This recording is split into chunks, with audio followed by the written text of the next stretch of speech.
What whispers through the frost-bitten winds of history, chilling your very soul? Who were the Berserkers, the madmen of the north, whose fury turned the tide of battles, leaving only terror in their wake?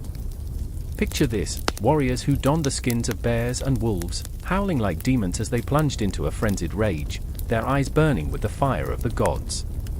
But what if I told you that beneath their savage bravado lurked a dark, twisted mystery, one that even the sagas dared not speak aloud? These men were not mere soldiers, they were living storms, swirling with the madness of forgotten legends. Blood was their ink, and the sagas were their scripture. Tales of berserkers spread like wildfire across the northern realms, igniting the imaginations of warriors and poets alike. But in every tale, a question lingers: how did they harness such primal fury? A secret? A curse? Or perhaps a wicked concoction brewed in the shadowy alcoves of a long-lost shaman?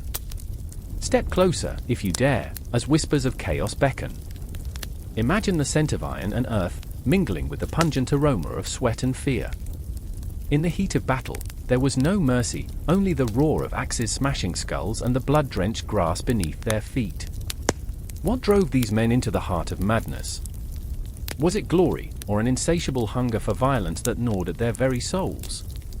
The Berserkers were the original rock stars of their age, riding a wave of adrenaline with every swing of their axe, their primal screams echoing across the fjords like a death knell. But beneath that veneer of ferocity lay a reality darker than the Arctic night. Did their rage stem from some twisted pact with the gods? Or were they merely marionettes, strings pulled by fear and fate? Remember those childhood nightmares that left you gasping for breath? The Berserkers embodied that terror. They fought not just for victory but for an eternity of infamy and horror. They danced with death, and when the dust settled, their laughter, dark and hollow, reverberated through the ages. History books may have tried to sanitize their legacy, but the truth lies buried, festering beneath layers of myth and mischief. Each berserker carried a legend that could shatter steel, a tale of destruction so profound it could make even the bravest knight quiver in their polished armor.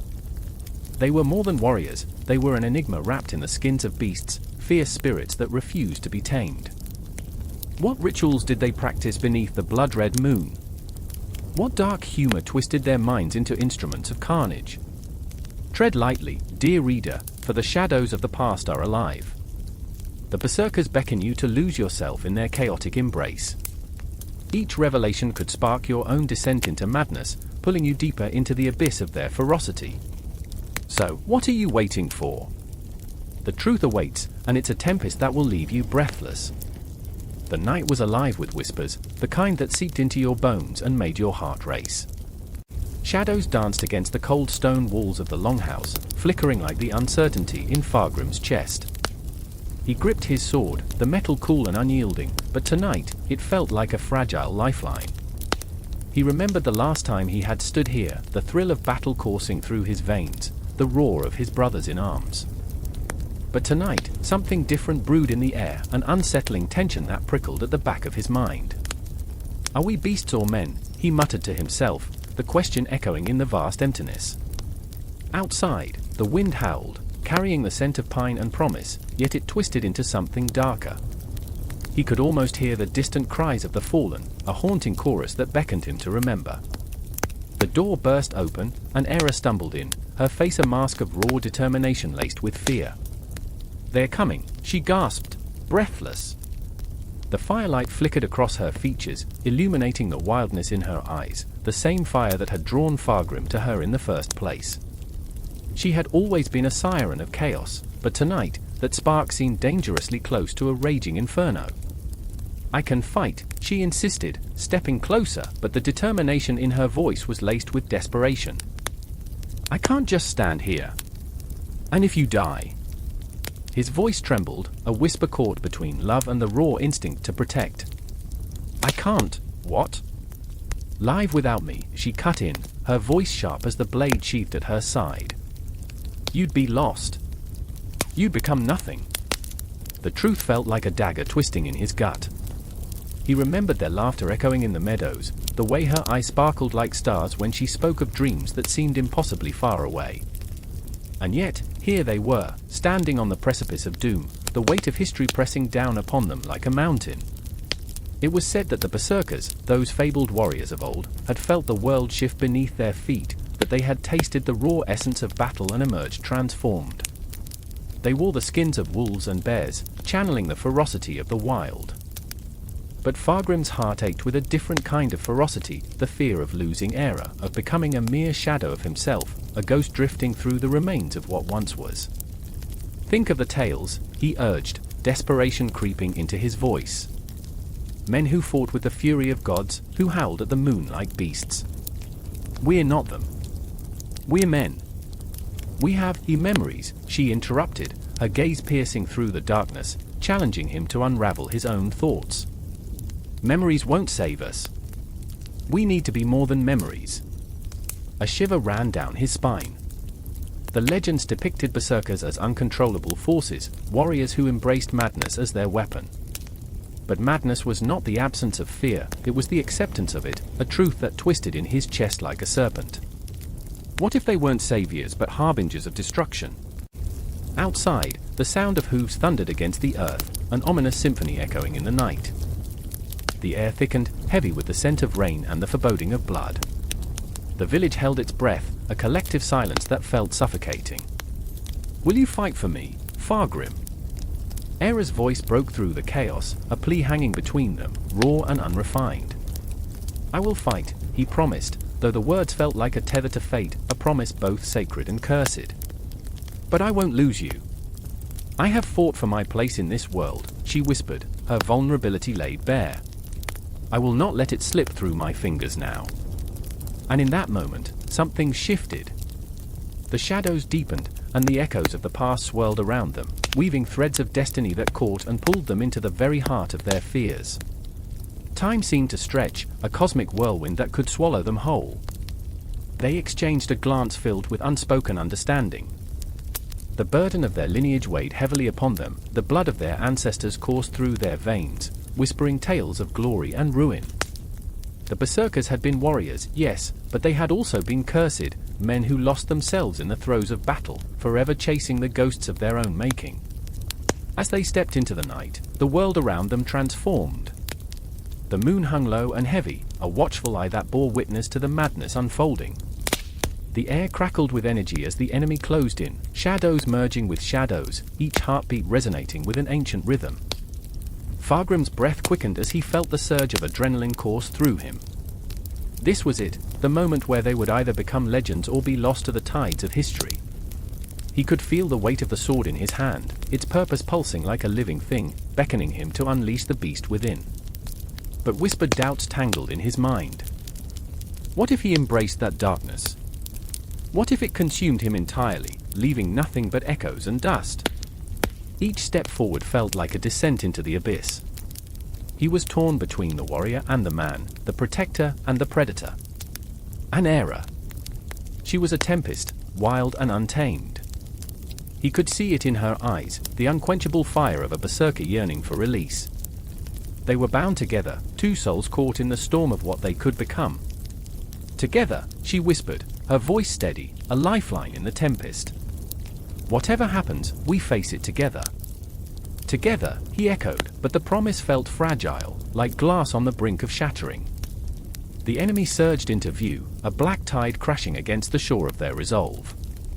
As they prepared to clash, Fargrim caught a glimpse of the swirling shadows that surrounded them, the echoes of the Berserkers' past whispering through the chaos.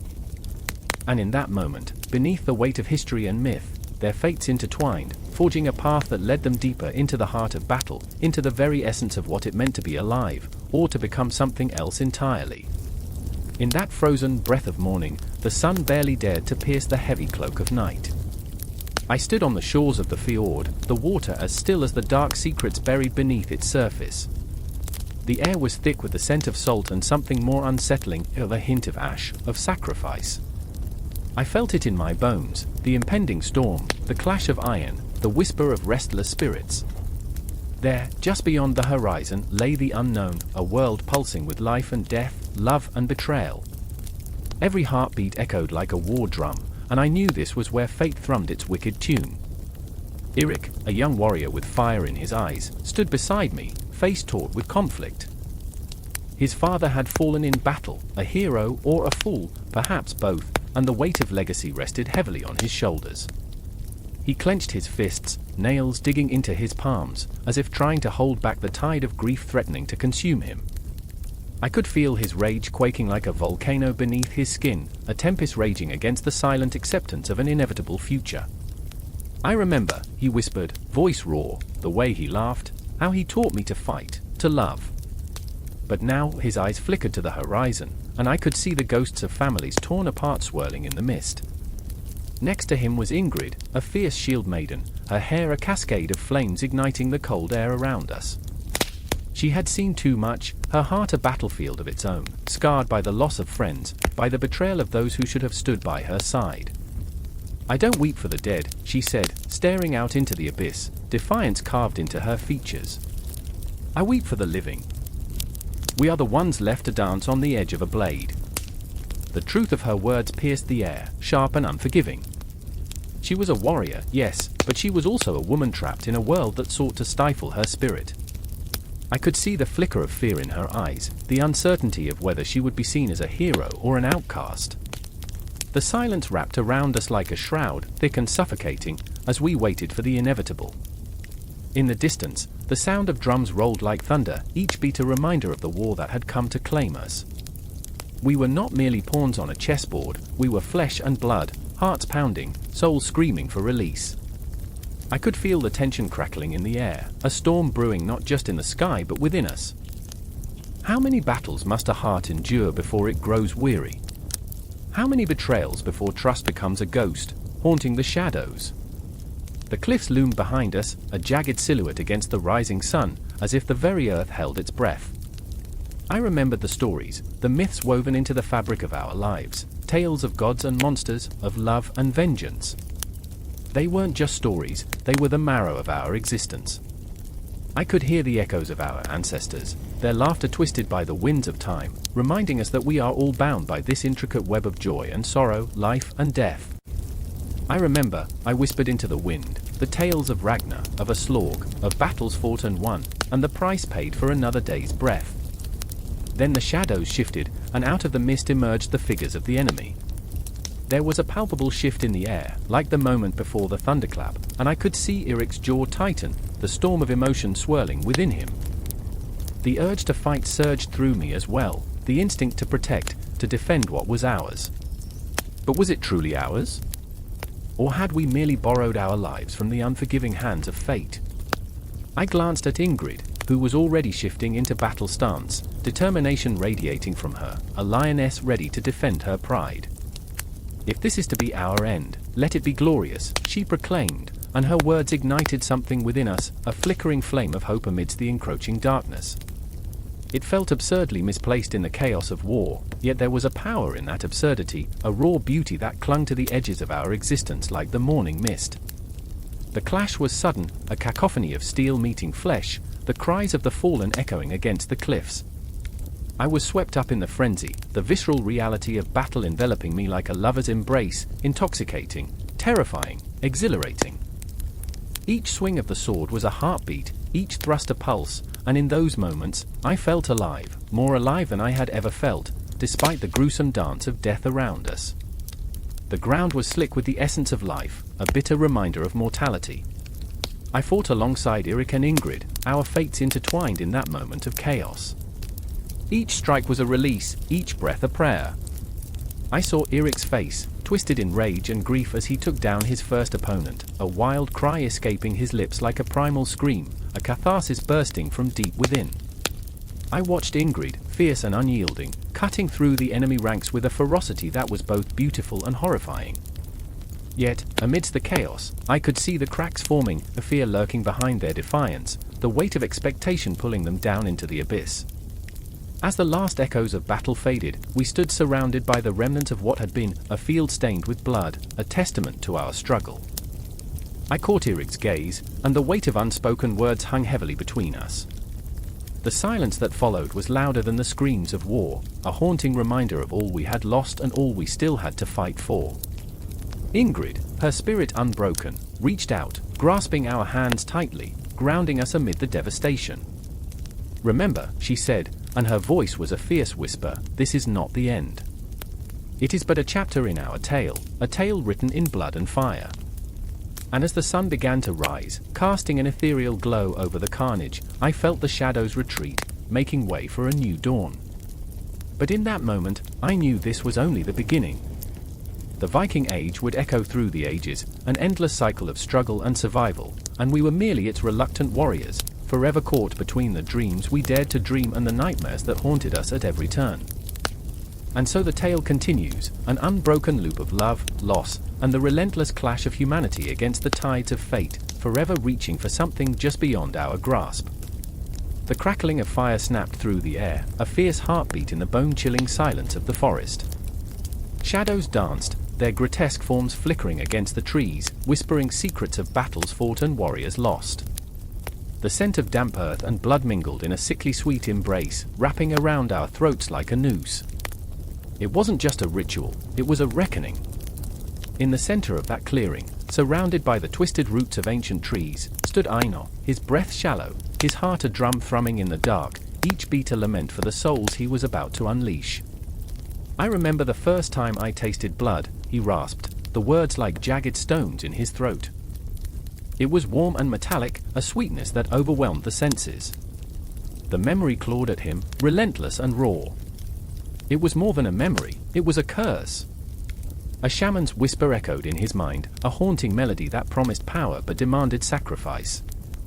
Einar's hands curled into fists, rage and fear intertwining. He had to embrace it. He had to become the beast. Across the clearing, Astrid watched, her heart pounding, a wild bird trapped in a cage of thorns. She felt the pull of the forest, the darkness wrapping around her like a lover's embrace, seductive yet dangerous. She admired Einar's strength, his relentless pursuit of something greater, but it made her stomach churn. "You're losing yourself," she shouted, her voice trembling, a fragile thread in the tempest of their world. "You think this will save you?" The words tore from her like a scream, desperate and pleading. Einar's eyes flickered with something unrecognizable, anguish. Determination? "I am not afraid to become what I must," he snarled, the shadows around him shivering in agreement. He could feel the ancestral spirits beckoning him, their whispers growing louder, urging him deeper into the abyss. The air crackled with energy, a storm of emotion swirling between them, electric and terrifying. Astrid could see the darkness creeping over him, a veil swallowing the light. It was intoxicating to behold, and yet, it terrified her.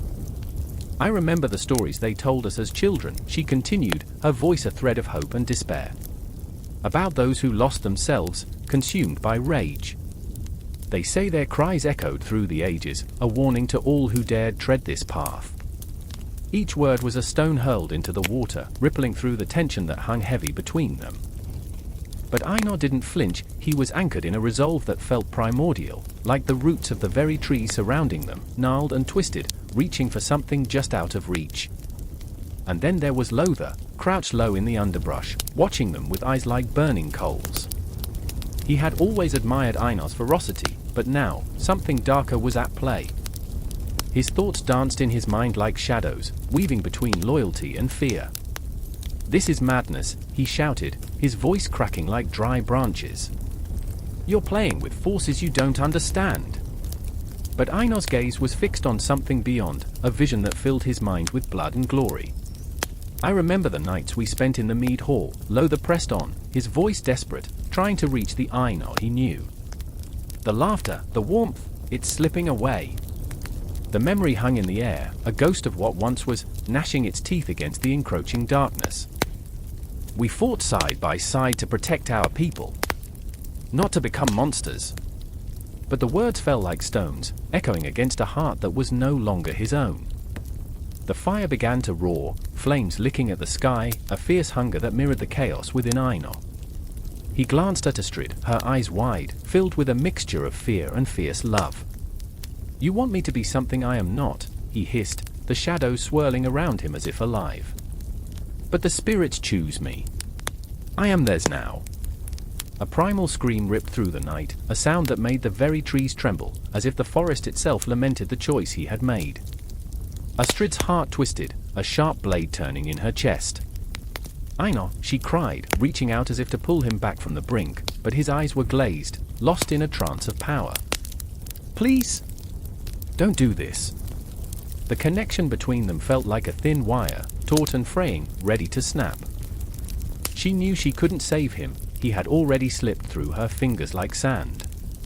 Lothar's breath was ragged, caught in the web of emotion thrumming between them. He felt the weight of destiny pressing down on his shoulders, heavy and suffocating. If you go down this path, you'll lose everything, he implored, but each word felt futile, drowned in the tide of ambition and fury that surged in Einar. Everything is already lost. Einar roared, the shadows swirling around him like serpents, coiling tighter, squeezing the breath from his lungs. This is the only way. His voice rose, a battle cry that echoed through the trees, calling forth the spirits of the slain, inviting the night to weave its dark tapestry around him. He felt their presence, the weight of their histories pressing against him, a chorus of voices urging him to embrace the madness. The fire leapt higher, flames reaching toward the heavens, illuminating the night with an ethereal glow. Einar was losing himself, the man he once was crumbling under the weight of the beast, and Astrid could do nothing but watch, her heart a fragile thing, teetering on the edge of despair. I remember, she whispered, I remember the man who fought for us, who believed in the light. But that man was slipping away, consumed by shadows and whispers. The haunting cries of the forest grew louder, a symphony of spirits singing of vengeance and loss, beckoning Einar further into their depths. The line between man and monster blurred, and he could feel the thrill of the hunt surging through him, pulsing like a wild heartbeat. In that moment, he was both warrior and wolf, predator and prey, and the forest became a living entity, breathing with him, sharing in his dark joy. And yet, in the eye of the storm, Astrid felt something shift within her. The tendrils of fear wrapped around her heart, but beneath the terror, a flicker of defiance ignited. She refused to let the night swallow them whole. Einar, she shouted again, her voice breaking through the chaos, raw and filled with an unyielding spirit. I will not let you go. A silence fell, thick and oppressive, as if the very night held its breath. Einar paused, the shadows quivering around him, and for a moment, the man he once was flickered behind his eyes, uncertain, lost, and desperately afraid. Time hung in the air, a fragile thread awaiting the inevitable. Then, with a roar that shook the very earth, he stepped forward into the unknown, leaving the last threads of humanity behind. The forest trembled, and with it, the hearts of those who remained, teetering on the precipice of despair and hope. The fire crackled, the wind howled, and the shadows reached out, eager to claim what had been lost. The air crackled like a storm about to break, a tension so thick it stung the lungs. The ground trembled beneath me, reverberating with the beating hearts of men, their spirits intertwined with the savage howl of the wind. Shadows danced beneath the crescent moon, stretching and twisting like restless specters, taunting us as we prepared for war. It was a night when fear and fury collided. I remember the smell, an acrid blend of sweat, metal, and something darker, an omen, perhaps, of the carnage to come. Bjorn stood alongside me, a hulk of a man with a manner that flowed like a cascade of fire. His eyes, wild and unyielding, flashed with the promise of battle. It's time, he growled, baring teeth that glimmered like ivory daggers. I watched him, a reluctant hero wrapped in the skin of a berserker, one who surrendered himself to the beast inside, a creature born of blood and rage. There was honor in his madness, yet a sliver of sorrow nestled in the depths of his being, as if he carried the weight of 1,000 lost souls. But it was Freydis who haunted me most.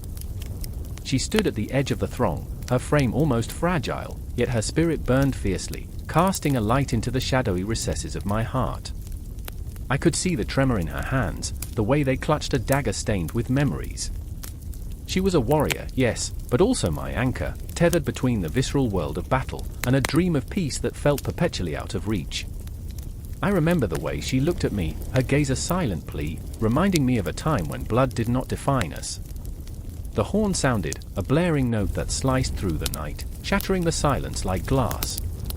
It was both a call to arms and a death knell, echoing in the chambers of my soul. I could feel the ground shift beneath us as warriors surged forward, their bodies a tide of fury. The berserkers dashed into the fray like wolves unleashed, their battle cries a cacophony of primal rage, igniting the very essence of life itself. I gripped my weapon, a heavy axe that felt both familiar and foreign, a tool of destruction that I wielded with a heart full of dread. As we charged, the world became a blur of motion and sound, steel clashing, flesh tearing, screams mingling with laughter, a grotesque symphony that reverberated through the very marrow of my bones. I searched for Bjorn amidst the chaos, and there he was, a force of nature, a whirlwind of destruction, his body moving with an almost supernatural grace.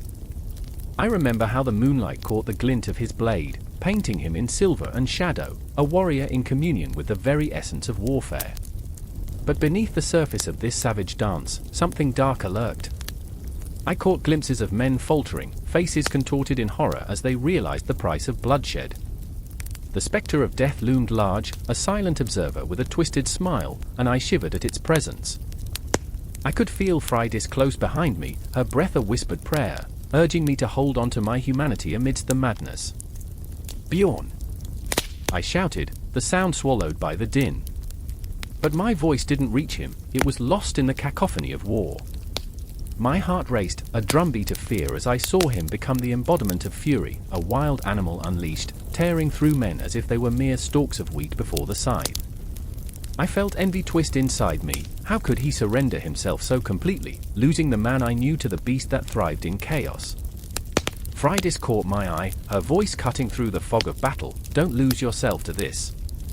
Each shout was a lifeline, yet I could feel the darkness clawing at my mind, whispering sweet promises of power in return for my soul. I took a breath, steadying myself, but the world spun, a tapestry of blood and violence woven together by despair. And then, as if the fates themselves conspired to test my resolve, I saw him, an enemy soldier, grinning maniacally as he advanced, oblivious to the ghosts following in his wake. I felt the air vanish from my lungs, time slowing, heart racing. This was the moment, the very essence of warfare condensed into a single breath. Would I strike, embrace the chaos, or would I find my way back to Freydis, reclaim the man I was before the bloodlust took hold? In that heartbeat, everything hung in suspension. I could feel the weight of my choices pressing down, the promise of glory and the abyss of damnation warring within me. Bjorn's roar echoed across the battlefield, a sound so primal it clawed at the edges of my sanity. But it was Freydis's voice, quaking yet resolute, that pulled me back from the precipice of madness. "You can choose, Eric," she cried, her dagger poised like a comet against the night sky. "You are still here." Her words ignited something in me, a flicker of hope amidst the encroaching darkness. I lunged forward, but not with the mindless fury of a berserker. I moved with purpose, reclaiming my agency, my humanity, as I swung my axe. The blade met flesh, a sickening crunch that sent a shiver through me, but it wasn't the thrill of battle that filled my veins, it was the weight of choice, the bittersweet taste of survival. As the blood pooled at my feet, I glanced at Bjorn, lost in a dance of death, and then to Freydis, her eyes a beacon amidst the madness. I knew then, with a clarity that cut through the chaos, that the Berserkers were not merely monsters unleashed, they were men and women caught in a tempest of fear and fury, struggling to find meaning in the violence that surrounded them. This dance of death was endless, a loop of chaos and consequence, where the echoes of our past mingled with dreams of tomorrow. With every swing of my axe, I felt the pull of something greater than myself, something that whispered of ancient ties and cosmic struggles. The night wore on, the battle unfurling like a dark flower, and I embraced its thorns, allowing the pain to remind me of my fragility. The clash of steel grew distant, a mere backdrop to the emotional crescendo building within me. I was more than a warrior, I was a man who had tasted the brink of madness and pulled back, a survivor in a world where the line between humanity and ferocity blurred into oblivion. Together, we fought against the darkness, Bjorn, Freydis, and I, a trio bound by blood and choice, each grappling with our own demons as the night unfolded into something both beautiful and terrifying. In this relentless cycle of war, we found ourselves, shards of humanity woven into the fabric of a brutal existence. The role of Berserkers was etched in blood and bone, but so too was the capacity for redemption, for hope. I remember the way the moon watched over us, a silent witness to our struggle, as the chaos continued to swirl, an unending tide that carried us away into the depths of our souls. The wind howled like a banshee, a wild thing that clawed at skin and soul, as if the very air knew the dread that was about to unfold. Raindrops fell like liquid shards, each one a reminder that life was fragile, each splash against the earth a prelude to the madness that awaited. I stood at the edge of the clearing, heart pounding in a rhythm that echoed the war drums in my chest. My hands trembled, not from the cold, but from the fear of what I was about to become. The shadows of the trees loomed, whispering secrets of the past, secrets I was not ready to face. Beside me, Eric wrestled against his own demons, his breath coming in quick, sharp gasps. I could see the sweat beading on his brow, mingling with the rain, the mixture a testament to the turmoil within. This was no simple affair, the air crackled with electricity, thick with the promise of violence. Eric's eyes, usually so full of mischief, were now dark pools of uncertainty. "Are we really doing this?" he murmured, his voice a fragile wisp lost in the storm. I wanted to scream at him, to tell him that we had no choice, but instead, I felt a pang of sympathy. He, too, was caught in the web of terrifying destiny. And then there was Astrid, her figure silhouetted against the flicker of distant lightning, a spectre in this grim theater of fate. Her steely resolve was a mask, crackling with intensity. But beneath that facade, I sensed her quaking spirit. She had been the light in my life, the laughter that sliced through my darkness.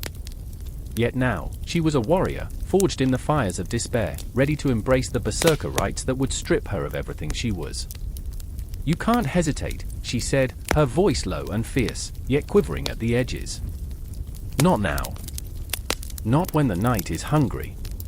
I wanted to reach out, to comfort her, but the words lodged deep in my throat like thorns. Instead, I watched as she stepped forward, driven by an ancient call, her footfalls echoing like the tolling of a death knell. The ground beneath us seemed to pulse, alive, as if it too was aware of the impending chaos. Each heartbeat was a countdown, each breath a silent prayer. The fire pit crackled ominously, its flames dancing like lost souls, beckoning us toward the abyss. I remembered the stories, the legends that spoke of warriors who surrendered their humanity to become avatars of fury. The Berserkers. I shivered at the thought, my mind swirling with images of blood-soaked battles and primal screams echoing through the ages. What would it mean to shed my soul and don the skin of a monster? Could I ever return? Astrid knelt by the fire, her eyes reflecting the flickering light, an inferno mirroring the tempest within. She began to chant, her voice rising above the wind, piercing the veil of night. "Fury of the storm, rage of the wild, grant me your strength, make this child your weapon." Each word dripped with fervor, each syllable a step closer to oblivion. Eric clenched his fists, his manic energy threatening to burst forth. "I can't do this," he spat, the tremor in his voice betraying his bravado. "I'm not a killer." But the truth was that we were all killers here, lying in wait beneath our fragile skins, waiting for the moment we would unleash the beast.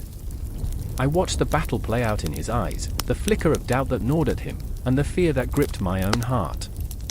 We were tethered to this fate, like marionettes dancing on strings woven of desperation and hope. Then came the drums. A low, rhythmic thrum that vibrated through the ground, shaking us to our very core. The initiation had begun.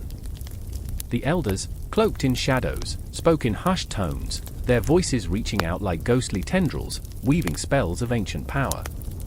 "You are not alone," I wanted to shout, but the words turned to ash as the energy coiled tighter around us. I caught Astrid's gaze, something electric passing between us, a fleeting moment of understanding. Her eyes shimmered with tears, and I felt my own heart crack open. "Whatever happens," I whispered, "we'll face it together." She nodded, but the fear clouding her features told me the truth, there might be no coming back from this. With every beat of the drums, our humanity slipped further away. The air thickened, charged with a raw energy that felt almost sentient. I could taste the iron tang of blood on my tongue, could feel it pulsing through the earth beneath me. The world blurred, the edges of my consciousness fraying as the chant rose to a fever pitch. Each repetition echoed through the void, summoning the dark gods of war. And then, the moment came, a shuddering silence, a breath held in anticipation. A single spark ignited within me, and I felt it spreading like wildfire. I was no longer just myself, I was a vessel brimming with rage, a storm ready to break. I began to lose my grip on reality, each heartbeat thundering louder, drowning out all reason. I could see Eric on the cusp of surrender, his facade cracking, the boy I had known slipping away as the warrior clawed its way to the surface. Astrid's voice cut through the chaos, resolute, demanding. "We become the storm," she uttered, and in that moment, I realized this was no longer just a rite, it was a transformation, a metamorphosis that would demand everything. The fire roared behind us, a creature hungry for sacrifice, ready to consume.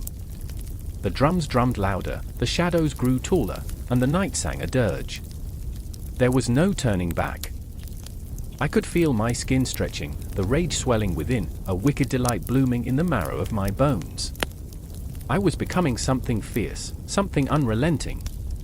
My heart beat in time with the drums, a promise to shed my skin and take flight into the madness. And then, the final chant rang out, a raw, primal invocation that pulled at the threads of time and space. This was no end, it was merely a beginning. We would step into the shadows, into the fight, into the hearts of what we feared most, and there, we would find our truth. I grasped for Eric's hand, for Astrid's fierce gaze, and with that final pull of breath, we leaped into the darkness, unwilling yet eager to embrace whatever lay beyond. The night was a velvet shroud, heavy and oppressive. The stars flickered like scattered embers against a backdrop of dread. I stood among the shadows, heart racing, breath coming in ragged gasps. The air crackled, thick with anticipation. It wasn't just the drums of war echoing in my ears, it was the pulse of something primal, something ancient, clawing its way to the surface. The scent of earth mingled with blood and fire, an intoxicating perfume that promised glory and madness in one breath. I remember the moment when everything fell away, the world, the noise, the screaming. It was just me, my brothers in arms, and the chaos. The Berserker gang, the battle frenzy, the word itself felt like a thunderclap in my mind. I could almost taste the wildness, a sharp tang of adrenaline that coursed through my veins, igniting every nerve ending. I glanced at Ragnar, his eyes glassy, almost unrecognizable.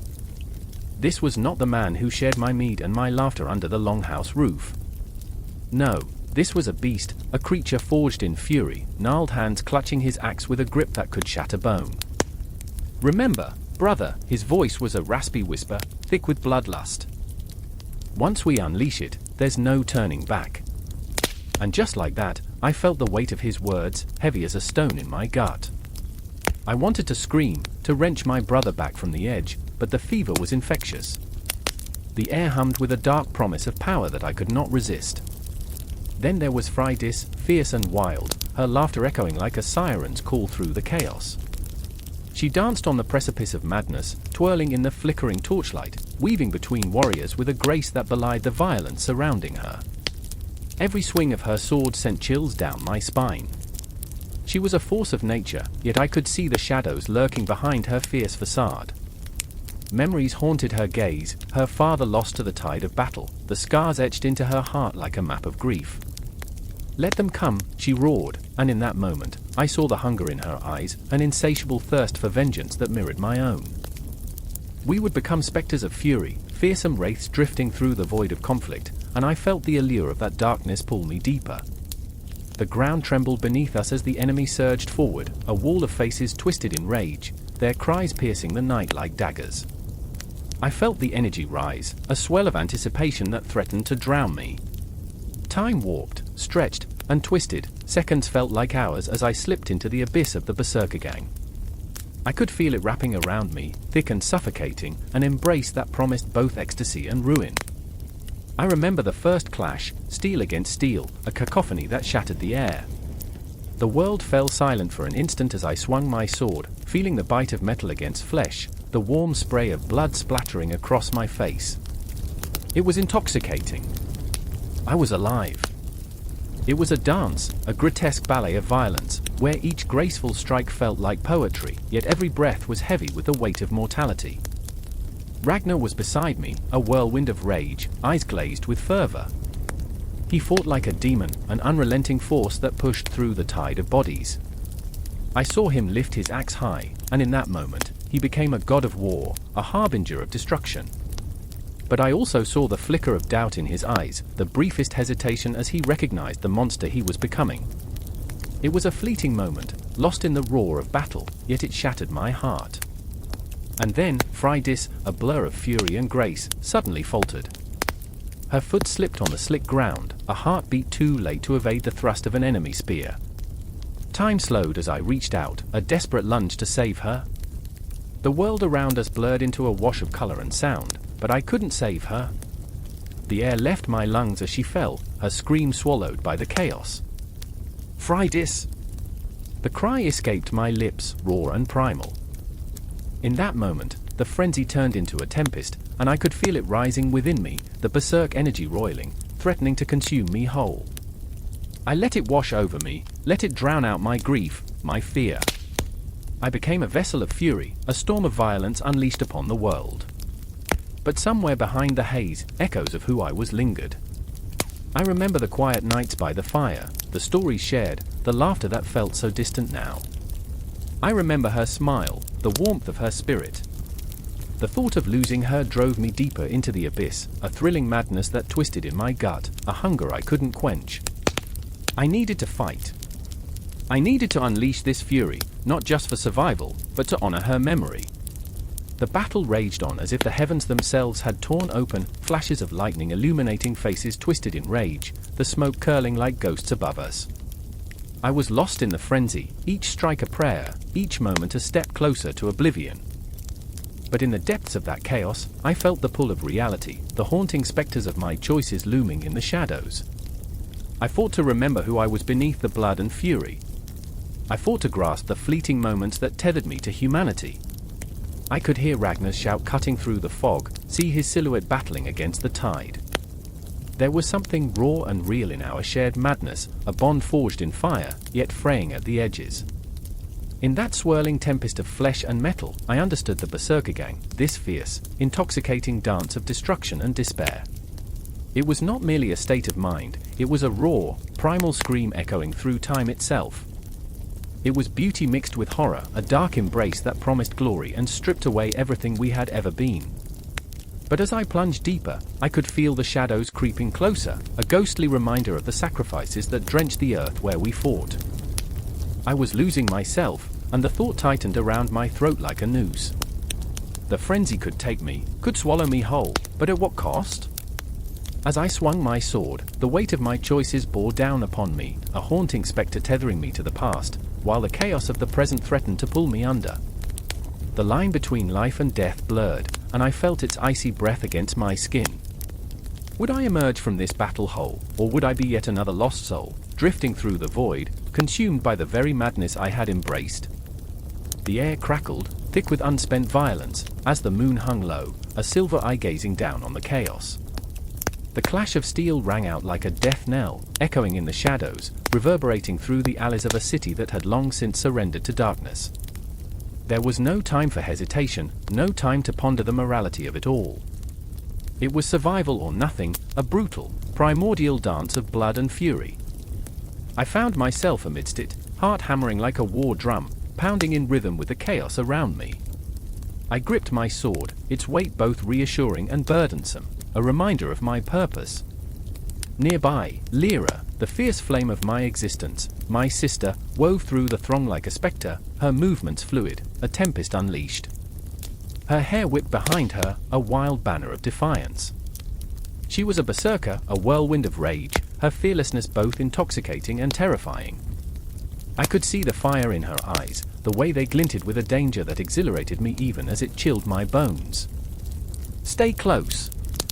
I shouted, though the words felt feeble against the cacophony. I could barely hear myself over the screams, the raw, unfiltered sound of humanity spiraling into madness. I caught a glimpse of her, just before the shadows swallowed her whole, a fleeting vision of reckless bravery. I remember how she had always been the wild one, the one who faced everything head-on while I, the cautious soul, sat back, analyzing the risks, weighing the consequences. But in this moment, the lines blurred, and I felt the pull of her rage seeping into me like poison and nectar simultaneously. It was then that I saw him, a figure emerging from the shadows, cloaked in darkness. Kale, once a friend, now a spectre of betrayal. His eyes gleamed with a familiar madness, a hunger for chaos that mirrored my own unspent fury. I felt my heart quicken as I remembered the laughter we once shared, the secrets we whispered in the dark. But laughter had turned to ash in my throat. Trust was a fleeting memory, snatched away by the cruelty of our world. "Do you remember the stories?" he called out, his voice a twisted melody that drew me in, taunted me. "The ones about glory and madness? We're living them now. Embrace it." His laugh, jagged and brittle, sliced through the air. I hated him in that moment, hated the way he made it sound so easy, so intoxicating. And yet, I felt it, that burgeoning rage clawing its way through my bones. It was primal, a dark beast awakened by the violence around us. I could feel Lyra's spirit intertwining with mine, her wildness resonating in my marrow. I remember the moment I dropped my guard, the instant I let go of fear and tasted the sweet allure of surrender. I remember how liberating it felt, how the world exploded in color, each clash of metal igniting something deep within. But as the frenzy spiraled, I saw Lyra falter, her foot catching on the uneven cobblestone. The moment stretched, time bending cruelly as I watched her stumble. Fear squeezed my heart, a vice of dread. "No!" I screamed, even as my voice got swallowed by the roar of the battle. I could feel the dread coiling around my throat. What if she fell? What if she became another casualty in this grim theater of war? I remember the sensation of sickness rising in my gut, a visceral reminder that this was real, and we were not invincible.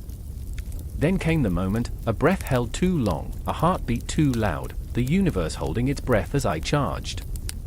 I was no longer just a witness to the chaos, I was a part of it, a vessel for the rage that surged through me, a river bursting its banks. I charged toward Kale, toward that haunting laughter, the boy I once knew morphed into a monster. My sword swung, and the very air shimmered with anticipation, sharp and electric. Our blades met, a clash that sent shivers down my spine, metal biting metal, echoes vibrating through the night. I could see the fear etched in his eyes, the realization dawning that this was no longer a game, no longer a story. I pressed forward, anger fueling each strike, the taste of adrenaline sharp on my tongue. Somewhere in the back of my mind, I recognized the absurdity of it all, two boys once bound by friendship, now entangled in a deadly waltz of fury. But in that moment, the world around us faded, blurred at the edges, a dream slipping away as rage took its place. I roared, a primal sound that escaped my lips, an unrefined howl of desperation and determination.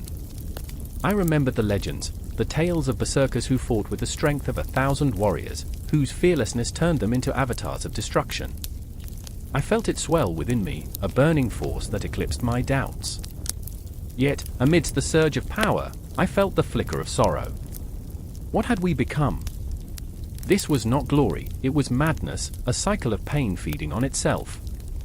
But the emotions tangled within me, a chaotic tempest, fear, rage, heartbreak, all woven together in a tapestry of destruction. I remembered Lyra, her courage like a beacon, and I couldn't let her down. I wouldn't let Kale take her away from me. With each strike, I pushed against the tide of despair, willing myself to fight for her, for us, against the shadows that loomed closer, threatening to engulf everything. But even as the battle raged on, the shadows whispered, urging me to give in, to let the darkness consume me. I felt it brushing against my mind, the seductive promise of power, of fearlessness, but with it came a chilling reminder of what I could lose. And then, amid the tempest, I saw her again. Lyra, rising from the chaos, fiercer than ever, a whirlwind of defiance. In her eyes, I saw not just rage, but a glimpse of hope, a flicker of laughter amidst the darkness. She charged headlong into the fray, a living embodiment of the Berserker spirit, and in that moment, I understood. Fearlessness wasn't the absence of fear, it was the choice to stand tall in its presence. We were not just vessels of rage, we were also flames of resilience. The battle continued to rage around us, a storm of violence and fury, and I felt the pulse of our shared emotion, fierce, raw, unyielding, binding us together, a bond forged in fire and blood, as we pressed on into the heart of darkness. The night was suffocating, a blanket of darkness pressing down, heavy with the scent of sweat and blood. Shadows danced on the crumbling stone walls like restless spirits, whispering in the ears of those who dared to tread. I could hear my heart pounding, a war drum echoing inside my chest, drowning out the distant howls of the wind. There, in the flickering torchlight, stood Eric, his silhouette a titan against the backdrop of chaos, gripping his axe with white-knuckled ferocity. He was a beast on the brink of unleashing hell, and I felt the tremor of his rage pulsating through the air. "Do you see them?" he growled, voice a low rumble, primal and raw, as if he were summoning thunder. "Do you see their fear?" His eyes burned, fervent flames of fervor and madness, piercing through the gloom. I stood frozen, caught in the web of his intensity, my own breath hitching in my throat. The enemy was closing in, dark figures emerging from the fog like nightmares made flesh, weapons glinting with wicked promise. And then there was Freya, standing not far from him, her hands trembling, fingers brushing against the hilt of her sword. I could see the conflict in her eyes, a storm between duty and despair. "Eric, we can't just charge into the dark. We need a plan." The words tumbled from her lips, desperation clinging to each syllable. But he was a wolf, snarling at the moon, and she was a fragile bird caught in a tempest. Time twisted around us as a grim spectre of uncertainty, the clock ticking loudly in the cavern of my mind, drowning out the world. I remember the smell of earth, I remember the taste of fear, sharp and metallic, like the edge of a blade pressed against my skin. The moon hung high, a ghostly witness to the madness that was to come, illuminating the battlefield with its cold, unforgiving light. "Plans?" Eric spat, eyes blazing, a feral grin splitting his face. "Plans get you killed.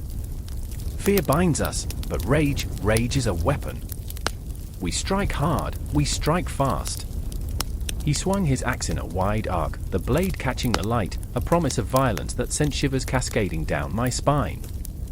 It was intoxicating, this rawness, this unchained fury. I felt myself drawn to it, a moth to a flame, the allure of bloodshed wrapping around my heart like a vice. But the image of Freya, paler than the moonlight, grounded me. "Eric, please," she pleaded, and in that moment, I saw her, a warrior lost in the storm, desperately trying to hold on to her humanity amidst the madness. The enemy surged forward, an undulating mass of wrath and vengeance, and with a roar that shattered the fragile night, Eric launched himself into their midst. I felt the electric thrill of adrenaline surge through my veins, urging me to follow, to embrace the chaos. But a heavy weight held me back, fear, doubt. Freya was still there, frozen, and I couldn't abandon her. "We fight together!" I shouted over the din, my voice a thin thread in the cacophony. She looked at me, the flicker of resolve igniting in her gaze. I reached for her hand, grasping it tightly, squeezing as if to impart strength. "We face them together!" And so we charged, a trio against the engulfing darkness. My sword felt foreign in my hands, but the moment the blade met flesh, a surge of clarity washed over me like a baptism in blood. I was alive, truly alive. The sounds of battle roared around us, but within the chaos, time slowed, and I felt every heartbeat reverberating like thunder in my ears. Eric was a force of nature, cleaving through the enemy with an artistry that was both terrifying and beautiful. Each swing of his axe was a symphony of destruction, a dance of death that stalked the battlefield with a primal grace. I watched, entranced, as he moved, a blur of fury, blood spraying like dark flowers blooming in the night. But the more he fought, the more the shadows whispered. Ghosts of his past began to creep into the corners of his mind, clawing at him. I saw it then, the cracks in the facade, the weight of every soul he had taken, every life extinguished. I remember how he faltered for just a heartbeat, a brief moment when the wildness in his eyes dimmed, and I swore I could hear the echo of his guilt beneath the chaos. "Eric!" I yelled, but my voice was swallowed by the storm. He didn't hear me, lost in the embrace of bloodlust and regret. And then, a figure loomed behind him, a spectre of vengeance, a warrior whose life had been snuffed out too soon. Time stretched as I reached out, my voice slicing through the air. "Look out!" But it was too late. The blade found its mark, and I felt the world tilt on its axis. Eric stumbled, the shock of betrayal etched across his face, and I felt my heart shatter along with his. Freya was there, her scream piercing the night, sharp enough to rend the very fabric of reality. No, she cried, and in that moment, the battlefield fell silent, the cacophony fading into a haunting echo. The enemy paused, sensing the shift, the moment of vulnerability, and I felt the stillness stretch into eternity. I remember the fear, a suffocating dread creeping into my veins, paralyzing me as I watched the light dim in Eric's eyes, a flicker of life fading into the abyss. I could feel the weight of the world pressing down on my chest, I could feel the ghosts, the whispers, clawing at my sanity. But Freya surged forward, her sword raised high, a beacon of defiance against the encroaching dark. The shadows wrapped around her, but she stood unyielding, a warrior forged in the crucible of despair. "You will not take him," she roared, her voice a clarion call that shattered the silence, igniting a fire within me that I thought had long been extinguished. And in that moment, as the enemy surged forth again, I knew we would fight for Eric, fight for each other, fight against the shadows that threatened to swallow us whole. The night was far from over, and the weapons of the Berserkers, our armament, our tactics, were forged in the fire of our hearts, a raw, unyielding force that would not be silenced. The battle raged on, and we carved our fate into the darkness, each clash of steel a testament to our resolve, each breath we took a defiance against despair. And as I plunged into the fray, I felt the pulse of life around me, a chaotic symphony of breath and death, love and rage, reminding me that even in the darkest of nights, we could still forge our own light. Cold steel clashed against cold steel, a whirlwind of sound that cut through the air like a knife through flesh. The battlefield stretched before me, a cacophony of screams, the wet thud of bodies collapsing, some lifeless, others writhing in agony. The sky above was a churning grey, pregnant with the promise of rain, but the downpour had already begun in the form of blood. I was at the heart of it, the chaos swirling around me, pulling at my very essence. I remember the taste of iron. I remember how it clung to the back of my throat as I struggled against the tide of fury that surged through my veins, igniting a fire in my chest. My name is Ragnar, and I am a berserker, a warrior of legend, a man whose spirit thrummed with the wildness of the untamed forest. But here, in this moment, I felt neither legendary nor wild. I felt human, raw, a jigsaw puzzle missing far too many pieces. My gaze darted through the carnage, locking onto Eric, my closest friend, a man forged of laughter and warmth. He stood locked in combat, his axe slicing through the air like poetry turned violent. But even as he fought with the ferocity of a cornered wolf, I saw the flicker of doubt in his eyes. He had always been my anchor, but today, the weight of our choices threatened to pull us under. "Ragnar!" His voice cut through the chaos, a bellow layered with fear. "Watch your back!" I turned just in time to feel the icy breath of death against my neck. A blade glimmered, seeking my flesh. Instinct roared within me, muscles tensing, adrenaline flooding my system, and I twisted away, heart pounding like war drums echoing in a storm. I wasn't merely fighting for survival, I was battling the shadows of our past, the things we had done, the lives we had taken. Moments flashed before my eyes, innocent faces twisted in agony, screams that haunted my dreams like ghosts trapped in a never-ending loop. The weight of fate crashed upon my shoulders, the knowledge that every blow I struck bore the mark of consequence, a burden I could not escape. We were warriors, yes, but we were also monsters, weaving blood-soaked tales that would echo through the ages. I caught Eric's eye again, his unyielding spirit flickering like a candle caught in a tempest. "Together?" I shouted, but the word felt hollow, swallowed by the chaos.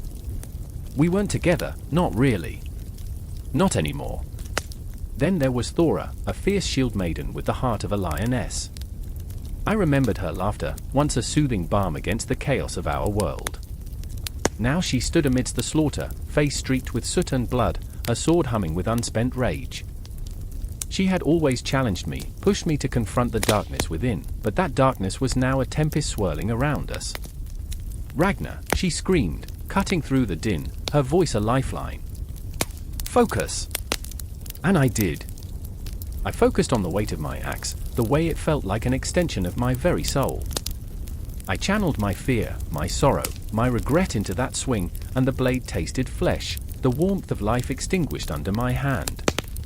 But with every life I took, the echo of their last breaths resonated within me like a haunting symphony, a reminder of the humanity I was losing.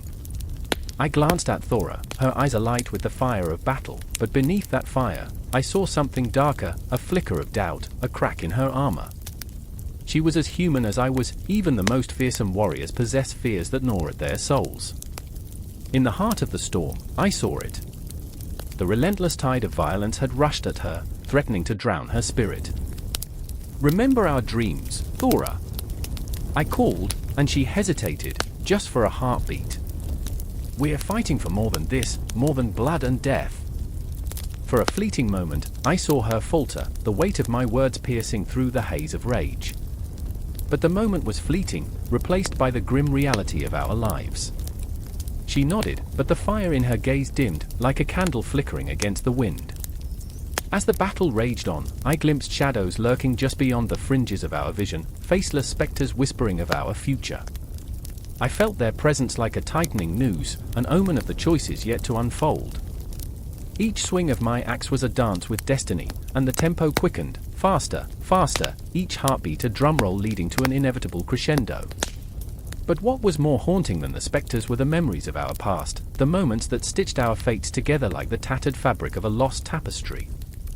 I remembered the warmth of Thora's smile, the laughter we shared over mead, the weight of our swords felt lighter when held with companions in revelry.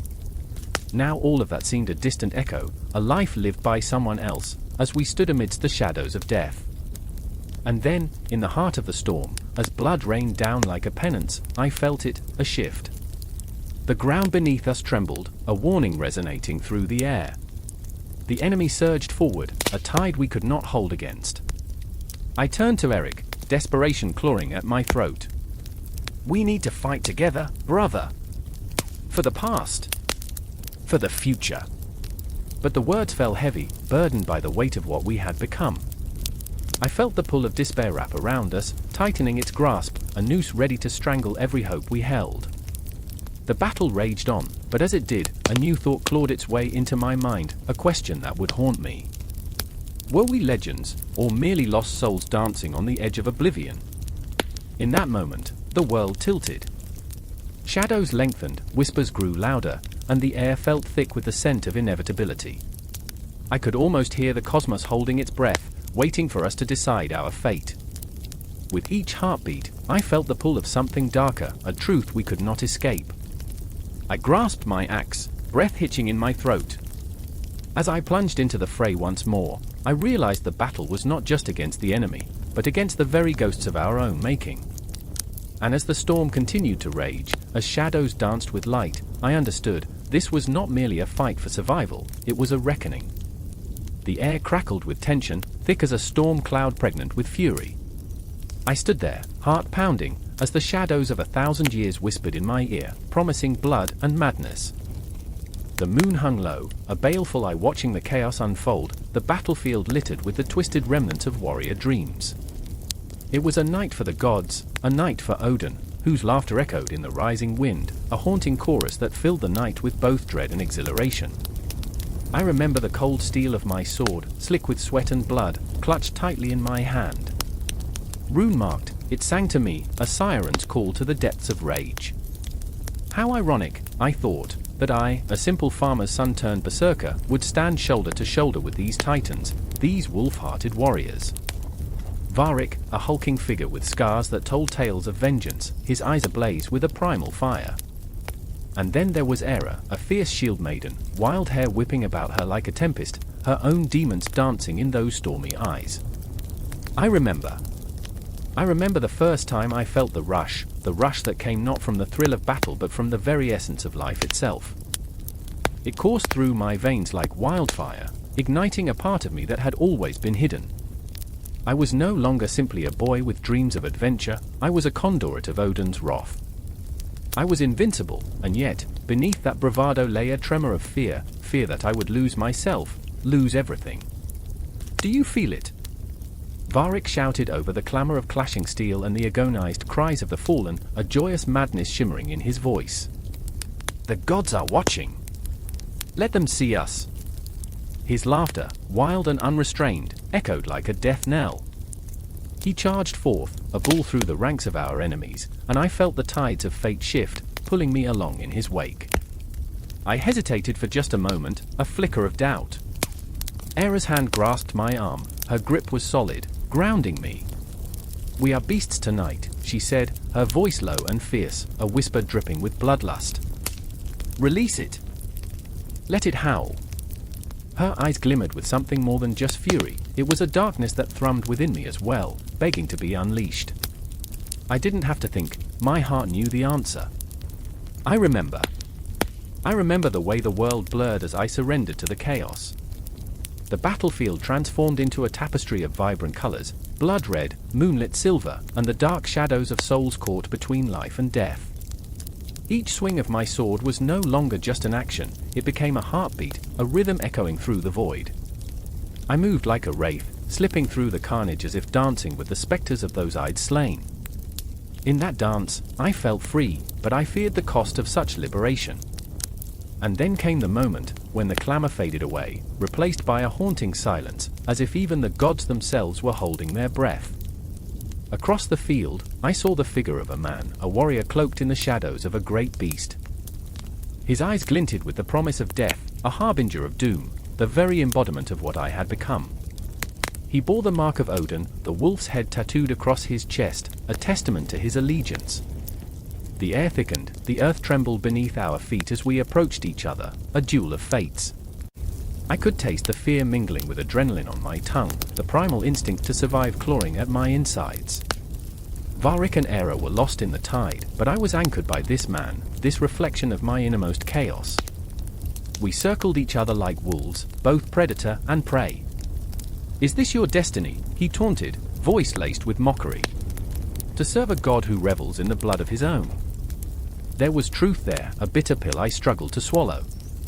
Was I just a pawn in Odin's game, a tool for war? Questions gnawed at me, but I pushed them aside, focusing on the fire of the moment. I lunged, fury coursing through me, but he was quicker, and I felt the sharp bite of steel as he countered. Pain blossomed, an awakening that tore through the haze of rage. I stumbled, but in that moment of vulnerability, I glimpsed the ghost of my past, my family, my home, the warmth of laughter and love. I fought against the rising tide of regret, battling not just him, but every choice that had led me here. "Fight, boy!" Varric roared from the distance, his voice a primal drumbeat pushing me onward. I could feel Era's energy, a fierce storm swirling behind me, urging me to reclaim my identity. "Remember who you are." I remembered. I remembered the laughter, the warmth of the hearth. I remembered the weight of the world on my shoulders, the dreams I chased and the nightmares I fled. In that moment of pain, I found clarity. I was not merely an instrument of destruction, I was a vessel of hope. I had a choice. With a surge of newfound strength, I met his gaze, defiance mirrored in his eyes. The duel had transformed. It was no longer just a clash of swords, it became a dance of destinies, two souls vying for freedom. Each parry and thrust echoed with the weight of our histories, our burdens, our longing for something beyond the blood-soaked earth. I charged again, mind aflame with purpose. The world around us faded, time bending like the arching branches of Yggdrasil, linking us to the past and future. I struck, and this time, it was not just the fury of a berserker but the unyielding will of a man reclaiming his story. And then, a flash of steel, a moment suspended in the ether. I felt the resonance of our wills collide, an explosion of raw emotion and energy that reverberated through the air. In that heartbeat, I understood, we are both warriors, haunted by the ghosts of our choices, yet driven by the same fierce hunger for purpose. The sky darkened, stars twinkling like the eyes of the gods above, witnessing our struggle. The battle raged on around us, but our confrontation had become a world unto itself, a spiral of fate and choice, a reminder that even in the chaos, there is always room for redemption. I was no longer just a berserker, I was a living testament to the complexity of the human spirit, embracing the madness while still reaching for the light. In this moment, as I felt the pulse of life surge through me, I knew that the war was not merely external. It raged within, a tempest that would echo through eternity, binding us, warriors, gods, and men, in a cosmic dance of fury and grace. The clash of steel became a hymn, a tribute to those who had come before, and those who would follow, for we are all part of this relentless cycle, a testament to the undying spirit of humanity. The cold air cut like a blade, sharp and uncompromising, wrapping around the gathered warriors as they stood in a half-circle, their breath rising like ghosts in the dark. The moon hung silent and sallow above them, both a witness and an accomplice to the chaos brewing below. It was a moment pregnant with tension, a heartbeat away from violence, and I could feel the pulse thrumming in my ears, drowning out the distant clash of blades. I remember the way Ellie's eyes flickered with a mix of fear and fury. Her hands trembled as she gripped the hilt of her sword, knuckles white, the metal cold against her skin. She was a warrior, yes, but she was no stranger to doubt. I had seen her falter before, the internal battle raging as fiercely as any war. She was a storm contained within flesh and bone. Out here, surrounded by the shadows, I felt her struggle, it pulled at the threads of my own heart. Beside her, Kellen stood tall, his presence a steady flame amidst the encroaching night. His jaw was set, eyes narrowed into slits of determination, yet I could almost taste the bitterness rising from him, the anguish of a brother lost, a bond severed too soon. We had shared laughter, dreams, and blood, but that bond felt like a brittle twig now, ready to snap under the weight of grief. Every thud of his heart echoed a silent promise, a whisper of vengeance that promised to consume him whole. Honor, he had said once, just a week prior, amidst the flickering light of our campfire, is all we have left. Now, it felt like a chain, dragging him down into a darkness he could not escape. I could see it, the pull of the abyss, the irresistible call of retribution that lured him deep into its maw. I remember the first time I understood what honor meant. It was during a raid, blooded and breathless, when the thrill of battle surged through us like fire. But now? Now, honor felt like a shackle, binding us to a code we weren't sure we could uphold. There was a fine line between brotherhood and madness, and the night seemed intent on blurring that boundary. A howl shattered the air, a cry that sent shivers racing down my spine. The enemy had come, and with them, the ghosts of our past. I could see the flickers of torches dancing in the distance, shadows morphing into grotesque forms, and I knew, deep down, that this was more than just a battle. It was a reckoning. The kind that would either forge our brotherhood anew or break it irrevocably. Are you ready? Illy's voice quaked, barely a whisper, yet it echoed through the hollow of my chest. I met her gaze, the vulnerability laid bare, and for a moment, the world fell silent. I didn't know how to answer. I wanted to say yes, to promise I would fight alongside her until our last breaths, but the truth, thick and bitter, lodged in my throat. I was terrified. Let's cut them down, Kellen growled, the ferocity of his words igniting a fire within me. It was a challenge, an invocation to shake off the weight of our fears. I felt the adrenaline respond, coursing through my veins as if summoning the spirits of our ancestors to guide us. I remembered our fights, the laughter shared over shared mugs of mead, the warmth of brotherhood forged in the fires of conflict. But now, those memories felt like fragile glass, ready to shatter. The tension snapped, and we surged forward, propelled by a primal instinct. The clash of steel rang out, sharp and jarring, drowning out reason, leaving only instinct in its wake. I could feel the weight of my sword, the cool metal a comforting reminder of my purpose, of the brotherhood we had forged through blood and sweat. But with every swing, every parry, I felt Illy's gaze on me, a silent plea for assurance even as she fought valiantly alongside me. "Don't you dare fall," she yelled, her voice cutting through the chaos. I caught a glimpse of her, fierce and unyielding, slashing through the shadows with a grace that took my breath away. In that moment, I remembered why I fought, for her, for Kellen, for the bond that tied us together even as the world threatened to tear us apart. But then, amidst the frenzy, a flash of steel met my eye, a figure cloaked in darkness, the very embodiment of the nightmares that haunted my dreams. It was him, the one who had taken everything from Kellen, the spectre that now loomed before us. The air grew thick, weighty with anticipation. I could see Kellen's resolve harden, a tempest brewing behind his eyes. "Stay back!" I shouted as he lunged forward, reckless fury guiding his blade. Every instinct screamed at me to intervene, to shield him from the tide of rage that threatened to swallow him whole. But there was no stopping him now. He had crossed the threshold, and I could only watch in helpless horror as the inevitable unfolded, a brutal dance of blades, brother against brother, the weight of vengeance pressing down upon us all. And as the moon bore witness, I felt the ground tremble beneath my feet, as if the earth itself was lamenting the chaos we had unleashed. Time twisted and coiled around us, fraying at the edges, and I was lost in the maelstrom of violence, fear, and the desperate search for redemption. A scream ripped through the night, cutting deeper than any sword. It was one of ours, a sound that echoed with the finality of loss. My heart plummeted, the cold grip of reality crashing down. This was the cost of honor, the price of brotherhood, and I was unprepared to pay it. I remembered the dreams we had shared, the whispered hopes of a brighter tomorrow. But now, all of it felt distant, like a flickering candle in a storm. I could see the fading light, and with it, the truth that our brotherhood was spiraling towards a dark abyss, teetering on the edge of oblivion.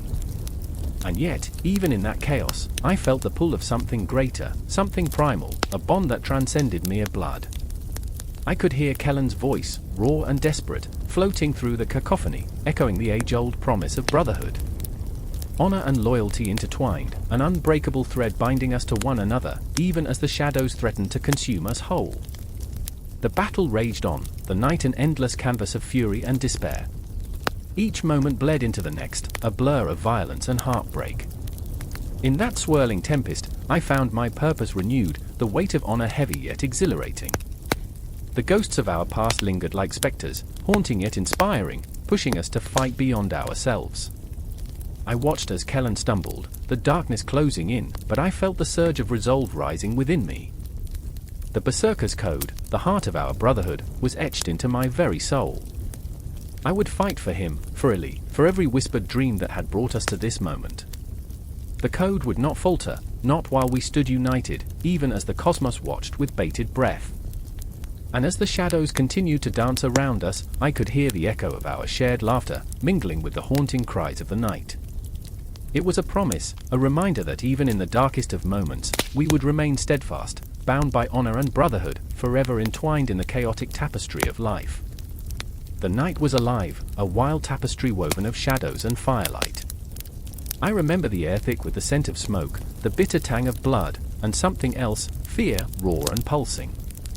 It gripped me as I stood, trembling, watching the Berserkers emerge from the fog of their own fury. They were not mere men, they were beasts clad in iron and rage, eyes alight with madness, howling like wolves unleashed. I remember Eric, his chest bare against the chill, tattoos swirling like dark rivers across his skin, each a story, each a scar. He had a laugh that could shake the rafters, once, before the war drums turned his joy to a primal roar. What had we become? I could see it in his eyes, that flicker of doubt he'd choke back before plunging into the fray, but it was there, always there, like a ghost haunting the corners of his mind. And then there was Freya, a shield maiden with hair like wildfire and a heart that beat for vengeance. She had vowed to protect her kin, but I could sense the restlessness, an ache beneath her fierce exterior, a longing for more than bloodshed. She stood at the edge of the world, a tight coil of nerves and courage, ready to leap into the abyss. I could feel her fear wrap around me like a noose. What would she sacrifice to appease the gods? What whisper of fate would guide her through the chaos? The village lay ahead, unsuspecting, quiet, its slumber unbroken by the promise of death. The moon hung low, a watchful eye, as if it, too, sensed the storm brewing in our chests. The Berserkers were a force of nature, ebbing and flowing, a tide of madness that surged against the quiet shores of civilization. With every heartbeat, I could hear the drums of war, steady and relentless. They were calling us, pulling us into the depths of darkness. I remember how we charged, a tide of fury crashing against the shore of fear, the clash of steel ringing in my ears like an unholy hymn. It was intoxicating, the rush of adrenaline, the sweet thrill of losing oneself in the chaos, but there was a darkness lurking beneath, a whisper that clawed at my heart.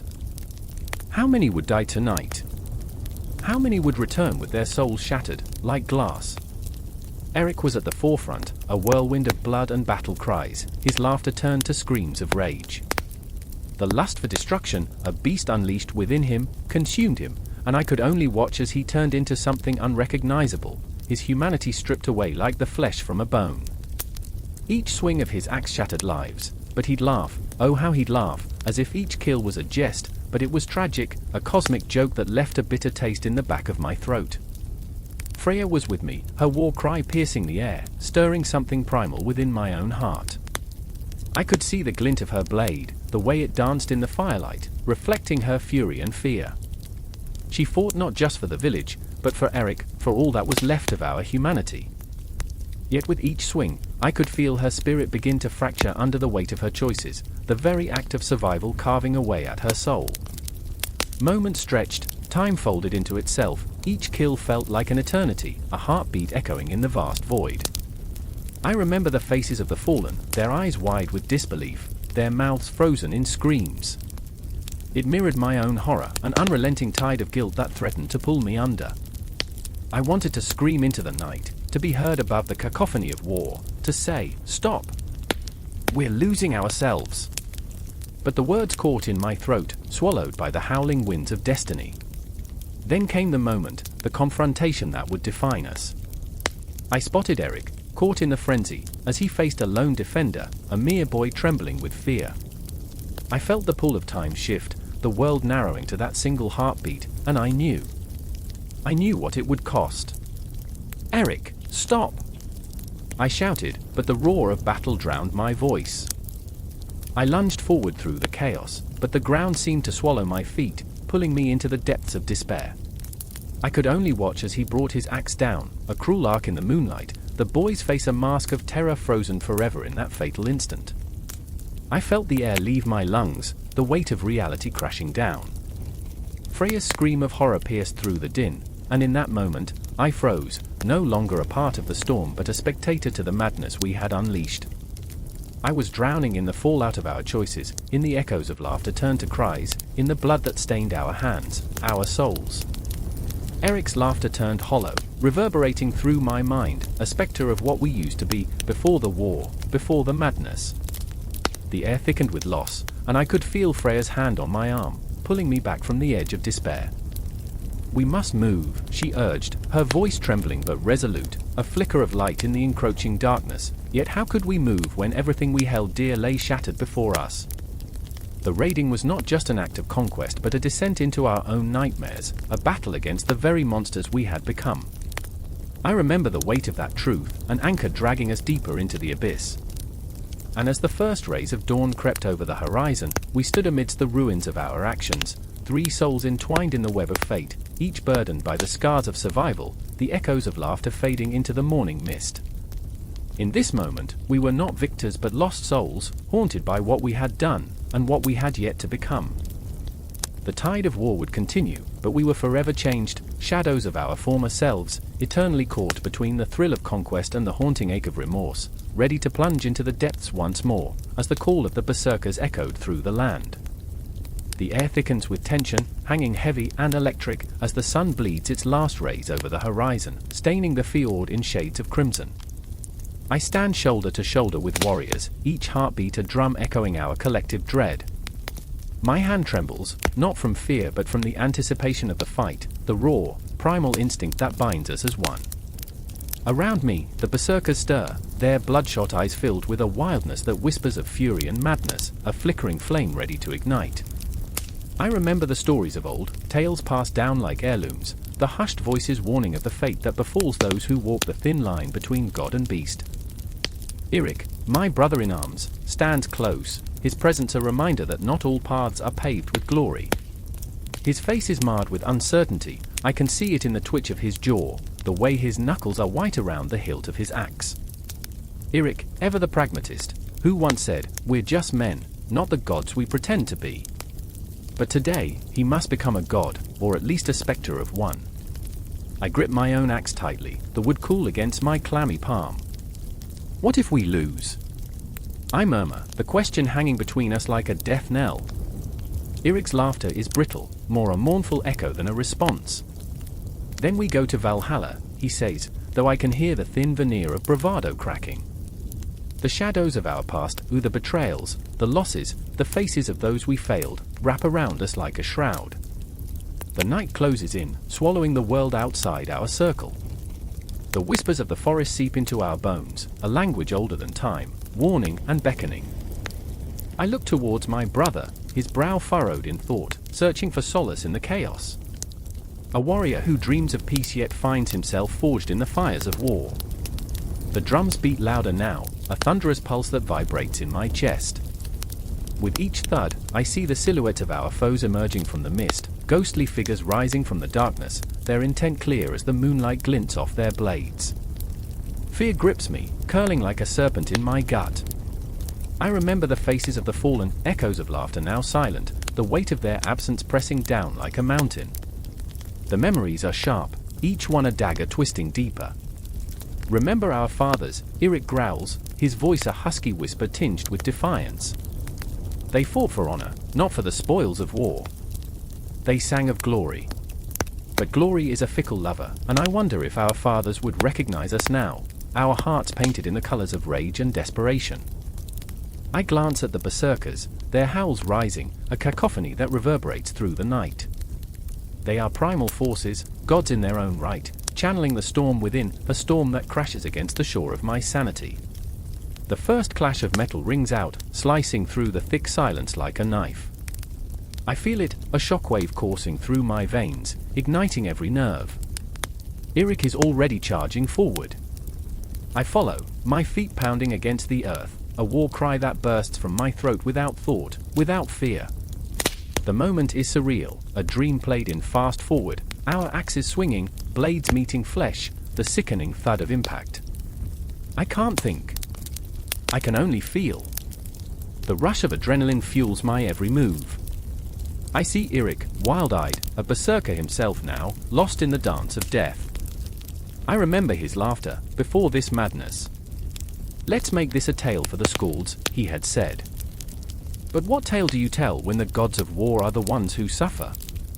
I scream, the sound raw and primal, an eruption of the grief that festers within. Each swing of my axe becomes a rhythmic mantra, a prayer to the gods of old. I remember the childhood tales, the laughter, the warmth of home, now fading into the noise of battle. The cries of the dying pierce the air, mingling with the scent of blood and sweat. I am lost in it, fighting not just against the enemy, but against the shadows of my own fears. In the chaos, I catch a glimpse of Eric, cornered, surrounded by foes. My heart falters, rage bubbling to the surface, fueling my resolve. I charge toward him, the world a blur, the air thick with the metallic tang of death. "Eric!" I roar, my voice a beacon cutting through the din. But the moment is fleeting. A sword flashes, and I see his eyes widen, a look of recognition and despair. I throw myself at the enemy, feeling the cold steel bite into my flesh as I swing wildly. This is madness. This is life. There's no poetry in this struggle, only the visceral reality of survival. I am a beast now, a creature forged in fury, tearing through the ranks with reckless abandon. I remember the warmth of the hearth, the scent of home. I remember the faces of those who believed in us. Each strike is a scream, a plea for redemption, a promise to those who fell before us. Amidst the chaos, I find clarity, the clarity that comes with the edge of a blade and the promise of the afterlife.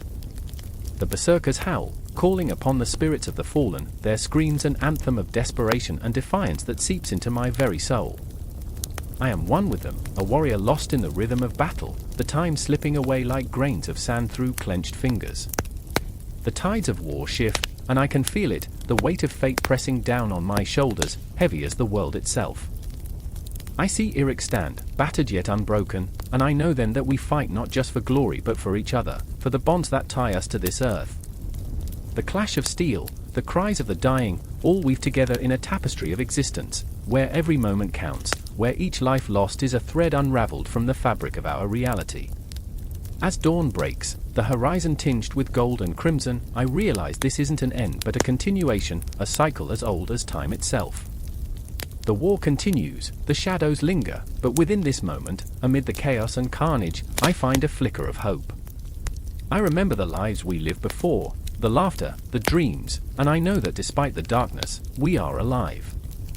The battle rages on, and as I face the horizon, I understand, the formation of Viking armies is more than just a gathering of men, it is a chaotic symphony of souls, a furious dance with fate, forever entwined in the cycle of loss and love, war and peace. The fight is not over. Not for us. Not ever. The air crackled with tension, heavy and electric, as the clash of metal on metal echoed in the distance, an eerie symphony of impending doom. I stood there, heart hammering, each beat a drum announcing the inevitability of violence. The sun, a cruel witness hanging in a sky smeared with the colors of twilight, seemed to hold its breath, watching as shadows gathered like vultures on the periphery of the battlefield. I remember the first time I saw him, the Berserker, a wild storm of fury and madness, eyes ablaze with an unsettling fire. He didn't wear armor, he was the armor, skin taut over muscle, a living weapon honed by untold agony. His battle cry was a guttural roar, primal and unrestrained, slicing through the silence like a knife. I felt it in my bones, the rawness of his rage, the unfiltered grief that fueled his relentless charge. He was a whirlwind, a tempest waiting to unleash chaos upon the unsuspecting. Across the field, the shield wall stood resolute, a line of men bound by fear and loyalty, hearts drumming a different rhythm, steady, methodical, survival. They were not soldiers by choice, but by necessity, driven by a haunting sense of duty. Each man held his shield like a lifeline, a barrier against the horrors of the world, yet I could see the tremors in their hands, the flickers of doubt in their eyes. Among them, I found Torvald, his brow furrowed, memories of a simpler life flashing behind his weary gaze. He had a family waiting for him, a promise of warmth and laughter that felt worlds away in that moment of foreboding. I remember the way he hesitated, just for a heartbeat, as if the weight of his decisions threatened to crush him.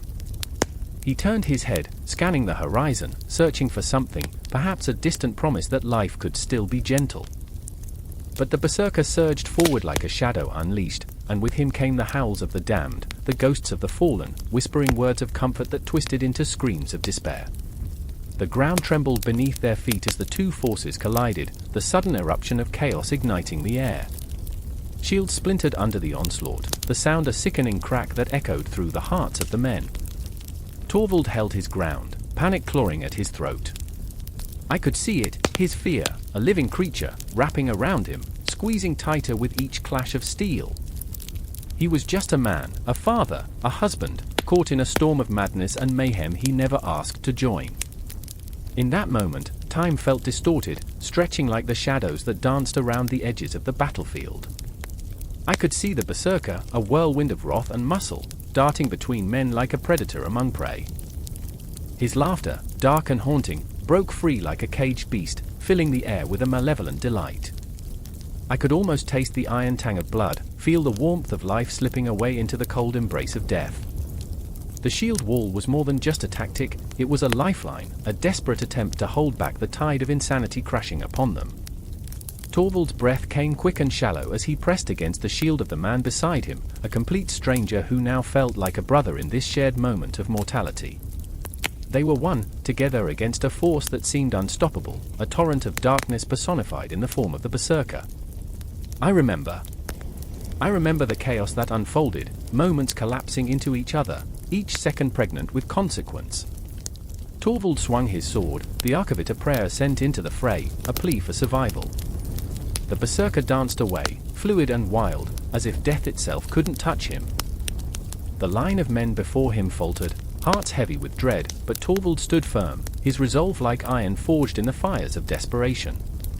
Then, as if the world had conspired against them, the Berserker turned his gaze toward Torvald. Eyes locked, two very different souls, one filled with the fire of vengeance, the other with the weight of love and duty. Time froze, a breath held in anticipation. I could feel the pulse of their fear, the intensity crackling like thunder. I was there, in that space, feeling the churning storm inside me, reflecting their struggle, their pain, their heartbeats racing in tandem. The moment shattered as the Berserker lunged, a blur of muscle and fury, and Torvald's heart seized, a moment of clarity amid chaos. He could see his children's faces in his mind, hear their laughter, feel their innocent joy like a soft light cutting through the darkness. He wasn't fighting for glory, he was fighting for life itself. I remember the clash that followed, a whirlwind of despair and determination. Each swing of steel felt like a desperate cry against fate, every parry a dance with mortality. The air was thick with sweat, blood, and the acrid scent of fear. And in that cacophony, a whisper of something deeper, something primal echoed in the chaos, the realization that this battle was not just of flesh and steel but of souls intertwined, a struggle against the very essence of despair. The sun dipped lower, shadows lengthening, as the Berserker and Torvald fought, a tempest of fury and desperation, a vivid tapestry of emotion woven into the very fabric of the night. I knew, even then, that this confrontation was only the beginning, a moment suspended in time, a reflection of the eternal struggle between light and dark, hope and despair. And as the battlefield morphed into a whirlwind of chaos, I felt the pulse of their lives, their dreams, resonating within me, an unbreakable bond forged in the crucible of combat. I stood at the edge, breathless, heart racing, knowing that this was not just a fight against an enemy, but a fight against the shadows that lingered just beyond the veil of reality, a fight that would echo through time, leaving its mark on the souls of those who remained. The Berserker roared, a haunting melody of rage and sorrow, and the shield wall held, trembling yet unyielding, ready to face whatever darkness awaited them. And in that moment, the world held its breath, caught in the throes of a battle that had only just begun. The howl of the wind pierced the night, a banshee's wail echoing across the frozen fjord, while shadows danced atop the snow like specters of battle. I stood on the edge of the world, heart thundering, breath a frosty plume in the biting air. It was here, under a sky splattered with stars, that I first saw him, the Berserker, a figure clad in wolf pelts, eyes wild like twin flames, skin slick with the remnants of his violent euphoria. His laughter rang out, deep, primal, intoxicating, and in that moment, I understood both terror and allure, the seduction of madness. I remember the chill of that night, a chill that sank deeper than bone. I recall Eric, a warrior torn between his own ambition and the horror of what he had witnessed. He was my brother, my blood, yet in the throes of battle, he became something else, something unrecognizable. The way he fought, muscles rippling beneath scarred skin, as if possessed by a god of fury. It was a sight that both inspired awe and terror, a rapture painted in crimson. I felt it in my gut, a twisted knot of envy and fear. I wanted to be him, yet I felt the shadows of his rage wrap around me like chains. "Eric!" I shouted, the word slipping through clenched teeth, but he was already lost, eyes rolling back as he plunged his axe into another foe. The crunch of bone, the wet slice of flesh, each blow a dance of savagery. In that moment, he was not just a man, he was a storm unleashed, a beast of legend. But legends come with a price, and as I stood frozen, I knew the price would be steep. I remember Sigrid, her face an ethereal mask of beauty, but the softness of her features was marred by the weight of expectation. She watched Eric with a gaze filled with both desire and horror, the pull of the wolf within him tugging at her heart, weaving a tapestry of love and dread. "He's not a god," she whispered to me once, the words trembling on her lips. "He's a demon, and demons consume everything." Yet, every time she saw him emerge from the fray, blooded and fierce, her resolve cracked a little more. I felt her longing, like a storm brewing beneath the surface. The air crackled with tension as the stories of berserkers echoed through our village, men who wore their rage like armor, who fought like wild animals, incited by fury and the intoxicating embrace of the gods. They were revered, feared, and shunned, walking the line between honor and madness. I remember my father shaking his head as he recounted the tales, a mixture of pride and dread. "They are chosen, but also cursed," he said, eyes glazed as if peering into an abyss. "The more blood they spill, the more they lose themselves." And there we were, Eric and I, standing at the precipice of humanity, the twin parts of savagery and sanity stretching out before us. As the moon rose, casting a ghostly glow upon the snow, I found myself drawn into the depths of his turmoil. I watched him transform, body convulsing, breath quickening as a frenzied roar tore from his throat. The wolf awakened, and I was left clinging to memories, of laughter shared by the hearth, of summer days swimming in the fjord, of a bond that felt as unbreakable as iron. But with every battle, with every enemy slain, I could see pieces of Eric slipping away like grains of sand through clenched fists. In the quiet corners of my mind, I begged him to find his way back. To remember the boy who played with wooden swords, who shared whispered secrets under the stars. But each time he emerged from the haze of fury, he was a little less human, a little more beast. Each victorious roar felt like a death knell for the brother I once knew. The night waned, a suffocating silence wrapping around us as the echoes of the last battle faded into the frost-bitten air. I remember standing amidst the carnage, flesh torn, bodies strewn like discarded toys. I looked at Eric, and for the first time, I saw not just the berserker but the ghost of a man trapped within. His eyes, once bright and full of life, now reflected nothing but a haunting emptiness. I felt the weight of despair pressing down on my chest, a dagger twisting deeper. "Come back to me," I whispered, but the words felt like shattered glass, beautiful but utterly useless. Sigrid arrived then, her breathless form weaving through the aftermath, searching for Eric, but I could see the conflict in her eyes. Love and fear warred within her, and it terrified me. I saw her reach out, fingers trembling as she brushed against his arm, and for a moment, the wolf within him faltered. In that flicker of recognition, I saw hope, a fragile, flickering candle in a tempest. But as quickly as it appeared, it vanished. Eric's eyes clouded again, and the beast reclaimed him, her touch lost to the chaos. The village would remember this night, the night the berserker danced in blood, the night he lost himself completely. But I would remember it differently. I would remember the sorrow that cloaked our hearts like a shroud. I would remember the way the laughter had turned to screams, the way dreams had devolved into nightmares. I remember standing between them, two souls lost in the storm, the weight of expectation and destiny crushing down. Each heartbeat was a reminder that the line between hero and monster was nothing more than a whisper. And in that moment, I understood, we are all a little mad, a little broken, we are all just one choice away from becoming something we fear.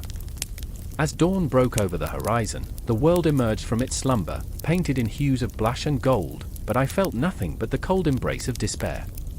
The shadows were long, the echoes of battle haunting. And I stood there, watching as the sun rose, knowing the story of my brother had only just begun. The air hung heavy, thick as blood, a stillness that crackled with the promise of violence. The village lay caught in a fragile silence, aching like a breath held too long. I stood amidst the chaos, feeling the pulsing energy of terror and anticipation seep into my bones.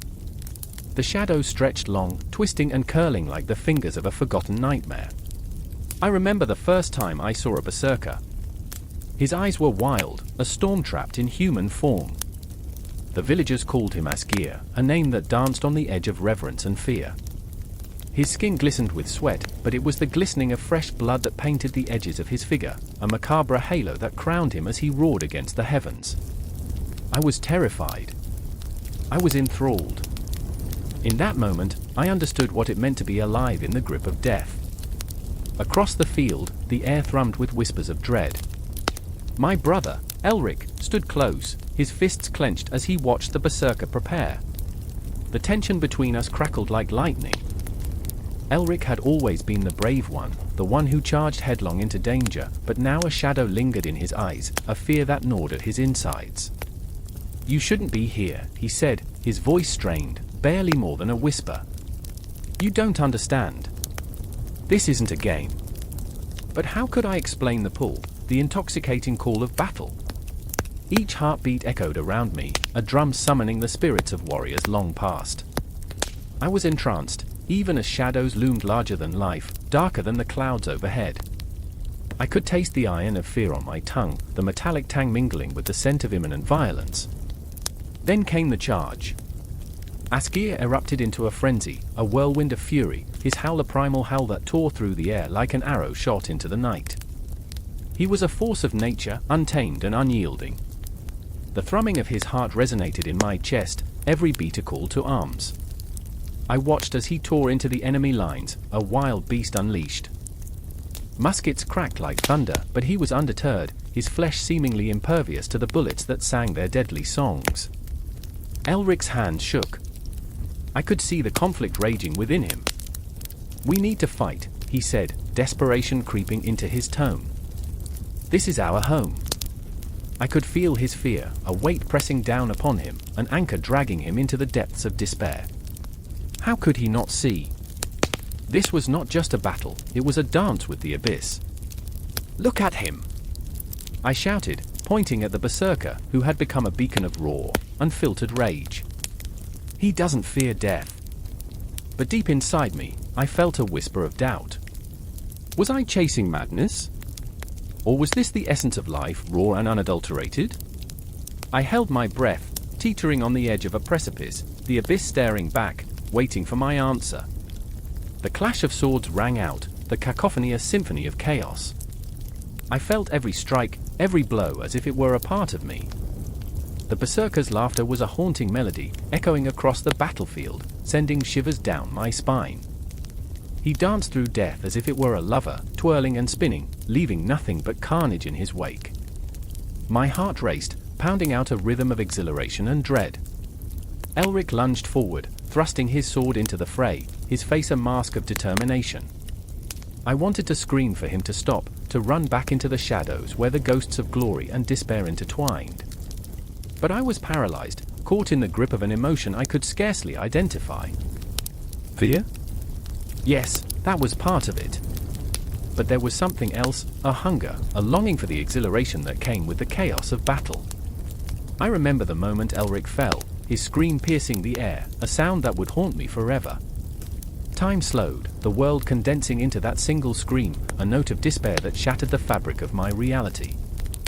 I rushed forward, racing against an unseen clock, desperate to reach him, to pull him back from the edge of the void. But I was too late. The weight of my own heartbeat crushed me, each thud a reminder of my powerlessness. In that moment, the Berserker turned, his fierce gaze locking onto mine. For a brief second, his eyes softened, and I saw a flicker of something beneath the madness, a reflection of my own turmoil, my own fear. I felt a connection, a bond woven through the fabric of pain and rage. We were both lost souls, dancing on the edge of a razor, teetering between glory and oblivion. Then he charged again, and I was swept up in the tide of battle, my own sword drawn, the weight of it heavy in my hands. Blood and sweat mingled, the taste of life and death swirling on my tongue. I swung, feeling the blade cut through flesh, the sound a sickening squelch. And yet, in that moment, I felt more alive than I had ever felt, a heartbeat away from madness. I could still hear Elric's scream echoing in my mind, a haunting melody that would never fade. I fought harder, faster, determined to honor him with each swing of my sword. The Berserker's presence enveloped me, a dark cloud that fueled my rage. We were kin in this madness, warriors bound by the thrill of battle and the shadows of our past. And then it all blurred, bodies, cries, the smell of iron and smoke. The battle raged on, a tempest of fury and heartache. In the depths of chaos, I realized we were all berserkers in our own right, driven by the ghosts of our fears and desires. The echoes of our struggles rang out, a haunting symphony that would never fade, forever entwined with the legacy of warfare that shaped our world. Time stretched, the moments abyssal and fleeting. I felt the weight of history pressing upon us, a reminder that every clash had its roots in something deeper, something primal. In that endless dance with death, I became one with the chaos, a fleeting spirit caught in the storm, as the world around me faded to shadows. I was lost, and yet, I was finally found. The air crackled with tension, a silent scream reverberating through the night. A lone figure stood at the edge of the village, the flickering torchlight casting jagged shadows against the crumbling stones of the chapel. I remember that moment, the way the wind howled like a wounded beast, carrying with it the scent of smoke and fear. I felt it deep in my bones, the impending storm, the clash of two worlds teetering on the brink of destruction. Bjorn, with his broad shoulders and wild hair, was a living embodiment of fury and fervor, a berserker caught in the throes of an ancient rage. He clutched his axe, its blade glinting ominously in the dim light, the weapon a trusted companion of many a blood-soaked night. His heart raced, thundering with the memories of battles fought and comrades lost, a cacophony of screams echoing in his mind. I remember the way he looked out over the village, eyes flickering with a mix of fear and defiance. Here stood a man torn between the legacy of his forefathers, who roamed the wilds of the north, and the suffocating weight of a new faith that sought to snuff it all out. Bjorn! The voice pierced the night like a dagger. It was Astrid, his sister, a fierce spirit wrapped in a fragile shell. She stood behind him, her eyes wide with desperation, the flicker of a candle illuminating her face, casting her in an ethereal glow. We cannot fight them. Their gods are different, their ways foreign. But how could he turn away? The laughter of the village, vibrant and alive, danced on the cusp of annihilation. He remembered the warmth of their fires, the stories shared under the watchful eye of the moon, the gods they had worshipped since time immemorial. Now, it all seemed like a fragile illusion, a dream fading as dawn approached. "I will not let them take our blood, our legacy." His voice thundered, raw and desperate, a challenge to the very heavens. Astrid's heart ached, a gaping void where hope once flickered. She had seen the bloodshed, the devastation, the way the new faith spread like a creeping vine, wrapping its tendrils around their lives. But Bjorn, we cannot fight the stars. They are watching. They have sent their messengers. She spoke of the priests, cloaked in their white robes, their voices echoing like the tolling of a funeral bell, demanding submission and reverence. The night pulsed with an eerie heartbeat, as if the cosmos itself held its breath. It was a time of change, the encroaching light of Christianity casting long shadows over the traditions and rituals of the past. Bjorn felt the weight of it pressing down, each heartbeat a drum signaling the end of an era. He turned to Astrid, desperation etched across his features, a visceral plea for understanding. "What do you want me to do? Kneel before them? Offer my soul to the very gods who would see us erased?" A silence fell, thick and suffocating. Astrid stepped closer, her hands trembling as she reached for him. "I want you alive, brother. I want you to see the sun rise again." Her voice cracked, and in that moment, I felt the ache of countless families torn apart, the fraying threads of loyalty stretched to their breaking point. Then came the distant sound of chanting, a rhythm that rose and fell like the tide, the voices intertwining in a macabre dance. The villagers had gathered, a living testament of fear and faith, their faces illuminated by the flickering flames, a sea of uncertainty. I remember the dread that coursed through me as I watched them, each soul caught in the grip of a decision that could seal their fate. A choice between the ancestors who had loved them fiercely and the promises of a new dawn that felt like a betrayal. And Bjorn, caught in the eye of the storm, felt the conflict tearing at him. The strength of his ancestors pulsed through his veins, but the love for his sister dulled the edge of his fury. "What if we could adapt?" he whispered, barely audible over the growing tide of voices. "What if we could find a way to honor both?" Astrid's eyes widened, shimmering with a fragile hope. "Then we become more than just warriors. We become a bridge." The words hung heavy in the air, a tantalizing thread that drew Bjorn in, even as the darkness loomed. He could almost see the path stretching before him, fraught with peril yet shimmering with possibility. A flicker of warmth ignited in his heart, a sense of purpose that clashed violently with the instinct to fight, to rage against the encroaching tide. As the chanting grew louder, the shadows deepened, and the figures of the priests emerged, a ghostly procession marching forward, eyes blazing with fervor, brandishing symbols foreign yet potent. Their voices soared, seeking to drown out the last remnants of resistance with promises of salvation and eternal life. Bjorn's heart thundered within him, a wild beast caged in a fragile human frame, wrestling with desires, love, and the weight of legacy. But the wind shifted, carrying away the scent of familiarity, replacing it with something sharp and acrid. The fire flickered, illuminating the faces of the angry villagers, the fear that twisted their features into masks of desperation and defiance. They were not mere spectators, they were participants in this tragic ballet of faith and fury, and Bjorn felt the pull of their collective heartbeat. "Bjorn!" A voice rang out, breaking through the chaos, the figure piercing the lines of dark and light. It was Leif, a childhood friend, a warrior with laughter that could turn the tide of sorrow. "It's time." In that moment, everything coalesced, a tempest of emotion swirling around them. Hope and despair collided, forging a bond stronger than blood, igniting a resolve that surged through the village. "I remember," Bjorn whispered, his voice barely escaping his lips, "I remember the way our people fought for every breath, for every heartbeat. I can't turn my back on that." "No one is asking you to," Astrid replied, her hand clasping his tightly, the warmth of her spirit kindling a fire within him. "But we must remember who we are, and where we come from." And just like that, the moment elongated, pulse after pulse echoing through the night.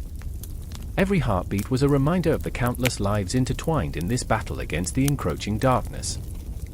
The silence before the storm, a harbinger of both conflict and adaptation, hung thick in the air, promising that this was only the beginning. The air hung heavy, thick with a tension that called like a serpent ready to strike. I stood in the midst of chaos, the clash of steel ringing in my ears, a discordant symphony of death. A fire crackled nearby, illuminating the faces of men twisted with rage and desperation. In the center, a figure loomed, a titan among mortals, his eyes wild, unfocused, lost somewhere between the primal and the human. This was Torvald, a once great berserker, now teetering on the edge of his own darkness, where fury could no longer distinguish friend from foe. I remember the stories they told, how he would enter battles, how the air would hum with his feral energy, how he could rip apart the very fabric of fear with sheer will.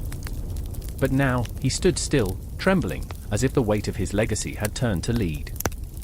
I could see it in the twitch of his fingers, the way he clutched his sword, knuckles white against the polished hilt. Memories surged through me, ghostly whispers of glory and blood, of a time when the berserker's howl sent shivers through the hearts of armies. And there was Astrid, Torvald's sister, a healer in a world that had forgotten compassion.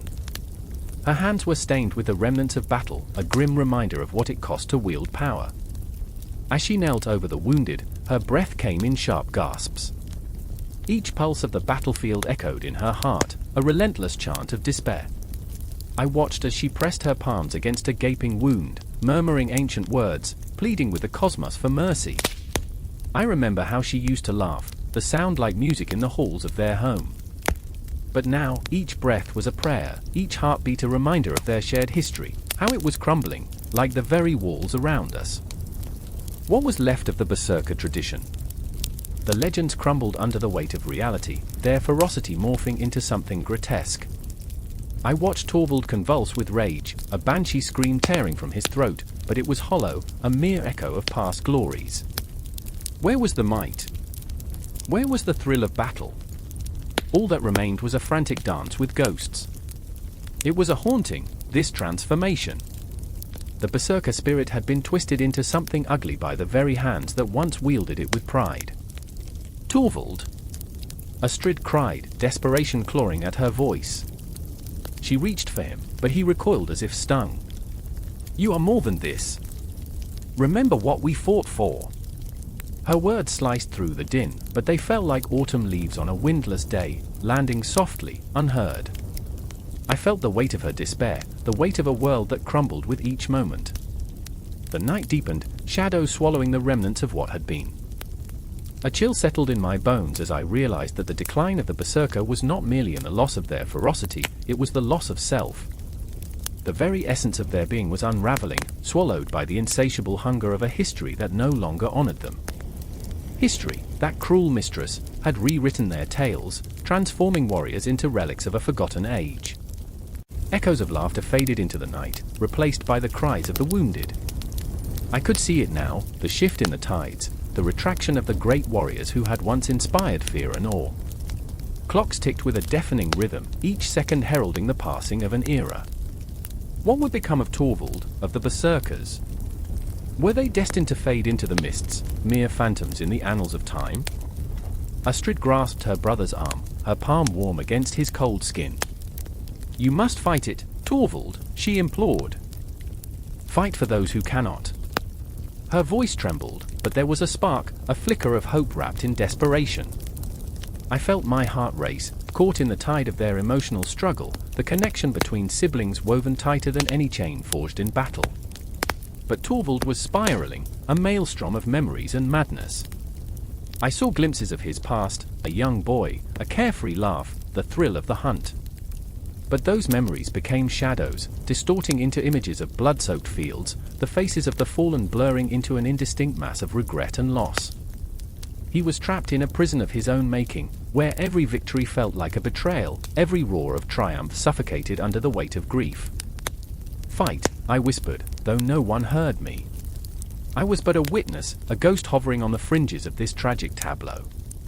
I felt them pulling at the threads of fate, an unraveling tapestry where each thread represented a life once lived with the ferocity of the storm. Torvald's breath hitched, a moment of clarity piercing through the storm of his mind. The wildness in his eyes flickered, caught between the man he was and the beast he feared becoming. I could see it, a battle not just for dominance but for the very soul of who he was becoming. Would he emerge from the ashes, or would he be consumed by the very fire that once fueled him? The tension crackled, the world stood still, suspended in a moment thicker than blood.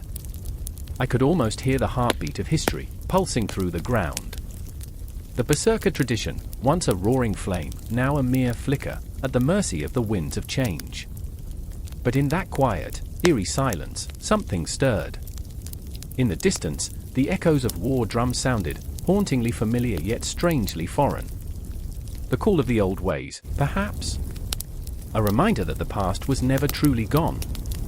The decline was palpable, but what if it was not an end, but rather a transformation? A rebirth cloaked in shadow and doubt.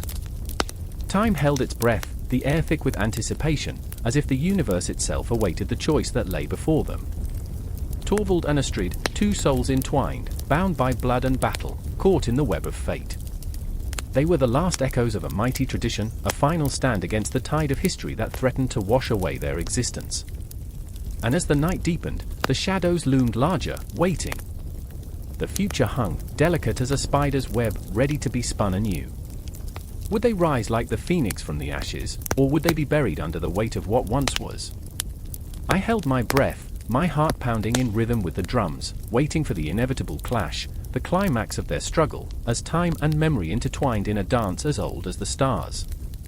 The forest was a cacophony of chaos. Cries echoed, the air thick with the tang of blood and the acrid scent of sweat. I stood there, heart racing, pulse pounding like war drums, as shadows twisted and turned, clutching at the remnants of fading daylight. The trees loomed overhead, ancient giants ensconced in mist, their gnarled branches clawing at the bruised sky. I remember feeling small, utterly insignificant against the weight of 1,000 years of history, 1,000 stories carved into the bark of the woods. Run! It was Ayla's voice, sharp as a knife, slicing through the murky fog of fear that threatened to drown me. Her eyes gleamed with an intensity that held both terror and defiance, a wild spark that made her look more wolf than woman.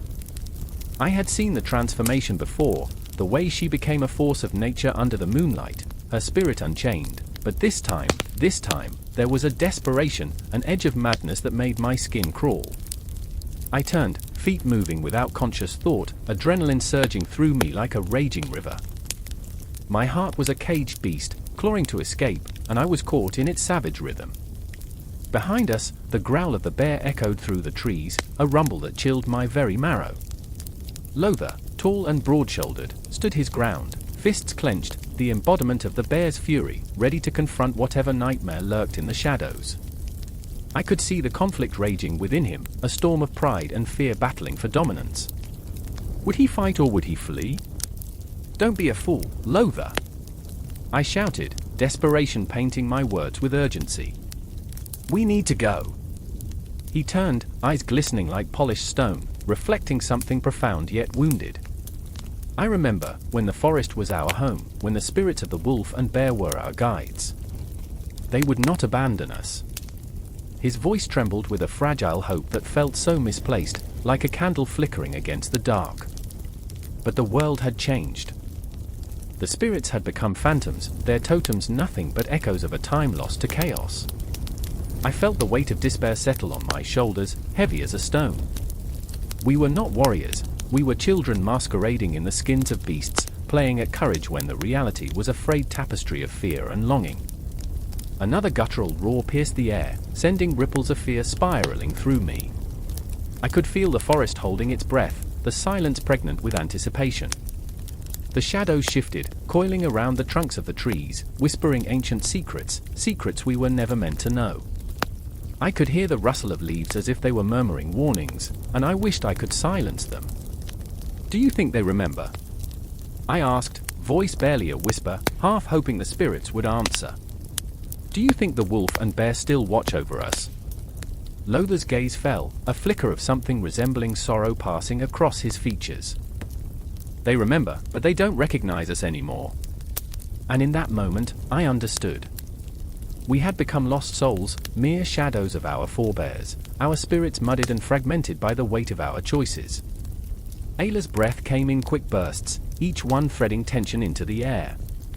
We can't stand here, Lothar. That thing out there, her voice hitched, the fear spilling over like a dam about to burst. It's hunting us. And if you think it's going to take pity on a lost bear and a forgotten wolf, she didn't need to finish. I felt it in my bones, the primal fear that launched us into this hellscape. The bear was not just a creature, it was a symbol, a visceral representation of our struggle. And the wolf, wild and untamed, was our spirit, our instinct to survive. Yet here we were, caught in a web of desperation, each heartbeat a thunderous reminder of our mortality. The ground trembled beneath us, as if the very earth felt the weight of our anguish. I wanted to scream, to shatter the silence with the rawness of my fear. I remember the way the air shifted, how the shadows seemed to pulse, alive with an energy that wrapped around us like a noose. I remember the way time slipped through my fingers like sand, each grain a moment lost, forgotten. Then it came, eyes glowing like embers in the dark. The bear, no, a beast, a nightmare clad in fur and rage. It was not just a creature, it was the embodiment of our fears, our failures, and our regrets. I could almost hear the whispers of the forest urging us to flee, to fight, to become what we were meant to be. Lothar! I cried, and my voice echoed in the void, a pitiful plea laced with desperation. It's time! We must become the totems we've forgotten. And in that heartbeat, I saw it, the flicker of a wolf within Ayla's eyes, the fury of a bear roaring to life in Lothar's stance. They were transforming, shedding the weight of our past like old skins, becoming the very spirits we had long lost. My heart raced, not from fear but from the intoxicating taste of hope, raw and fierce. Fight, Ayla whispered, fierce as a summer storm, and in that moment, I understood. We were not just running from the darkness, we were racing toward the light that we had all but extinguished. Our spirits roared with the strength of the wolf and the bear, and together we would stand, not as lost souls, but as warriors, as the very embodiment of the totems that once guided our ancestors. The beast lunged, shadows danced in the flickering light of the dying day, a tempest of primal energy, a clash of spirit and flesh. I could feel the weight of the world hanging in the air, the echoes of the past mingling with the promise of what could be, and for one heart-stopping moment, everything hung in the balance. The woods held their breath, and the night began to stir. A full moon spills its silvery light over a snow-blanketed field, illuminating the jagged silhouettes of trees that stand like sentinels, witnesses to the chaos that is about to unfurl.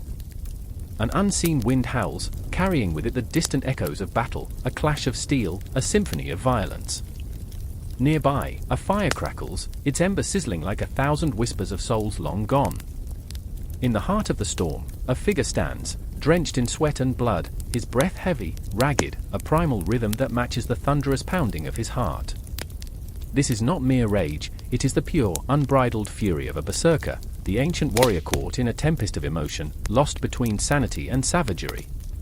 I remember the flicker of that fire, the way it danced and writhed, enchanting and terrifying, as if it held secrets that were better left unspoken. In the shadows, I could see him, Eric, a man trapped in a labyrinth of his own making, the weight of his past pressing down on him like the crushing grip of a bear. Eyes wild, he clawed at the air, a primal scream tearing from his throat, a raw, visceral cry that seemed to awaken the very spirits of the forest. He was both hunter and hunted, a predator fueled by the primitive instinct that coursed through his veins, and yet, beneath the surface, a flicker of doubt ignited, a question whispered in the stillness, who was he when the bloodlust faded? And then there was Ashlyn, her heart beating in sync with the rhythm of the night, a melody of fear and courage intertwined, woven into the fabric of her existence. She stood at the edge of the clearing, observing Eric as if he were a wild animal, dangerous, unpredictable, yet deeply familiar. Her own demons clawed at her, memories of watching her kin fall victim to the frenzy of berserkers, their faces etched in her mind like a haunting melody that played on repeat. She felt the icy grip of fear squeeze her heart, but within that fear lay the bittersweet taste of understanding. She had seen the monster rise and fall, had felt the pull of that darkness, and it both terrified and intrigued her. Eric, she called, her voice trembling yet steady, a lifeline thrown into the storm. You don't have to do this. But the words were swept away by the wind, swallowed by the chaos that surged inside him. He turned, eyes aflame with a fire that burned brighter than the sun, a fierce hunger for something unnameable. In that moment, he was not just a man, he was a vessel for centuries of rage, the embodiment of every warrior who had ever fought for love, for revenge, for glory. And beneath that ferocity lay the heart of a lost boy, begging to be freed from the chains of expectation and the burden of his legacy. I remember the clash, the way it echoed through the woods like a funeral dirge. The trees seemed to groan, their branches reaching toward the sky, desperate for the release of whatever ancient magic was at play. Eric lunged, and time slowed, stretching like a taut string ready to snap. The battle was not just with the enemy before him, it was within, a relentless struggle against the tides of bloodlust that threatened to consume him whole.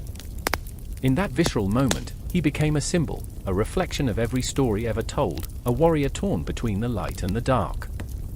Aisling stepped forward, her pulse quickening. "Eric!" Her voice cracked like a whip, sharp and unyielding. "You're stronger than this." But he was a storm, and storms do not answer to reason. The fury surged, a tempest swirling within him, clawing at the edges of his sanity. He was a beast, a creature of legend, the stories that echoed through time, the berserker whose name would be etched in the annals of history. Yet what history would remember? The bloodshed?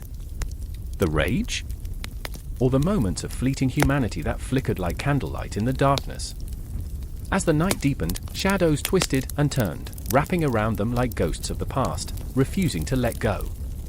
Each heartbeat echoed like the tolling of a bell, reverberating through the air, a reminder of mortality. Aisling reached out, her fingers trembling, yearning to bridge the chasm that separated them.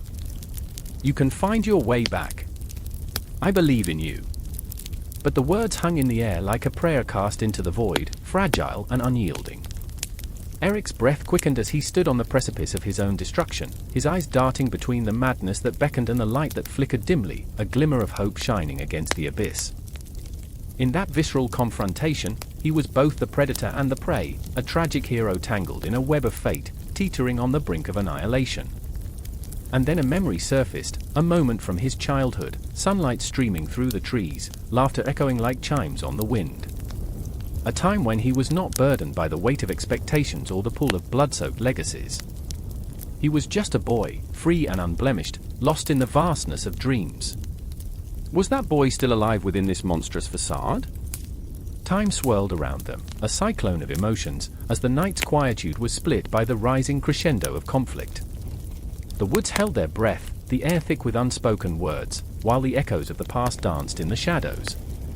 Aisling's heart thrummed in her chest, a steady reminder of everything that was at stake. She was not merely a watcher, she was a participant, a force that could either liberate or destroy. And so the confrontation loomed, a collision of wills, an emotional tempest that would ripple through time, forever altering the fabric of their existence. Would Eric embrace the darkness, surrender to the berserker within, or would Aisling's unwavering belief pull him back from the brink? The answer hung in the air, heavy and electric, a promise waiting to be fulfilled, a story yet to unfold. The moon rose higher, casting a ghostly pallor over the field where ancient stories whispered through the trees. And just like that, the air crackled with anticipation, a moment suspended in time where action and emotion would collide, giving birth to a new legend, one that would echo in art and literature, resonating through the ages, as time marched relentlessly forward, unforgiving, yet achingly beautiful.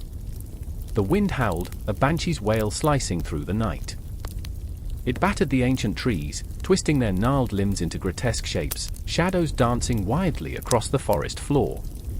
In that eerie moment, the moon hung low, its pallid glow bathed the scene in a ghostly light, illuminating the four figures huddled near a crumbling stone altar, remnants of a forgotten rite.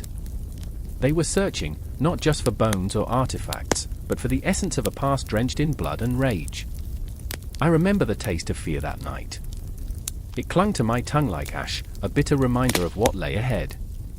My fingers trembled as I gripped the flashlight, its beam flickering like my resolve. To my left was Eric, his brow furrowed, eyes darting, the weight of anticipation pressing down on his chest like a stone. A self-proclaimed scholar, he wore his knowledge like armor. But in that moment, a crack ran through his facade, revealing a boy lost in the labyrinth of history, teetering on the edge of madness. To my right, Lila crouched, breath shallow and quick, the pulse at her throat a frantic drum. Her passion for the past was a fire, intense, consuming, but now a flickering candle caught in a tempest. Lila's laughter often danced in the air like the sweetest music, but tonight, it was swallowed by the dark. I could see her biting her lip, a nervous habit, a silent prayer to gods long forgotten. "Do you really think they were like that?" "Berserkers," she whispered, her voice trembling. It was a question that echoed, reverberating through the hollow trees. Eric scoffed, his bravado faltering. "They say it was the blood of bears and mushrooms that made them what they were, warriors who wore their fury like a skin." But I felt it, the tension crackling like electricity in the air. The idea of becoming something so primal, so unrestrained, clawed at me. What if the frenzy they felt was not a mere chemical reaction but an echo of something deeper, something dormant within us, waiting to awaken? The thought sent a shiver down my spine, my heart beating like a war drum against my ribs. As the wind moaned, I cast the beam of my flashlight across the altar, revealing intricate carvings of animals, wolves, bears, serpents, all entwined in a dance of death. It was a cryptic script, a forgotten language of blood and violence. My pulse quickened. You could almost hear the whispers of the past, the echoes of battle cries and the stench of sweat mingling with the iron scent of blood. I took a step closer, my feet crunching on brittle leaves, and suddenly, the ground beneath us shifted. A low rumble, a growl from the earth itself. Time warped, and I felt the chill of centuries wrap around me. I could see them, the berserkers, blooded and wild, their eyes alight with fury as they tore through their foes with abandon. What drove them? Was it honor or madness? The line blurred with each heartbeat, each pulse of adrenaline. "Do you feel that?" Lila whispered, her voice trembling like the leaves above us. "It's like they're here." Her words struck a chord deep within me, echoing through the caverns of my mind. The shadows seemed to deepen, thickening with the weight of the past. Each breath became a desperate gasp, and I realized that we were not merely scholars here, we were trespassers in a world where the primal still roamed, hungry and fierce. Then, a flash of movement. Just beyond the trees, a silhouette darted through the darkness, and my heart leapt into my throat. "Did you see that?" I gasped, words tumbling out in a rush, choking on the fear that clawed at my insides. Eric's bravado shattered, eyes wide, and Lila's hand found mine, her grip of ice. We were tethered together in that moment, souls interwoven by sheer terror. The forest held its breath, time stretching thin like the tension in the air, a taut string ready to snap. "It's nothing," Eric insisted, but his voice quivered. "Just a deer." But we all knew it was more than that. The legends of berserkers whispered of transformation, of men becoming beasts, and I could almost hear them howling in the wind, their primal rage echoing through the centuries. I felt the ground shift beneath me once more, and suddenly, a figure emerged, wild hair, a face painted in the hues of earth, eyes burning with an otherworldly fire. It stood at the edge of the clearing, a spectre of history, its chest heaving, muscles taut like a coiled spring. I could see the glint of something sharp in its hand, an axe, perhaps. Or the claw of an animal. "Run!" Eric's voice broke through the fog of fear, and in that moment, we were no longer scholars, we were prey, and the predator was upon us. Lila's scream pierced the air, raw and heart-wrenching, and we stumbled into the forest, branches clawing at our skin like the hands of the damned. I remember the darkness engulfing us, the laughter of the night carrying the weight of ages. The shadows elongated, twisting reality into something grotesque, and I knew then that we were not just unearthing bones, we were awakening something that should have remained buried. The echoes of the ancestors pursued us, each step a heartbeat, each breath a plea. And I couldn't help but wonder, what if we, too, were connected to that rage, that indomitable spirit of the berserkers? What if the shadows held not just the past, but our own future, laced with the same blood-soaked fury?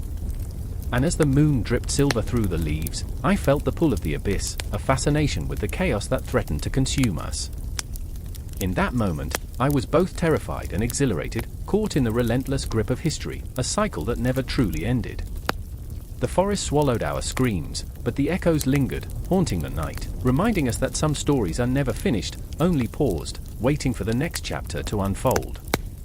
The night is a living thing, breathing shadows into the frosted air, and under the pale moonlight, the ground thrums with the heavy pulse of distant drums. I stand there, my heart racing, knowing that chaos is only heartbeats away. The cold wind bites at my skin, whispers of 1,000 battles echoing in the rustling leaves, and the scent of iron hangs thick, mingling with the earthy aromas of the forest. A village lies ahead, nestled in a clearing, trembling in the face of uncertainty.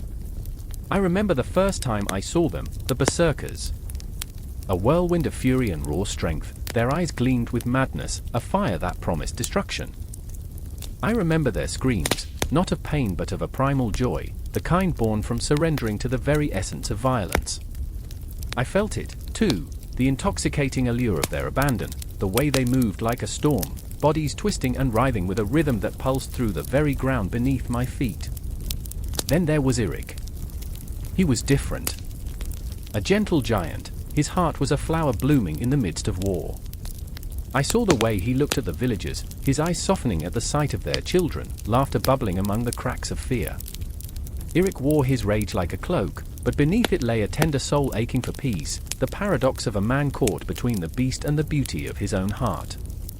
"What if I choose not to fight?" he whispered to me once, the words laced with a desperation that haunted him. "What if I choose to protect instead?" And then there was Astrid, fierce and untamed. She moved like a shadow through the trees, her presence a chaotic symphony that blended seamlessly with the wilderness. I admired her strength, the way she wielded her axe, but beneath the bravado was a churning sea of insecurity.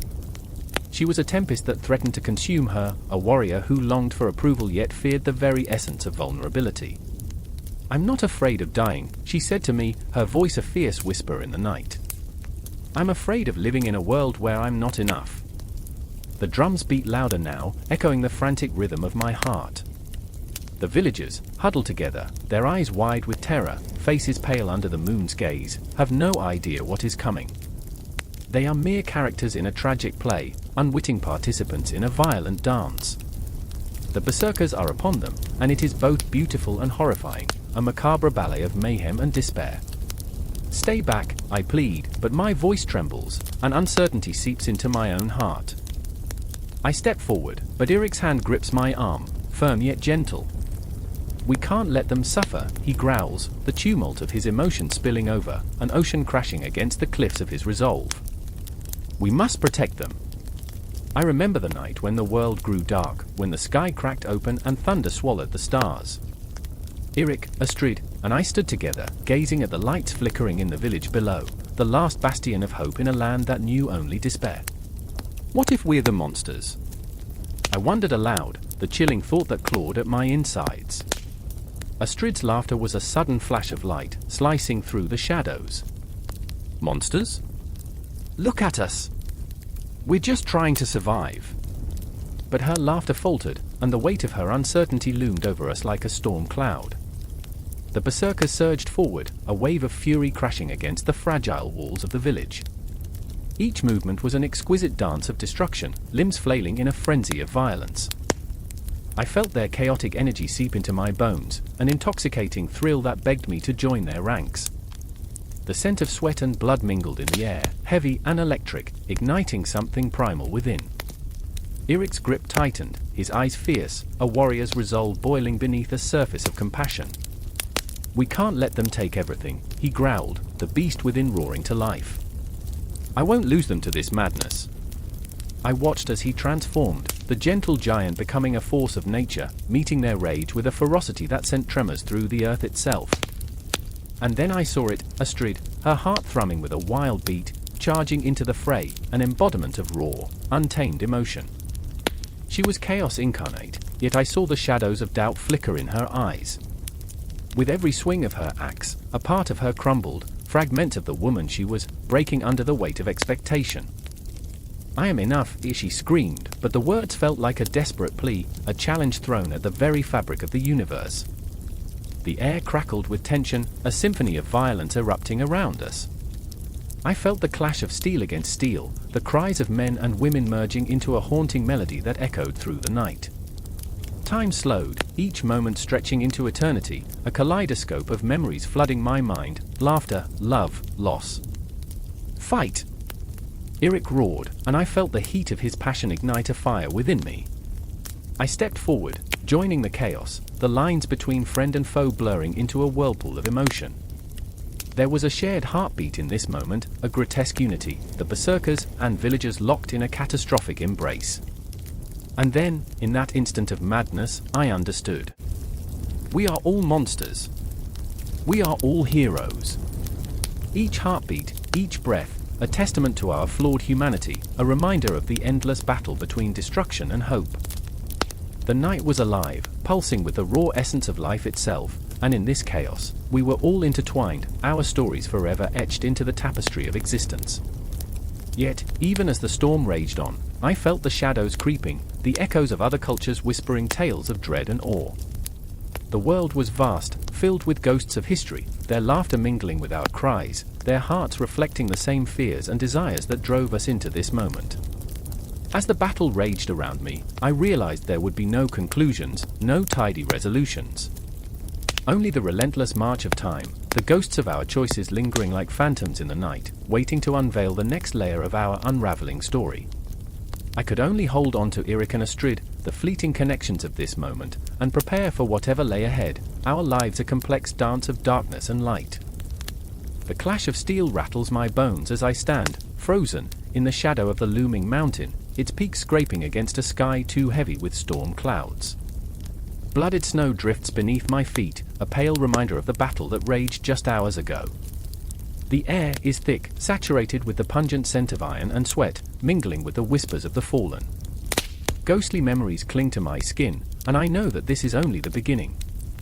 I can hear her laughter, not the wild, carefree laughter of youth, but something darker, something that slices through the frantic beats of my heart. Freydis, my sister in arms, the Valkyrie, stands a few paces away, her eyes blazing with an inner fire that outshines the flickering torches. She is a warrior, a carrier of fate, but even she carries the weight of sorrow like a stone in her throat. I remember the day she took her first life, how the thrill coursed through her, but so too did the tremor of doubt that cast shadows across her soul. Bloodshed is an addiction, and we are both addicted. Do you remember? Her voice is low, almost intimate, as if she is sharing a secret meant for only the two of us. We thought we could conquer anything. I nod, clenching my fists as the echoes of the past claw at my sanity. But we were wrong. I remember those days, the sun-drenched afternoons spent honing our skills, the laughter shared over mead, and the dreams that felt as vast as the night sky. But dreams shatter, and in their place, fear and longing take root.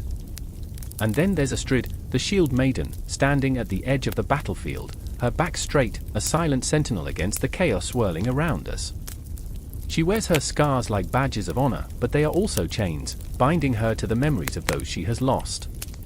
I can see it in her eyes, the flicker of a once bright flame dimming under the weight of grief. She has seen too much, tasted too many bitter victories, and now even the thrill of battle feels like a ghost haunting her. Fight for them, I whisper, as if my words could lift the burden off her shoulders. Fight for those who can't. But I know the truth, we are all fighting for ourselves, clawing for a sliver of redemption in a world that often feels unforgiving. The ground trembles beneath us, and a roar erupts from the distance, a guttural sound that sends ripples of fear through the ranks of our warriors. The enemy approaches, a tide of fury and bloodlust crashing against our fragile defenses. The air thickens with anticipation, electric and suffocating. I can feel the heartbeat of the earth, the pulse of something ancient and powerful, flowing through me. My heart races, and for a moment, time stands still. I look at Freydis, the way she grips her sword, knuckles white, her jaw set with fierce determination. She is ready to take flight, to ascend into the legends, to be one of the Valkyries who lead souls to Valhalla. But what does that mean? To be a warrior who dances with death, who embraces the chaos of battle only to find emptiness in victory. I see the conflict swirling in her eyes, the desire to prove herself at odds with the fear of becoming the very monster we've sworn to fight against. Freydis! I shout, my voice barely cutting through the din of clashing steel and the cries of men. Remember who you are. Her gaze pierces through the haze of battle, and for a heartbeat, it feels like the world fades, leaving only the two of us, sisters connected by blood and a shared purpose. I remember, she whispers, and for a moment, I see the child she once was, the girl who played with flowers in a field. But that girl is gone, swallowed by the shadows of war. And then the confrontation bursts forth, a violent eruption of chaos. We are thrust into the fray, bodies colliding, cries echoing like banshees in the dark. I am not just a warrior, I am a vessel of rage, a storm unleashed. Each swing of my sword feels like a prayer, a desperate plea for redemption. I fight not only for my own survival but for Freydis, for Astrid, for every soul lost in this senseless dance of death. In the midst of the horror, I see Astrid, her shield raised high, deflecting blows with a grace that belies the turmoil within her. Her eyes are locked on the enemy, but I can see the flicker of doubt, that moment when she questions if this is truly her path. The battlefield is a mirror, reflecting the chaos within us all. I remember nights spent around the fire, sharing dreams and fears, and I wonder, what will we become? Will we be remembered as Valkyries, brave and noble, or as monsters, lost in the hunt for glory? The storm rages on, and as the first light of dawn breaks through the clouds, illuminating the carnage around us, I realize the fight isn't just against the enemy, it's against our own demons. Freydis, Astrid, and I, we are trapped in a cycle, a dance of destiny where the steps are dictated by blood and sorrow. As the sun rises, casting a golden hue over the battlefield, I find my voice rising, a battle cry that echoes through the mountains. We are more than warriors, we are the embodiment of our ancestors' hopes and dreams. I scream for those who have fallen, for every lost sister and brother, for every heartbeat that has been silenced. And in that moment, I know, there's no escaping the past, no denying the scars etched into our souls. But together, we'll forge our path, even if it leads us into the abyss. We'll rise like Valkyries from the ashes, and though the shadows may swallow us whole, we will fight until our last breath. As the final clash fades into silence, I grasp Freydis's hand, our fingers intertwining, a silent vow, a shared burden. Time stretches, and the sun hangs heavy in the sky, a witness to our unending struggle.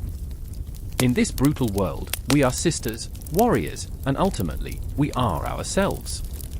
In the aftermath of battle, the echoes of our cries linger like ghosts, whispering promises that lead us to the next horizon, where the fight continues, where the shadows deepen, and where our tale is far from over.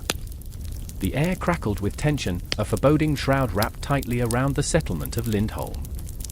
The sun hung low, a crimson eye bleeding into the horizon, casting long shadows that whispered secrets of a night soon to come.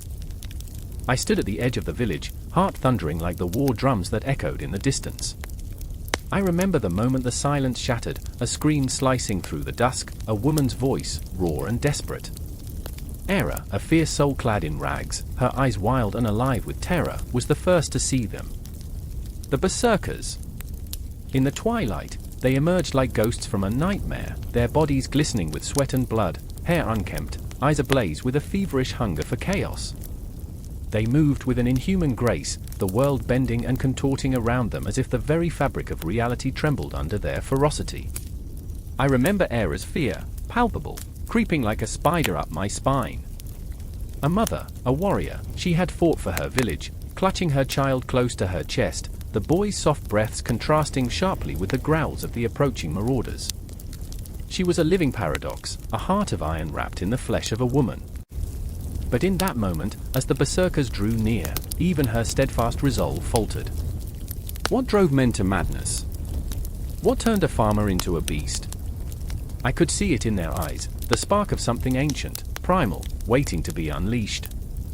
I knew then that these were no ordinary men. They had tasted blood, and now their thirst was insatiable, echoing through the village like a haunting melody. Rurik was among them, a man I used to know. Once, he stood beside me in laughter, sharing tales by the fire, the warmth of camaraderie between us. Now, he held an axe, the weapon glinting with a malevolent light, every swing promising the end of innocence. I remembered how he once cradled a lamb, how he laughed, his deep voice filled with joy. But that was before the whispers, the howling winds that spoke of glory and death, of Valhalla waiting for the brave. Now, he marched with his brothers, eyes glazed over, a fierce and terrible beauty in his rage. I felt a chill as I realized it wasn't just the village we had to fear, it was this transformation, this monstrous evolution that gripped him tight. The Berserker's curse had taken root, and all that was left was a hollow shell, a shadow of the man I once called a friend. As Era pressed her son close, I saw the flicker of hope in her gaze, the last flicker before the storm. A child's innocent eyes, full of questions, searching for reassurance in a world that had turned to ash. "I will protect you," she whispered, her voice trembling but fierce, each word laced with desperation. I reached out, wanting to assure her, to remind her of the strength she held within, but that strength was slipping, curling like smoke, vanishing into the night. The first clash of metal rang out, a sound echoing in my skull like thunder. I felt the vibrations through my bones, each reverberation a reminder of mortality, of the fragility of life. The Berserkers charged, their howls mingling with the cries of the villagers. Panic erupted, chaos spilling like oil on water.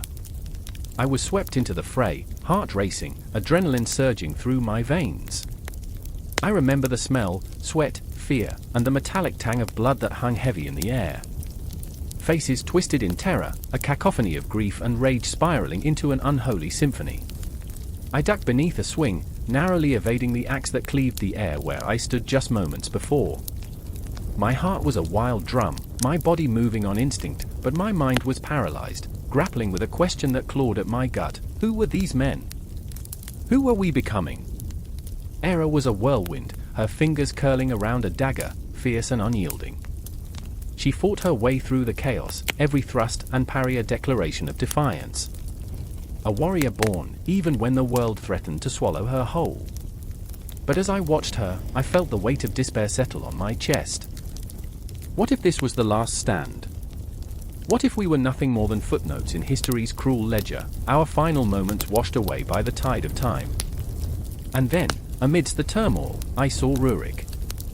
He moved like an apparition, the embodiment of ferocity. He struck down a villager, eyes filled with a primal ecstasy. I wanted to call out, to shake him from his trance, to remind him of the boy he was, the laughter we shared.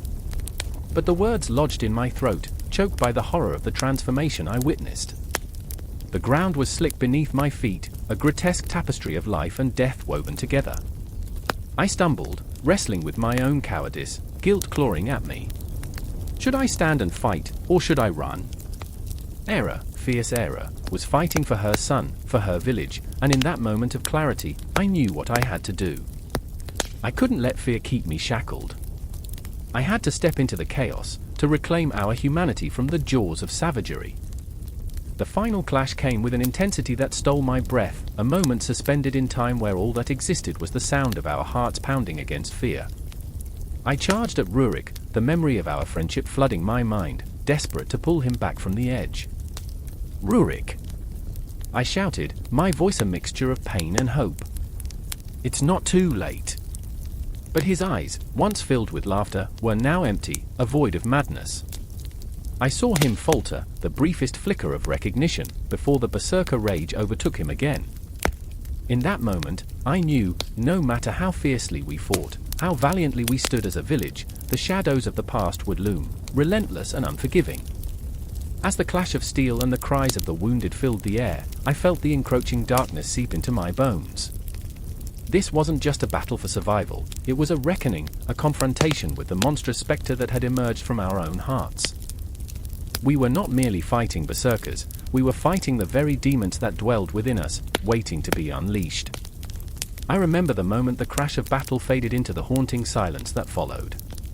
The cries were gone, the blood had soaked into the earth, and all that remained was a heavy stillness that pressed down like a shroud. In that quiet, the weight of our existence hung like a pendulum, swinging between hope and despair, a whispering promise of what was lost and what could never be regained. And as I stood there, breathless and broken, the night deepened around us, enveloping the remnants of our world in a darkness that felt both terrifying and, somehow, beautifully inevitable. The moon hung low, a silver coin tossed to the ground, illuminating the cracked pavement that mirrored a battlefield long forgotten. In the silence, you could hear it, the heartbeat of the city thrumming beneath the chaos, echoing the restless souls trapped within. Night wrapped around us, a cloak of shadows where secrets writhed and whispered. I remember the air thick with tension, like a coiled snake, ready to strike. The clamor of distant sirens pierced the stillness. Rowan stood at the edge of the alley, fists clenched, breath shallow. Her skin glistened with sweat, adrenaline surging through her veins. She was a ghost of her former self, a girl molded by pain and rage, transformed into something raw and powerful. With every heartbeat, memories flooded back, the echo of her father's laughter drowned in the screams of war, the violent shattering of her past that left her splintered, jagged edges exposed. "I'm not afraid," she muttered, though her voice quivered like the flickering shadows all around her. But fear is a trickster. It curls its fingers around your throat, pulls you into darkness. The berserk spirit within her thrummed, a wild beast eager to break free. In that moment, I saw him, Daniel, with eyes like storm clouds, filled with turmoil and unspoken longing. He had once whispered promises under the stars, but those stars were now obscured, shadowed by the weight of his own demons. A soldier haunted by ghosts of the past, he fought not for glory but for redemption, dragging his broken heart like a millstone around his neck. Rowan caught his gaze, and in that fleeting connection, a storm erupted, a recognition of the burden shared, the wounds intertwined. "Let's go," he said, voice a jagged whisper, like the snapping of brittle bones. But it was more than just words, it was a command that shook the very foundations of their existence. The street stretched before them, a labyrinth of memories both sweet and bitter. The air reeked of burnt rubber and desperation, a backdrop for a tragedy unfolding like a dark flower. The pulse of the city quickened, matching their own. Shadows danced and flickered, taunting them, each corner holding whispers of ancient battles and untamed spirits. I could feel it, an energy crackling in the air, a harbinger of chaos that surged with each step they took. They were not just running, they were fleeing from the chains of their past, yet they were also racing towards something unknown, a confrontation looming like a storm on the horizon. In the heart of that urban jungle, they stood before the abandoned factory, a monument to despair and lost dreams. It loomed above them, a gaping mouth ready to swallow them whole. Rowan felt the pull, a magnetic force drawing her closer, urging her to unleash the fury that churned within. She remembered her mother's face, the fear etched into every line, every crease. "You must not lose yourself," her mother had warned, yet here she was, on the precipice of surrender. Inside, the walls were painted with graffiti, screams captured in color, testimony to lives lived on the edge, tales of love and violence intertwined. Daniel stepped forward first, the shadows clinging like a second skin. He was drawn by the same desire that motivated them both, a thirst for resolution that tasted bittersweet. He was a warrior, but in this moment, he was just a man, vulnerable yet fierce, struggling to reconcile the blood on his hands with the hope still beating in his chest. "Do you think we can ever escape this?" he asked, voice barely more than a breath. The question hung heavy, laden with the weight of their shared history. It echoed through the cavernous space, reverberating against the concrete, a haunting reminder that the past never truly lets go. "They say the Berserker spirit never forgets," she replied, her voice steadier now, laced with an edge of defiance. "But perhaps it can be tamed. Perhaps it can help us fight back." Together they stepped deeper into the darkness, the air thickening with tension, the walls whispering secrets of battles fought long ago. Every creak of the floorboards, every breath they took echoed the cries of those who had come before them, warriors, lovers, lost souls. They were not alone, the ghosts of their choices lingered, eager to witness the unfolding of this moment. Then the clash began, sudden and explosive, a figure emerged from the shadows, a harbinger of their worst fears. It was Marcus, the embodiment of their struggles, a reflection of the darkness they fought to escape. He was a twisted version of their nightmares, his laughter echoing like thunder, resonating with the pain etched deep within their souls. "Did you really think you could outrun this?" he taunted, eyes gleaming with malice. In him, they saw their own reflection, each flaw magnified, each regret illuminated. Rowan felt the fury rise, the berserker within her clawing for release, and yet, a flicker of doubt flickered like a candle in the wind. "I remember," she began, words spilling like blood, raw and unfiltered. "I remember the love we once shared, the joy before it all fell apart. I remember the choices that led us here." Daniel's voice rang out, fierce and unyielding. "We are not defined by our past. We are not monsters. We can rise." And in that moment, their spirits collided, the darkness against the light, the chaos of their existence igniting a fire within. Heartbeats synchronized, thundering like drums of war as they confronted their fears, the intensity unmistakable, electric, a strike of lightning in the night. The battle wasn't just physical, it was a war of emotions, a reckoning of the heart. The air crackled with energy as they faced their demons, each strike a cathartic release of pent-up rage, fear, and longing. They were warriors of their own hearts, the Berserker spirit unleashed, carving through the darkness with the ferocity of a storm. I remember the palpable tension, the crackling energy that bound them together, their vulnerabilities exposed. It was not just a fight for survival, it was a fight for redemption, a struggle to reclaim their spirits amidst a world steeped in shadows. And as the first light of dawn began to creep into the heart of the city, illuminating the remnants of their battle, I understood, a fierce truth echoed in the silence.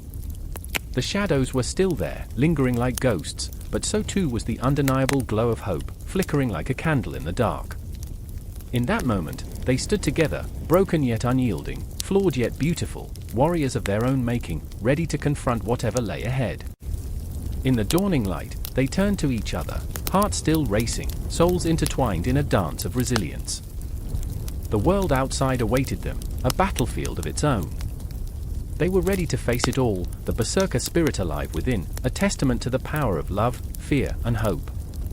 The city pulsed with life, a canvas for their story, and as they stepped into the light, the echoes of their past faded, replaced by the promise of new beginnings. The air crackles with an electric tension, a storm brewing in the distance, the kind that makes your skin prickle with the promise of violence. I stand in the shadow of a great oak, its twisted roots gnarled like the hands of time itself, and I watch as figures move in the distance, clad in rough-hewn furs and metal that glints ominously beneath the waning light. My heart pounds in my chest, a relentless drumbeat, urging me forward even as my instincts scream to flee. "Are they coming?" a voice whispers beside me, raw with fear.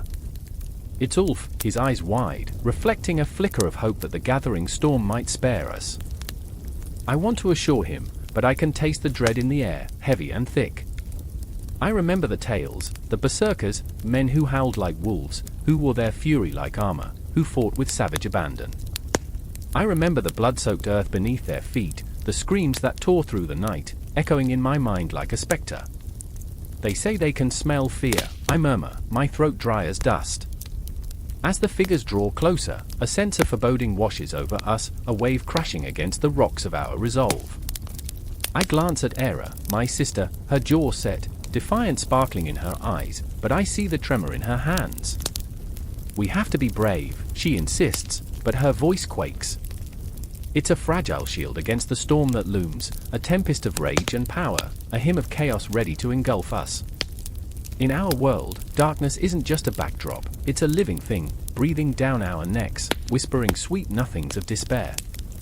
The Berserkers, they were legends, echoes of a brutal past, yet here they are, flesh and blood, charging toward us, the promise of carnage in their wild eyes. I spot their leader, a towering figure, his hair a mane of fiery red, a bear cloaked in the skins of his prey. He holds a sword like a lightning bolt, crackling with the energy of 1,000 storms, and in that moment, I realize, he is the storm. Era takes a step forward, her resolve shimmering like a fractured glass. "We'll fight," she declares, but I can see the cracks in her armor. Fear and bravery dance in a macabre waltz within her heart. "No one gets left behind," I say, trying to anchor her, my own voice shaking, the weight of our ancestors pressing down on us. We're the last of our line, and the shadows of the past loom large, threatening to swallow us whole. The Berserkers are upon us now, the wild howls of their battle cries shaking the very ground. I feel the pull of time, the cosmic strumming of fate, as memories flood through me, in my father's laughter, the warmth of summer days, the taste of honey on my tongue. I remember the tales he told, his words wrapping around me like a comforting blanket, each story a thread woven into the fabric of who we are. But here, in this moment, those threads feel frayed, ready to snap. The first clash of steel rings out, slicing through the air like a knife through flesh. Era is at my side, and for a heartbeat, we're in sync, our movements a fluid dance of survival. I can see the fear in her eyes, but there's something else too, determination, a fierce light that burns brighter than the chaos surrounding us. "Remember the stories!" I shout, but the words feel hollow. The tales of honor, courage and glory twist into something grotesque as the Berserkers descend upon us, their fury unchained. I see one of them, a youth, hardly older than 16, his face a mask of rage, and I wonder if he knows he's just a pawn in a brutal game, a fleeting shadow in this theater of war. The fight swells, a violent symphony of screams and clashing metal. Time seems to stretch, elongating every moment into an eternity as fear grips my heart. I duck, evade, and thrust, the rhythm of survival coursing through my veins. I can taste the blood, the metallic tang mingling with the earthy scent of damp soil, and the realization slams into me, this is not a play, this is life, raw and unforgiving. In the chaos, I find Ulf again, his face pale, eyes wide with terror.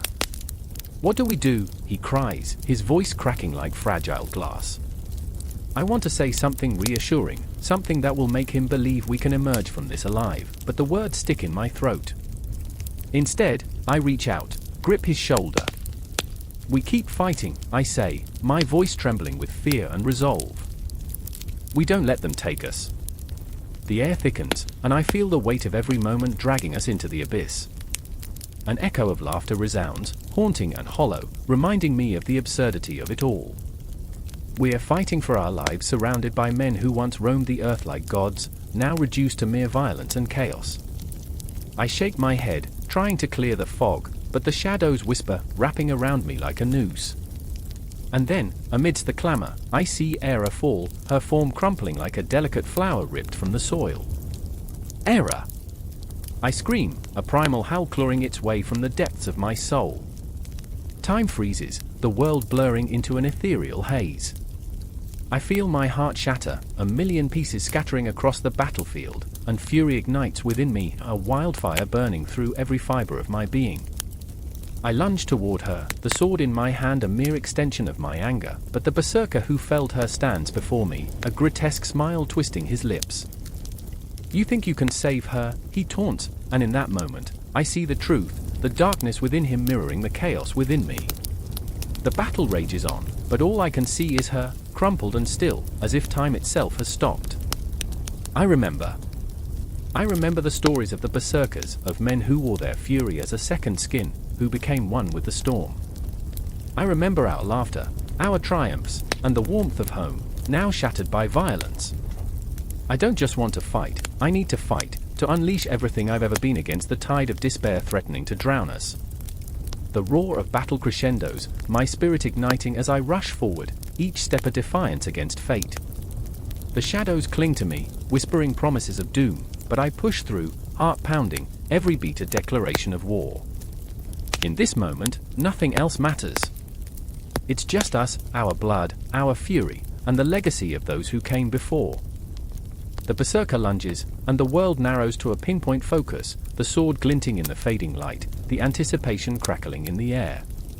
I hear the howl of the storm rising to a fever pitch, and I dive deeper into the maw of chaos, ready to confront the ghosts that linger, aching for the warmth of life amidst the cold grip of death. The air hung heavy with the scent of sweat and iron, mingled with the acrid tang of fear. Shadows danced against the flickering torches, casting grotesque shapes on the stone walls of the keep. I could hear the clash of metal outside, a symphony of chaos that tugged at my heart like a fraying thread. It was here, in the belly of destruction, where the stories of the berserkers whispered through the cracks of history, a legacy that bled into the present. I stood frozen, my fingers trembling against the hilt of my sword, the cold steel a cruel reminder of the battlefield that awaited.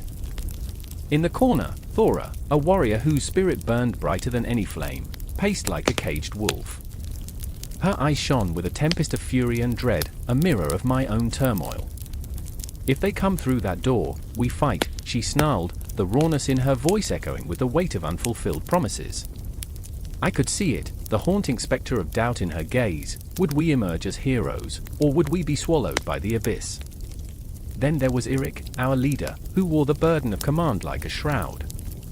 He stood at the window, gazing into the approaching storm, a silhouette framed by the chaos beyond. I knew his heart was a battlefield of its own, torn between the throbbing loyalty to his people and the gnawing fear of failure. "We are the last bastion," he murmured, a mantra to himself. The legacy of the berserker flows through our veins. But those words felt heavy, laden with the ghosts of the past, men who had charged into battle with nothing but rage and the belief that they could become legends. And oh, how they had! The Berserkers, those wild, wolf-skinned warriors, had carved their names into the annals of military history with a ferocity that still echoed through time. I remembered the tales, the chilling imagery of men who danced with madness, their eyes alight with a primal fire. I could almost hear the war drums beating, the war cries resonating in the marrow of my bones. They had fought not just for victory, but for something deeper, a connection to the cosmos, a bond with the very essence of life and death. Do you think they'll remember us? Thor's voice cut through my reverie, a sharp blade in the quiet. Will they speak of us as they do the Berserkers? There was an ache in her question, a vulnerability that revealed the cracks in her armor. I wanted to reach out, to wipe away her fears, but I was lost, too, adrift in the uncertainty of our fate. The ground shook as the enemy surged forward, a tide of steel and screams. I could feel time stretching, warping as the seconds dragged into eternity. My pulse quickened, matching the rhythm of the chaos outside. I thought of the Berserkers, those men who had traded their humanity for power, who had forged their legacy in blood. What had they felt, standing on the brink of oblivion? Did they feel the same dread that now clawed at my throat, threatening to suffocate me? Remember the stories, Eirik said suddenly, casting a glance over his shoulder, his voice steady despite the tempest. They fought with fury, yes, but they fought for each other. For kinship. His words were a lifeline in the storm, anchoring us in the deep, turbulent waters of our fear. The door splintered under the siege, the world outside crashing into our reality like a wave. There was no more time for doubts or dreams, the moment was now. I gripped my sword tightly, its weight grounding me, reminding me of the blood that had been spilled before, the lives that had been lost. I could feel the legacy of the Berserkers thrumming in my veins, a call to arms that rose above the cacophony. Then, I remembered, Eirik's laughter as he recounted the stories of old, his face painted in the light of the fire, the warmth of camaraderie wrapping around us like a cloak. Those nights spent sharing tales, where every heartbeat synced with the rhythm of our shared fears, our shared hopes. We were not just warriors, we were a family forged in the furnace of conflict and survival. Together, I whispered, the word barely escaping my lips, but it held a weight like lead. Thor's eyes met mine, and in that moment, a fierce resolve ignited. Eirik turned fully, his silhouette framed by the flickering light of the torches. We were three souls intertwined, bound by the legacy of those who had come before us, drawn into the same waltz of madness. The door burst open, and a torrent of chaos flooded the room. I can't say what happened next, only that the world dissolved into a blur of screams and steel, heartbeats pounding in a symphony of survival. I felt alive and on the precipice of death, the joy of battle mixing with the sorrow of what could be lost. The shadows of the Berserkers loomed large, their spirits weaving through the chaos, whispering through the clash of steel and the cries of the fallen. In the frenzy, I caught glimpses of Thor's fierce determination, Eirik's unwavering strength, but also the cracks forming under the weight of expectation. We charged, a rush of adrenaline and despair, and in the eye of that storm, I realized the truth. We were not here to carve our names into history. We were here to fight for each other, to honor a legacy that had taught us about courage, madness, and love. As the battle raged around us, the world imploded into moments of clarity and chaos woven together. I could feel the rhythm of our hearts sinking as we fought back to back, our breaths mingling in the heat of the fray. The legacy of the Berserker was not merely about bloodshed, it was a testament to the bond of warriors who danced on the edge of oblivion, who knew that in the end, it was each other we fought for, not just glory or power. And just like that, the ghosts of the past wrapped around us, urging us onward, pulling us into the depths of our own history, our own story, as we faced the darkness together. What would be left when the dust settled? Would we rise as legends, or would we be forgotten like echoes in the wind? Whatever the answer, I knew one thing, our legacy was being forged in that very moment, a part of something far greater than any one of us. And as the shadows closed in, I felt the weight of it all, the pulse of history throbbing like a heartbeat, alive and haunting as ever. The air was thick with the scent of iron and smoke, a suffocating shroud that clung to the battlefield like an unwanted ghost. Cries of pain pierced the silence, a haunting symphony that echoed between the broken bodies and shattered dreams. I had arrived in the middle of chaos, a feral storm of flesh and fury, where honor was whispered as a distant memory. I remember the first time I held a sword, how the weight felt foreign in my hands, how the edges glinted ominously under the sun. But now it felt like an extension of my soul, a crude, blood-blackened extension. Ragnar, his name was a guttural growl among the warriors, his presence a tempest that swept through the carnage, a living embodiment of rage and fear rolled into one. His eyes burned with a wildness that spoke of countless battles fought and lost, and yet he remained unbroken, a berserker in every sense. I remember the moment I saw him tear through the enemy lines, a force of nature clad in the hide of a wolf, and I thought, there goes madness incarnate. His laughter, a chilling sound, filled the air as he swung his axe, the blade singing a sorrowful tune that only the dead would understand. Beside him was Alva, her heart laden with secrets that whispered like shadows in the dark corners of her mind. She was a healer, but in this world, healing was a life lived in a constant state of war, where every stitch of a wound was a reminder of loss. I remember her hands, delicate but stained red, fingers trembling as she cradled the severed limbs of the fallen. Honor in war is an illusion, she would say softly, her voice breaking like the fragile glass of shattered hopes. It's all about survival. Yet, in the midst of carnage, their fates danced precariously, intertwined like the roots of an ancient tree. Ragnar thrived on chaos, it fueled him like the fire of the gods. Each swing of his axe was a question posed to the universe, what is honor? To him, honor was the thrill of battle, the intoxicating rush of adrenaline that surged through his veins, unapologetic and raw. It was a drug he could not shake, a ghost that haunted him even in the quietest of nights. I remember when I killed my first man, he confessed to me one evening as the sun dipped below the horizon, casting long shadows over the camp. His eyes, there was a moment of understanding, a connection. And then, he was gone. Alva's gaze flickered to him, a mixture of pity and admiration. You think that's honor, she countered, her voice sharp enough to cut through the haze. You think death is a triumph? You're a monster, Ragnar. And one day, you'll pay for it. Her words were daggers, aimed at the heart of his madness, but he laughed, a sound that echoed through the encampment, a defiant roar against the twilight. They were on opposite ends of a battlefield, not just of swords and shields, but of ideals and hearts. Ragnar sought glory in bloodshed, while Alva sought redemption in healing. I was caught in the middle, tethered to both like a marionette on a fraying string, feeling the weight of their choices pressing down on my chest. I remember the moments we spent by the fire, Alva's gentle hands tending to Ragnar's wounds even as her eyes glistened with unvoiced fears. What will become of you? She would ask him, her voice a whisper against the crackling flames. Whatever I choose, he would reply, a smirk brushing his lips, but I saw the flicker of doubt in his gaze. It was a fragile thing, like the last leaf clinging to a tree in the heart of winter. As the nights grew longer, shadows crept into our hearts, a silent promise of reckoning. I remember the night the enemy came, a tidal wave of rage and revenge, their war cries piercing the stillness like arrows through flesh. The camp erupted into chaos, a cacophony of clashing steel and cries of vengeance. Ragnar, eyes aflame, became a whirlwind of fury, but even in his primal dance of death, I sensed an echo of fear. Fear of losing himself entirely, of becoming the monster Alva said he was. I found myself beside Alva, as the night turned into a living nightmare. She was stitching the wounds of the fallen with trembling hands, eyes darting between the chaos and the faces of the dying. I can't save them all, she cried, her voice a haunting melody against the backdrop of despair. What is honor to them now?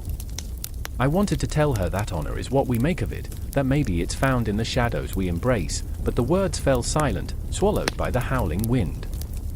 And then he appeared, a spectre in the haze, his face twisted in agony, an enemy warrior, lost and broken. My heart pounded against my ribcage like a caged bird fighting for freedom. Ragnar was there in an instant, eyes alight with the thrill of the hunt, the scent of blood calling to him like a siren. I watched as he raised his weapon, poised between life and death, a heartbeat away from a choice that could shatter everything.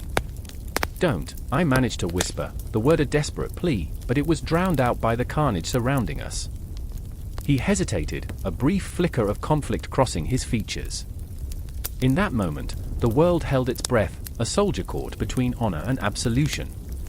The ghost of Alva's warnings echoed in my ears, a chilling reminder of the cost of madness. The clash of steel rang through the air as if the universe itself was bearing witness, and I felt time stretch, warp, an eternity cradled in a single heartbeat. And then, in an instant, the axe fell, severing the fragile threads of destiny. What is honor in a world like this?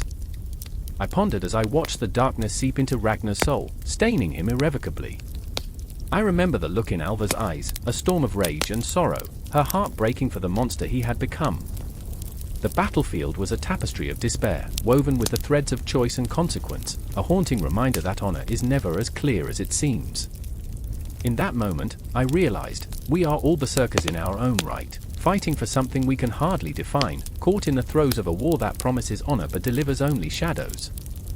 The echoes of our choices ripple through time, a haunting refrain that never truly fades. And as I stood amidst the chaos, I understood that the fight was far from over. The night stretched on, relentless, and the ghosts of the fallen began to whisper their stories, pulling us deeper into the dark embrace of war. The air hung thick with the stench of sweat and blood, the scent of a world unyielding and raw. My heart raced, each beat thundering in my ears as I watched the moonlight spill across the clearing, illuminating the scene with a silvery glow that felt almost supernatural.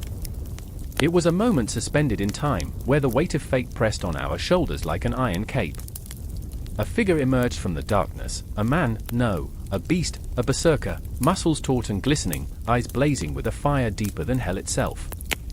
I remember the fear seeping into my bones, mingling with the thrill of what was to come. The villagers whispered tales of these warriors, men who could channel the rage of the gods, their blood turning to ice at the thought of facing one in battle. Yet here I was, inches away from the very embodiment of that fury, caught in a storm of uncertainty. Memories twisted in my mind, fragments of my childhood, of laughter and sunlight, so fragile now, so distant. Freydis stood beside me, hands trembling, an unyielding resolve flashing in her eyes. I knew her heart was heavy with grief, her brother had been murdered, a victim of an unsanctioned raid. Justice, she believed, was a thing we could grasp, yet here we were, caught in a web spun by the might of this wild man. I could feel her desperation, an echo of my own fear. Was he the answer to her pain, or would he be the harbinger of our doom? The berserker roared, a sound that resonated through the trees, a primal call that sent chills racing down my spine. Who dares summon me? His voice was a storm, breaking the silence with such ferocity that I could almost taste the electricity in the air. We stood in a circle of shadows, the world beyond felt far away, as if time itself paused to absorb the intensity of this moment. I could see the scars etched across his chest, a map of battles fought and foes defeated. What haunted me more than his ferocity was the flicker of vulnerability hidden behind his fierce gaze. Was it courage? Or perhaps a flicker of doubt? Each breath he took carried the weight of 1,000 decisions made in a world steeped in blood and vengeance. Let the gods decide my fate, Freydis called, her voice cutting through the haze. By your wrath, we seek justice for my brother.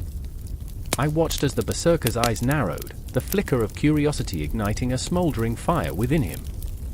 He stepped closer, the ground trembling beneath the weight of his presence. Justice is a fickle mistress, he growled, his words laced with an unnerving mixture of disdain and respect. But in this world, blood often calls for blood. I felt my heart race, the tension coiling tighter like a noose around our throats. Would he heed her call? Or would he unleash a storm that would shatter the fragile peace we clung to? Tell me of the man who wronged you, he demanded, his voice a velvet blade, sharp and enticing. Freydis hesitated, the memories flooding back to her, a brother's laughter, a shared meal, the weight of loss settling like a cloak upon her shoulders. Tears welled in her eyes, but they did not fall. Instead, she spoke of her brother with a fierce resolve. He was a good man, she said, her voice steadier now. He did not deserve death at the hands of thieves. Each word was heavy, thick with emotion, it wrapped around us, binding our fates together in that moonlit clearing. The berserker listened, his expression inscrutable.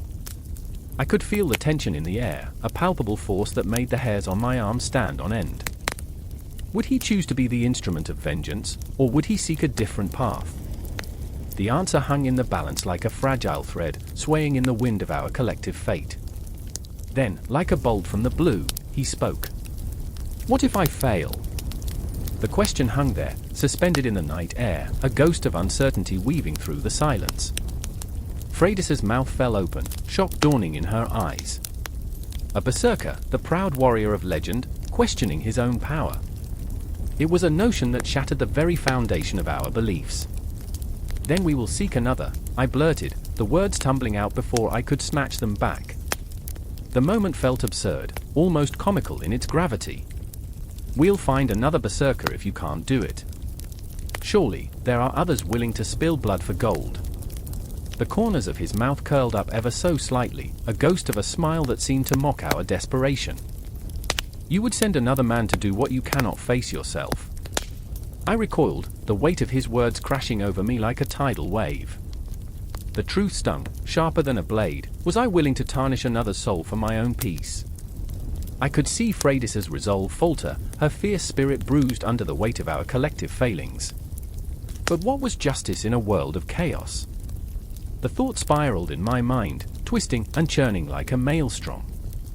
In our quest for vengeance, had we become the very monsters we wished to slay? The shadows stretched longer, the moonlight flickering like a heartbeat, each pulse a reminder of our frailty. The berserker turned away, the silence stretching between us like a chasm. "You wish for justice? Then it must be earned, not demanded." And just like that, he was a storm again, a force of nature that could not be tamed. I felt my heart sink, the gravity of his words settling like lead in my chest. What if justice was a myth, a dream we chased only to find ourselves lost in the dark? As he stepped back into the shadows, I felt a cold dread creeping into my bones. "We must act," Freydis whispered, her voice breaking the silence like glass shattering underfoot. "We cannot let fear dictate our fate." But could I find the strength to follow her into the abyss? The darkness loomed, an ever-present reminder of the choices we faced. I found myself teetering on the edge of a decision, the weight of our desires pressing against me like a storm. In that moment, under the blanket of night, I sensed the haunting truth: sometimes, the pursuit of justice demands a sacrifice that cuts deeper than any blade. And as we stood there, the echoes of the berserker's roar fading into the night, I knew our story was far from over. The pendulum of fate swung, our hearts entwined in a dance of uncertainty, longing for resolution yet aware of the shadows that whispered beneath the surface. The air is thick with the scent of smoke and iron, a haunting aroma that mingles with the cries of the wind, eerie and relentless. Shadows flicker like ghosts against the stark backdrop of the moonlit clearing, where the remnants of broken shields and rusted weapons lie scattered, whispering tales of battles long past. Tonight, we gather, but inside me churns a tempest of grief and anger, a storm I cannot quiet. I stand beside Leif, my brother in blood and battle, his face a mask of solemnity, yet his eyes burn with a flicker of defiance. His hand grips a rough-hewn spear, knuckles pale and strained, as if willing the weight of the world to lift. "We shouldn't be here," I mutter, barely louder than the rustle of the leaves.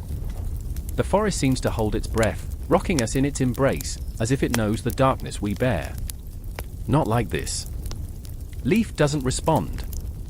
He's wrapped in his own thoughts, perhaps a memory of the last time we laughed together over mead and tales of glory. Or maybe he recalls the day I fell, bloodied and broken, clutching the earth like a desperate lover, hoping for strength. He was always the stronger one, the fearless berserker charging into the fray, while I was left to pick up the pieces. I remember the stories, I whisper now, staring into the flickering flames of the pyre. How they spoke of the honored dead, soaring to Valhalla, aglow with glory.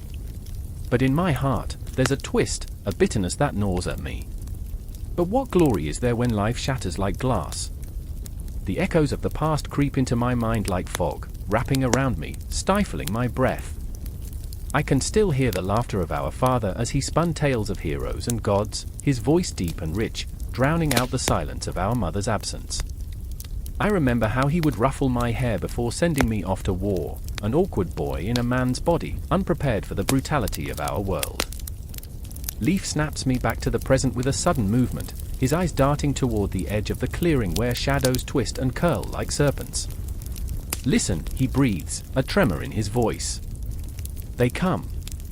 From the dark, figures emerge, wraith-like and silent, their faces painted in ash and sorrow. They are the mourners, clad in the vestiges of lives lost, bearing the weight of remembered laughter and unfulfilled dreams. I recognize some friends, lovers, warriors who once stood shoulder to shoulder with us in the chaos of clashing steel and roaring battle cries. Each face is a reminder of the fragility of our existence, a stark contrast to the fury of the Berserkers. As the first of the dead is carried forward, I feel the cold grip of despair tighten around my chest. The body is draped in furs, a relic of a life once vibrant, now lifeless. The whispers of the mourners rise and fall, a haunting melody that reverberates through the night, and I close my eyes, wishing to drown it out. I imagine the warmth of the sun on my skin, the laughter echoing over a feast, the sound of mead poured into horned cups that glint like stars. But even those memories are tainted, stained with the blood of battles lost. Why did we let it come to this? I whisper, my voice trembling. Why did we forget to honor the living? Leif's grip on the spear tightens, knuckles white. It's too late for that now. His voice is raw, a jagged edge tearing through the melody of grief around us. We honor them with fire, with fury. We channel their rage, their spirit, into the world. But what spirit remains? What rage is left to fuel the flames? I can feel the ghosts of the fallen swirling around us, their whispers a cacophony of regret and anger, mingling with the smoke that rises toward the heavens. Tonight, Leif continues, we will unleash everything we've held back. Every loss, every regret, we will honor them with a fury like no other. The pyre erupts in flames, licking the night sky with tongues of orange and crimson. I can see the figures blend into the inferno, their shadows dancing among the sparks, twisting and turning like the memories that refuse to leave me. I want to scream, to rage against the sky, against the very gods we once prayed to for protection. But the weight of the unasked questions holds me down. I remember our childhood, the way Leif would leap into danger without a thought, while I stood on the sidelines, terrified yet mesmerized. I remember the thrill of his laughter, the way it would echo off the walls of our home like a promise that nothing could ever truly harm us. But that promise was a lie, and it haunts me now, a ghost that wraps around my throat. As the flames consume the body, the mourners raise their voices in a chorus, a haunting dirge that sends chills racing down my spine. Each note reverberates through my heart, a reminder of the fragility of life, the inevitability of death. They mourn not just for the fallen, but for the living, for the choices made and the paths untaken. Suddenly, Leif steps forward, the firelight casting sharp shadows across his determined face. Tonight, we honor our brothers, he cries, voice booming over the crackling flames. Tonight, we remember those who fought and died, who lived and loved. Let their spirits guide us. In that moment, something shifts within me, a spark igniting the embers of my own rage. I step forward, feeling the heat of the flames wrap around me, and for the first time, I let the grief wash over me, raw and unfiltered. I want to howl, to break open the dam of sorrow I've built around my heart for far too long. Yes! For them. I scream, my voice blending with the mournful cries around me. The flames rage higher, a wild tempest of color and sorrow, and in their glow, I see the faces of the fallen. They are not just memories, they are a part of me, woven into my very being. I remember their dreams, their laughter, their battles fought and lost, and for a moment, I am not alone. Tonight, we ignite memories. Tonight, we burn to remember, to commemorate the lives we took for granted. And as the fire roars, so too does my heart, beating in sync with the pulse of the universe, of time, of lives intertwined. And just like that, I realize, this is just the beginning. The air crackled with tension, thick as the bristles on a war-painted face. Night smothered the forest, a blanket of black velvet, punctuated only by the occasional flicker of moonlight slicing through the leaves. I remember the scent, the mingling of damp earth and smoke, and the metallic tang of blood that seemed to seep from the very ground beneath me. It was the scent of inevitability. I stood with heart hammering, each beat a countdown to chaos. Across the clearing, beneath the watchful gaze of ancient trees, stood Hrolf. His eyes were wild, ablaze with the frenzy that marked the Berserkers. He was a force of nature, muscles coiled and ready to spring. And yet, beneath that fury, I caught the flicker of fear, the shadow of doubt clinging to him like a cloak, whispering that perhaps this time the gods would turn their backs. I remember when he first told me the stories, tales of transformation, of rage that transcended humanity and tore through the veil of civility.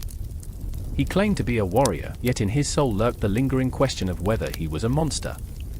Beside him, Astrid tightened her grip on the hilt of her sword, fingers trembling slightly.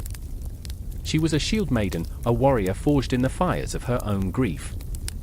Her family had been taken in a raid, and every swing of her blade was a dance with the specters of the past, every thrust a prayer for vengeance. I could see the ghosts swirling around her, taunting her with memories of laughter now silenced. For them, she muttered, as if the words alone could summon their spirits. Yet, was it truly for them? Or for her own thirst for justice that burned like a fever in her veins? The moon hung low, a cruel eye watching a tragedy unfold, as the chill of the night wrapped around us. I felt the weight of time pressing down, each second echoing like distant war drums. It was a moment poised at the edge of a blade, one wrong move, and everything would shatter. We were far from the opulence of our ancestors, yet we wore their legacy like a shroud. The Berserkers, those ancient warriors who danced with madness, were not so different from the samurai of the East, who wore honor like a second skin, or the gladiators of Rome, who fought not just for survival, but for glory and the jeers of a bloodthirsty crowd. I remember a tale my grandmother told me, a vivid tapestry woven from threads of valor and despair. A berserker, caught in the throes of battle, would howl at the moon, channeling the rage of wolves. But beneath the howling, beneath the bravado, was a man tormented by his own conflict. Hrolf was no different. With every roar of defiance, he fought not just the enemies before him, but the ones within. I could see it in the set of his jaw, the way he clenched his fists, as if the very act of holding back was a battle of its own. Tonight, he breathed, voice raw, I will become the beast. Yet, beneath the bravado, I saw Astrid's eyes widen. She understood what he was about to unleash. Lose yourself, and you may never return, she warned, her voice trembling with urgency. But Hrolf was lost in the storm of his emotions, caught in a cyclone of rage and sorrow. The fury of 1,000 ancestors surged through him, demanding release. The tension snapped like a taut bowstring, and we lurched into chaos. Shadows leaped from the trees as figures emerged, faces twisted in the reflection of flickering torches. An enemy warband, fueled by greed and bloodlust. Hrolf sprang forward, a blur of muscle and fury, and I felt my heart leap as Astrid followed, a streak of fire in the night. I ran behind them, clenching my teeth, the pulse of the moment drumming through my veins. As swords clashed, the sound echoed through the hollow of the forest, a symphony of violence. Hrolf fought like the spirits of the dead were at his back, every strike a cathartic release of his pain. I watched him, mesmerized yet horrified, as he transformed into something primal, something dangerously beautiful. But with each swing, I saw the toll it took, the flicker of humanity fading in the depths of his eyes, the man I knew slipping further away. Astrid's movements were fluid, a dance of death honed by grief. She moved with purpose, each strike carrying the weight of her past, a tempest of sorrow fueling her vengeance. I could see her reliving the loss with every blow, yet there was a reckless abandon to her fighting, a communion with her pain that made her all the more fearsome. She was not just fighting for revenge, she was battling for her very soul. The line between warrior and ghost blurred, and a chilling realization crept in, the ones we fought were not just flesh and blood, but reflections of our own darkness. Together? I shouted, my voice barely breaking through the cacophony. But in that moment, it felt like no words could bridge the chasm of despair and fury that yawned between us. The intensity of the battle surged, and I was swept away, time and space collapsing into a singularity of sensation, sweat, blood, adrenaline. I remember staring into Hrolf's eyes as he struck down an enemy. There was a moment, a brief, flickering moment, where our gazes locked. It was a scream captured in silence, a plea unvoiced. Help me, it echoed, both a call and a warning. For in the heart of every warrior lies the struggle against becoming the very thing they fight against. I felt it clawing at my own soul too. To rise as heroes, we must dodge the ghosts that haunt us. And yet, here we were, both teetering dangerously close to the abyss. And then, in an explosion of chaos and blood, it all converged. The wildness, the madness, and the deep, aching sorrow spiraled into a singular clash, a maelstrom of emotions and consequences. There was no clear victor, only the aftermath that left echoes in the night. I remember the silence that followed, a hush that draped over the battlefield like a shroud. In that stillness, I felt the enormity of our choices, of Hrolf, of Astrid, of myself. The legacy of the Berserkers and the fierce warriors of history weighed heavy upon us, a burden of rage and honor.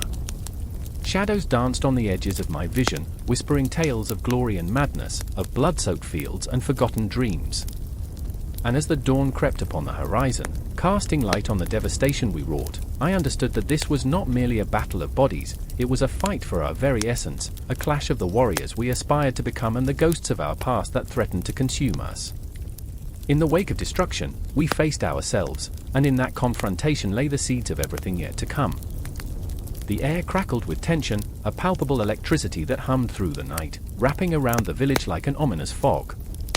I stood in the shadows, heart pounding, breath shallow, watching the flames dance and flicker, their light swallowing the darkness whole. Panic echoed in the distance, a cacophony of screams, the clash of metal. In that moment, I was not just an onlooker, I was the storm brewing at the edge of chaos, electric and alive.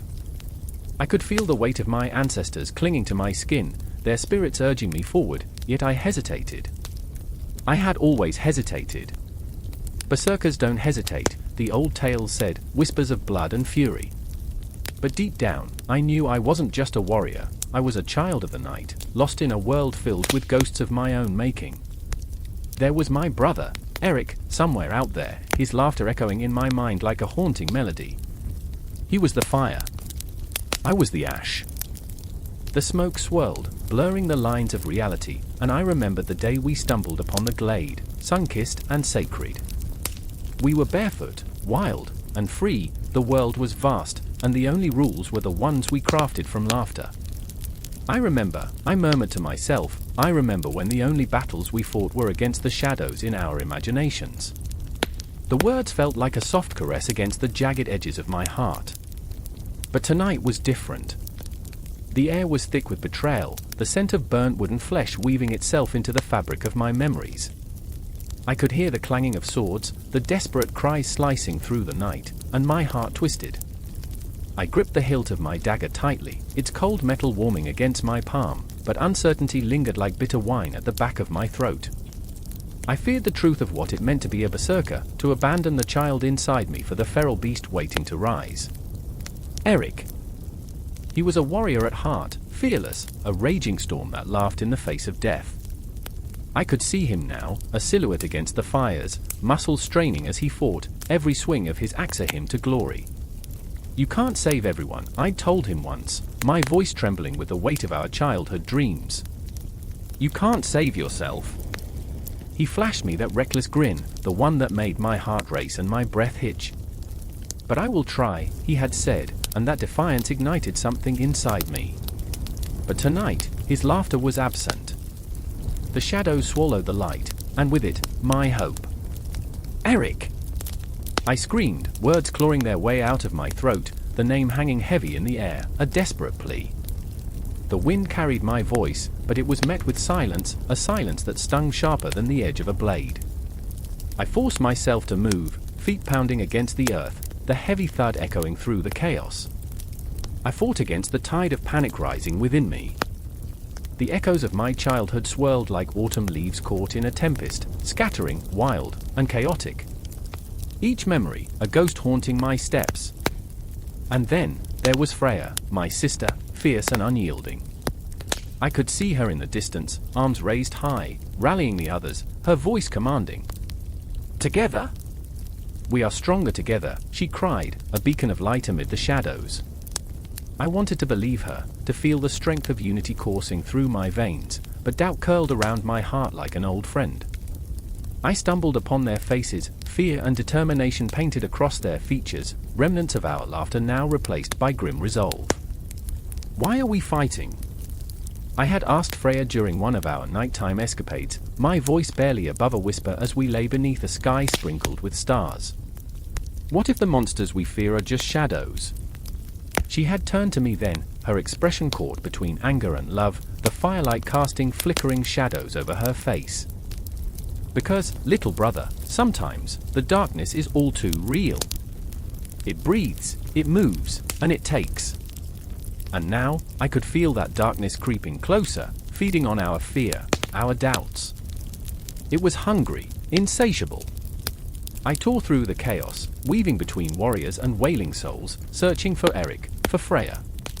Each step felt like a betrayal to the child I had left behind, who would only run and hide.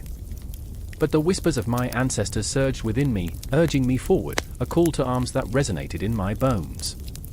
I could no longer stay on the sidelines, a mere spectator in this nightmare.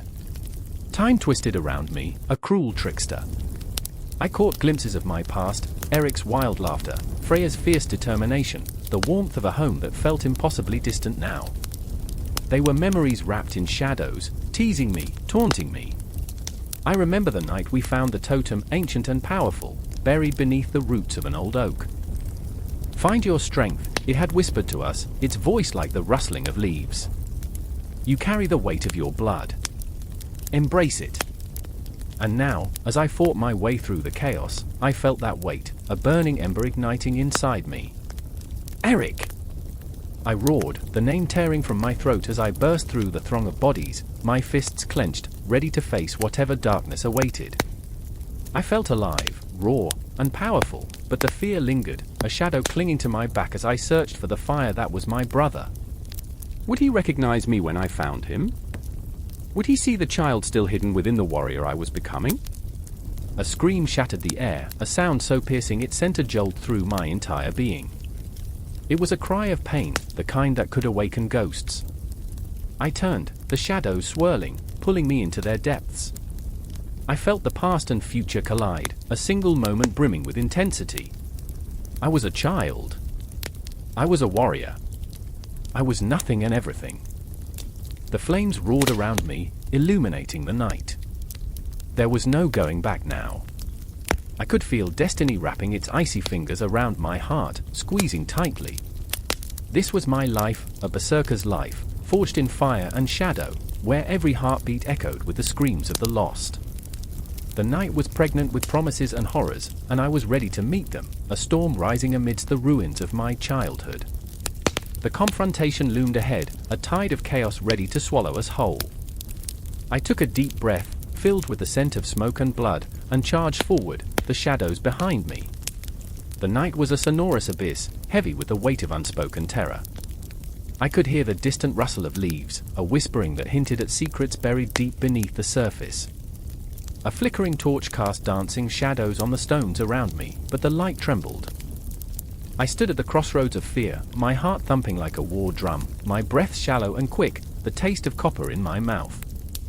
It was a moment poised on the edge of a knife, where time stretched like a taut bowstring, waiting to snap.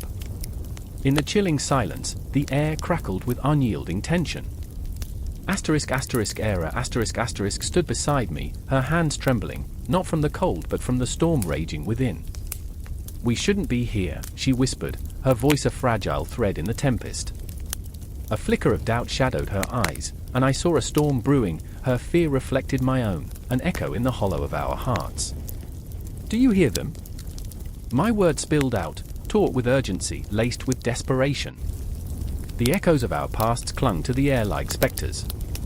The weight of memories, a brother lost, a father betrayed, pressed down upon us, an iron grip that refused to let go.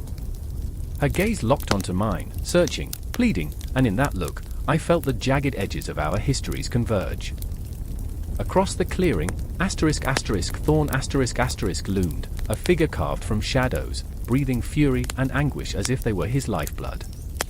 He had always been the storm, the chaos that swept into our lives, turbulent and fierce. But tonight, in the dim light, he seemed more lost than ever, eyes ablaze with a darkness that threatened to consume him whole. You're either with me or against me, he growled, his voice low and throbbing with a raw intensity that sent shivers crawling down my spine. I remember, like a dream half remembered, that moment when Thorn had chosen the path of rage over reconciliation. It was a decision cloaked in the guise of strength, but beneath it lay a vulnerability that cut deep. "You can't fight this alone," I pleaded, my heart breaking for the boy I once knew, now hardened by betrayal and loss.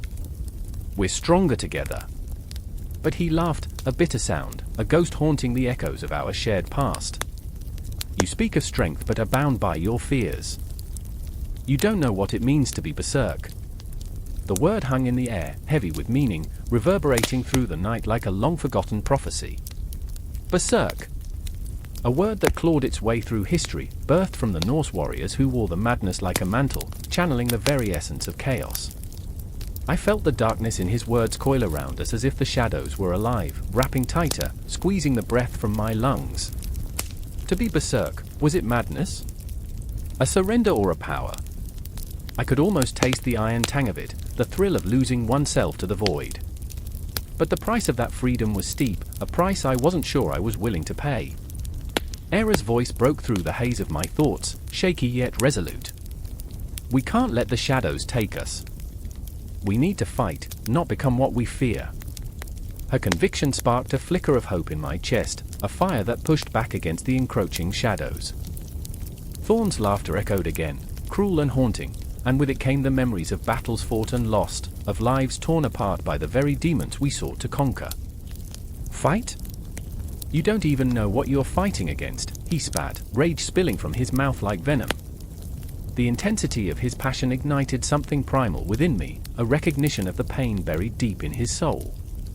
I thought of the roots of the word, tracing them back through time, feeling the weight of its evolution. Berserk, blood-soaked and visceral, had transformed from a mere descriptor into a living embodiment of anguish and fury. It was a word that thrummed with the pulse of history, a battlefield where souls clashed, and dreams shattered. "Listen, Thorn," I breathed, my voice steadying, "we're all haunted by our pasts, but we can't let them define us."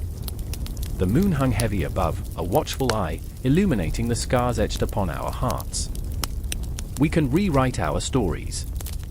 The air thickened with the tension between us, a taut string about to snap. Era stepped forward, her resolve hardening like steel.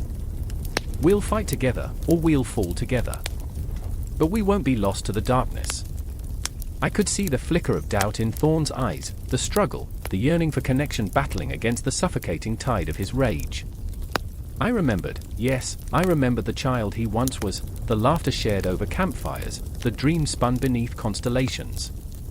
The ghosts of those times whispered in the shadows, begging for remembrance. And then, something shifted. The shadows shuddered, hesitant, as if sensing the tremors of our resolve.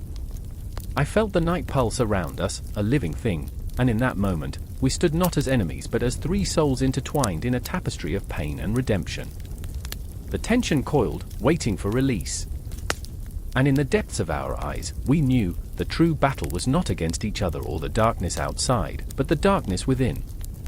The echoes of our history swirled around us, threatening to drown us in despair, but we held on, hearts beating as one. The moon began to wane, casting long shadows on the ground, and with it, I felt the pull of something greater.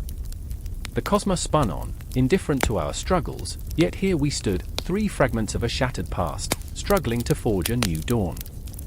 Berserk. The word shimmered in the air, a promise and a curse, a reflection of the chaos that brewed within.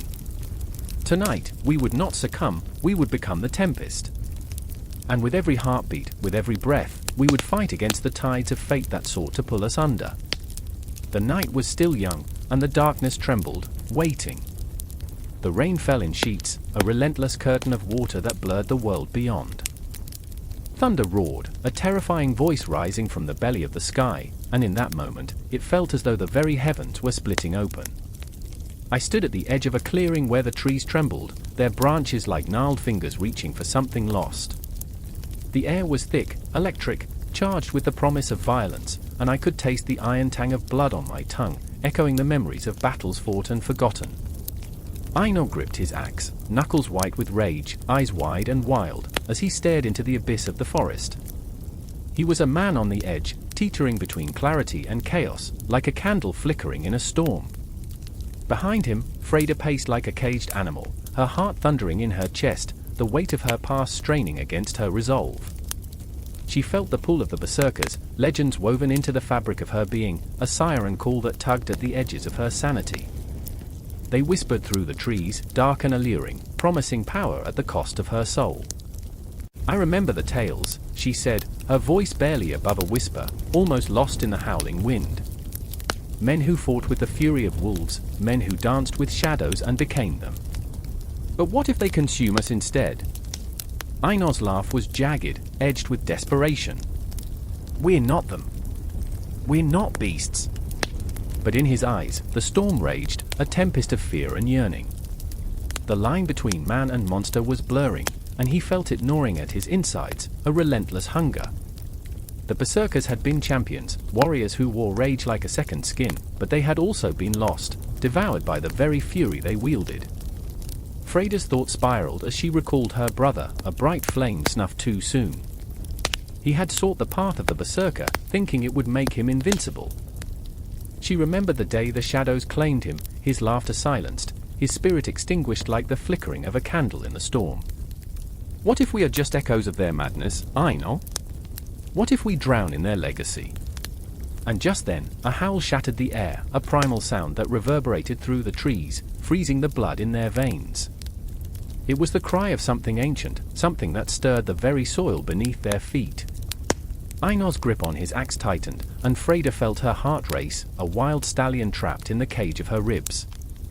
The legend spoke of berserkers channeling the spirits of beasts, but what if those spirits were no longer content to sit in the shadows, mere whispers of myth? What if they longed for flesh and blood? They stepped forward, one foot after the other, as if compelled by an unseen force. The clearing seemed to pulse, alive with the echoes of battles long past. Dark shapes flitted between the trees, shadows that twisted and writhed in the dim light.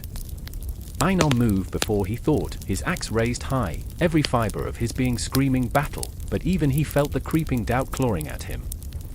Freda placed a trembling hand on his arm, grounding him in the moment. "Do you feel it?" she asked, voice trembling like a leaf in the wind. "The pull?" "The rage." She could see it in his eyes, the conflict, a storm brewing between man and monster. "It's just the fear," he replied, but his voice cracked, betraying the truth of his heart. "Don't listen to the whispers, Freda. They'll lead us astray." But every word dripped with uncertainty, and she could see the berserker deep within him, clawing to the surface, desperate for release. With every second that passed, the shadows grew bolder, creeping ever closer, and suddenly, the figures emerged, a host of spectral warriors, faces wild and eyes ablaze with ancient fury. They were not the noble heroes of old but harbingers of chaos, eyes devoid of sanity, mouths twisted into grotesque grins that promised violence, glory, and madness. Einar and Freda stood paralyzed, caught in the grip of those who had once been flesh and blood, now mere echoes of their former selves. "I remember them," Freda breathed, the words slipping from her tongue like a dying whisper. "I remember the stories. I remember the blood." The howls intensified, and with them, the tendrils of rage slithered into Einar's heart. He felt the beast awakening within, howling for liberation, for the sweet release of destruction. Every heartbeat echoed with the promise of power beyond measure. But Freda, standing beside him, represented the tether to the humanity he feared losing.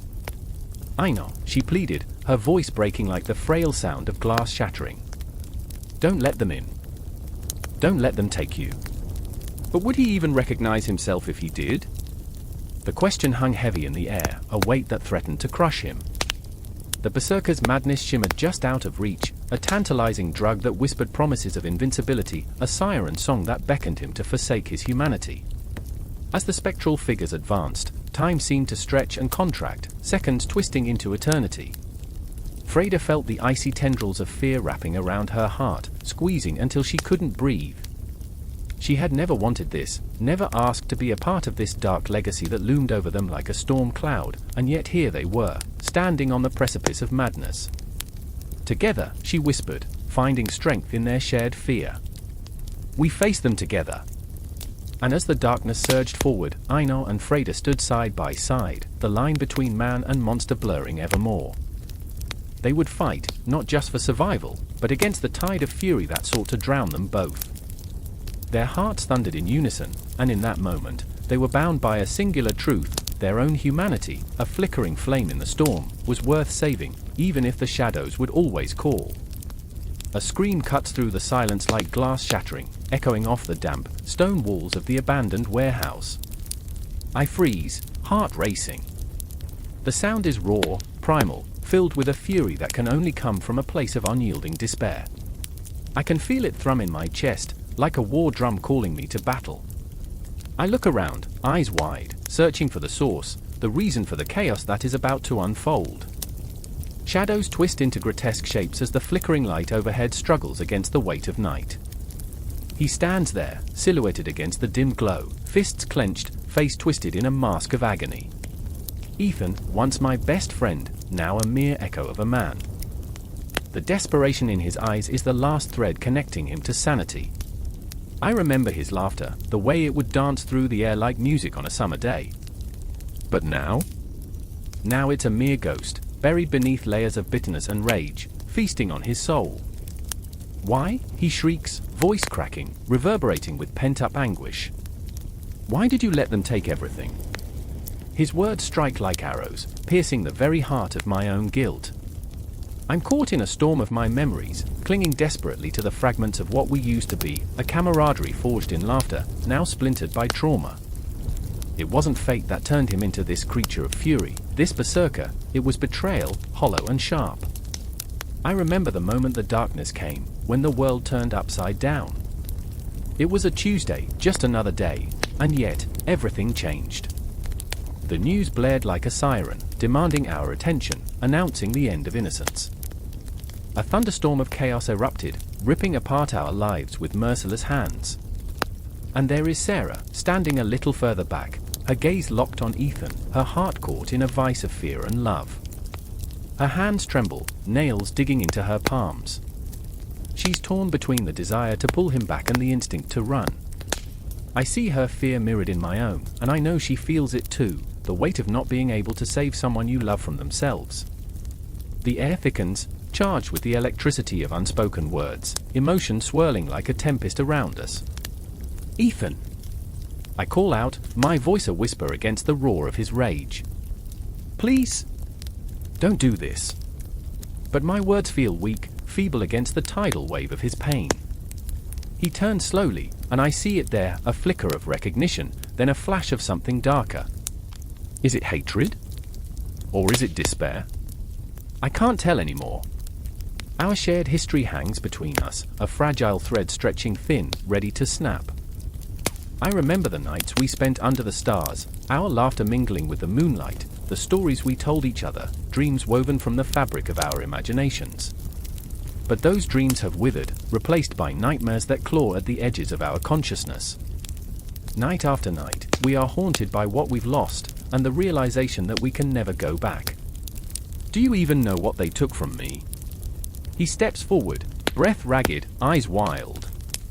They've stripped me bare, left me with nothing but this empty shell.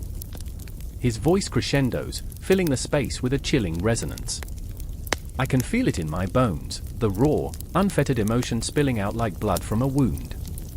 He's not just angry, he's a hurricane of grief, a whirlwind of despair, and I stand in the eye of it, helpless, a mere spectator to the destruction. I want to reach out, to pull him back from the brink, but I'm tethered by fear. What do you want me to say? I choke out, tears stinging my eyes. I'm sorry. I'm so sorry. The words tumble out, desperate and clumsy, but he just scoffs, a sound filled with venom. No. Sorry doesn't bring them back. Sorry doesn't fix this. He turns again, and I see the twitch of a muscle in his jaw, the telltale sign of a man on the edge of losing everything. There's a weight to his fury, a darkness that threatens to consume him whole. It's a terrifying beauty, the kind that dances dangerously close to the edge of sanity. Sarah steps forward, her voice a soft tremor in the chaos. Ethan, listen to me. We can't fight this war alone. We need each other. Her words hang heavy in the air, laden with hope and despair intertwined, reaching for the man she loves, even as he stumbles further into the abyss. He laughs, a sharp, brittle sound that echoes eerily off the walls. Need each other? Look at us. We're broken. We're ashes. His hands fly through the air, desperation spilling from his fingertips. I'm a monster now. This rage is all I have left. I see it then, the truth of his words, the reality of the Berserker archetype embodied in his very being. Anger is his shield, his armor against a world that has betrayed him, but it's also his prison, a cage of fire that leaves him scorched and hollow inside. There's a ghostly whisper in my mind, a reminder of the philosophy we once shared: what we feed will grow, but what if all that's left is rage? Ethan, please, my voice falters, caught in the swell of his storm. We can break this cycle together. But my words are drowned out by the cacophony of his anguish, and I realize, perhaps too late, that it's not just a battle he fights, it's a war within, a visceral, bloody struggle against his own demons. The shadows deepen, creeping along the walls like hungry specters. I see them swirl around us, ghosts of our past, memories becoming distorted echoes. The clock ticks in the background, an ominous reminder of time slipping away, of moments we can never reclaim. Each tick reverberates, a heartbeat of the universe reminding us of our fragility. I remember the stories of old, the warriors who fell into madness, driven by grief and vengeance. But this is not a fairy tale, this is our reality. We are the ones who wield the swords, and as the night deepens, I know we are on the brink of a collision. The air thrums with tension, a palpable reminder that nothing is ever truly resolved, that battles are sometimes fought in silence, and scars run deeper than flesh. And as the moment hangs in the balance, I feel the world shift around us, a tremor of fate waiting to unfold. I can see it, the precipice of decision ahead, and I know the next words could tip the scale. I remember every time I hesitated, every time I turned away when I should have fought. But now I will not turn back. The scream echoes once more, swallowed by the night, and I will not let it be the final note. I will reach for Ethan, reach for Sarah, and in this moment of chaos, I will stand tall against the storm. Because sometimes, the greatest battle is the one we fight within ourselves, a battle for hope in a world that seems ready to consume us whole. The tension coils tight, ready to snap, and as the shadows close in, I brace myself for whatever comes next. The fight has just begun. The air crackled with a palpable tension, a thick fog rolling through the forest, swallowing sound and time. Somewhere in that suffocating silence, the heartbeat of a battle waited to explode. The stillness was a lie, a prelude to chaos that loomed just beyond the trees. A single twig snapped, a mere whisper in the dark, yet it shattered the quiet like glass. I remember the faces, the wild eyes of men caught in the grip of frenzy, the scent of sweat mingling with the metallic tang of blood. I remember Arvid, lost in the throes of rage. The war paint on his face glistened like fresh blood as he snarled, his voice a guttural growl that rumbled from deep within him, echoing the primal fury of a beast unleashed. He was a storm, a force of nature, but beneath that ferocity simmered fear, a fear that he might never return from this haunting abyss of violence. And then there was Elira, a healer, her hands trembling yet steady as she prepared her salves. The world outside her tent had become a landscape of dread, men transformed into monsters by the very act of survival. "We're all changing," she whispered to herself, her breath hitching as she recalled the boy who once picked flowers by the stream. Now, he was a soldier, his laughter replaced by the echo of steel clashing in a cacophony of death. The dark cloud swirled above, heavy with the promise of rain, mirroring the turmoil in Arvid's heart. He gripped his axe, fingers numb with adrenaline, the wood familiar and foreign at once. "This is for the fallen," he muttered, but the words felt hollow.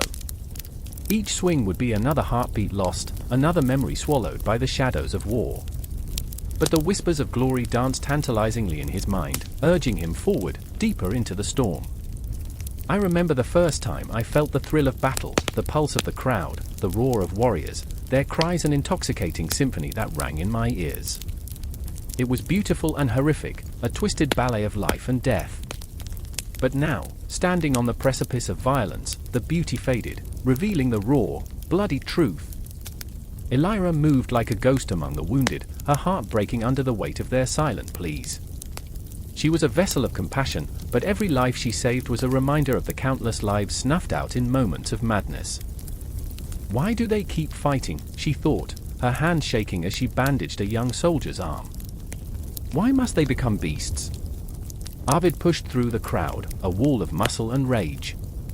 The memories of their shared laughter haunted him. What was left of the boy he once was? The edge of his axe gleamed, hungry for blood, as he faced the enemy. He could almost hear their cries, the curses and the pleas, a cacophony that blended into the primal roar of his own heart demanding release. He was no longer merely a man, he was a berserker, a vessel of fury, and yet he wondered, at what cost? And then it came, the clash of steel, the thunderous roar of men caught in the throes of a dance they had no control over. Each strike was a heartbeat, each cry a life lost. I could feel the vibrations through the ground, the pulse of war thrumming beneath my feet. The battlefield was a symphony of chaos, the air thick with the stench of sweat, blood, and the heady aroma of fear. Arvid charged, a blur of flesh and fury, a primal force that surged like wildfire. Each enemy he faced became a mirror reflecting his own internal struggle, a dance of death where he could lose himself entirely, or find the last remnants of his humanity. The axe sang in the air, slicing through the night, and for a moment, he was free. But with every swing, the ghosts of his past yelled louder, filling the void left by the thrill of battle. Elira stumbled into the fray, her heart racing, her instinct screaming at her to turn back. But she couldn't look away from the carnage, the horrific beauty of men transformed into monsters. She caught sight of Arvid, wild-eyed and relentless, and her breath hitched. "Come back to me," she whispered, but her words were swallowed by the din of war. The moment stretched into eternity, a tapestry woven of blood and breath. I remember the way Arvid's face twisted in agony as he struck down another foe, their eyes locking for a heartbeat, a shared understanding of the madness that had consumed them. The world blurred, time became a cruel trick. It was all a whirlwind of contrast, moments of clarity crushed under the relentless weight of chaos. And then there was that single heartbeat, a moment of clarity amidst a storm. Elira's hand found Arvid's, their fingers intertwining amidst the chaos. "Remember us," she gasped, her voice breaking through the haze of rage. In that fleeting instant, the world paused, a ghost of what had been, and what could no longer be. But the war was a ravenous beast, and it would not be sated. Arvid pulled away, adrenaline surging through him, igniting that primal urge to fight, to survive. "I have to do this," he growled, the truth a knife in his gut. And with that, he charged back into the fray, the whispers of his past trailing behind like shadows, taunting, pleading, demanding. Each clash of steel, each cry of anguish became a part of him, a chorus of ghosts echoing in the hollow chambers of his heart. The rage was intoxicating, the thrill of killing a seductive dance he couldn't escape. He was lost in it, a creature of fury, but in the recesses of his mind, Elira's voice lingered, a haunting melody that reminded him of the light he had nearly forgotten. And so it continued, the war a relentless tide that ebbed and flowed, dragging them both deeper into darkness.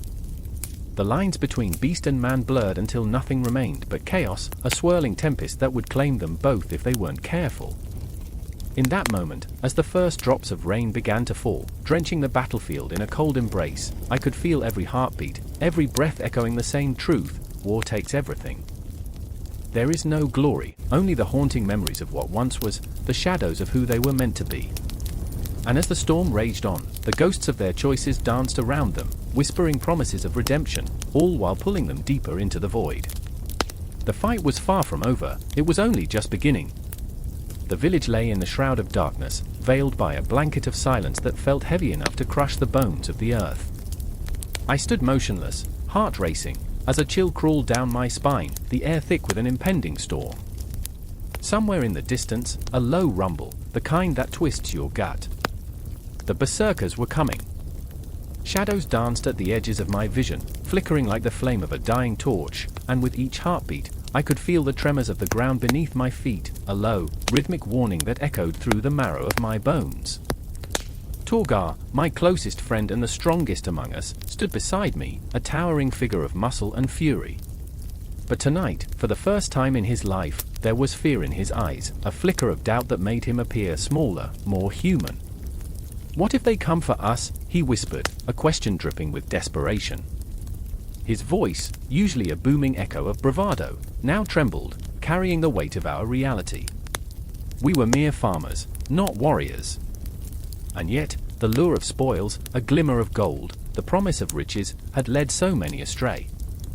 I remember a time, not long ago, when we'd sat around a fire, drunkenly laughing about how we'd one day be heroes, about the tales of plunder and glory we'd tell our grandchildren. But that was before the echoes of screams and the scent of blood became as familiar to us as the smell of earth after rain. Now, I could almost taste the metallic tang of fear on my tongue. Beside Torgar, Ragnar crouched low, her hands trembling as she clutched a dagger, a pitiful defense against the storm brewing outside our fragile walls. There was fire in her blood, a fierce independence that made her both a beacon in the darkness and a target for the Berserkers. The raiders didn't just come for gold, they came for souls, for the thrill of destruction.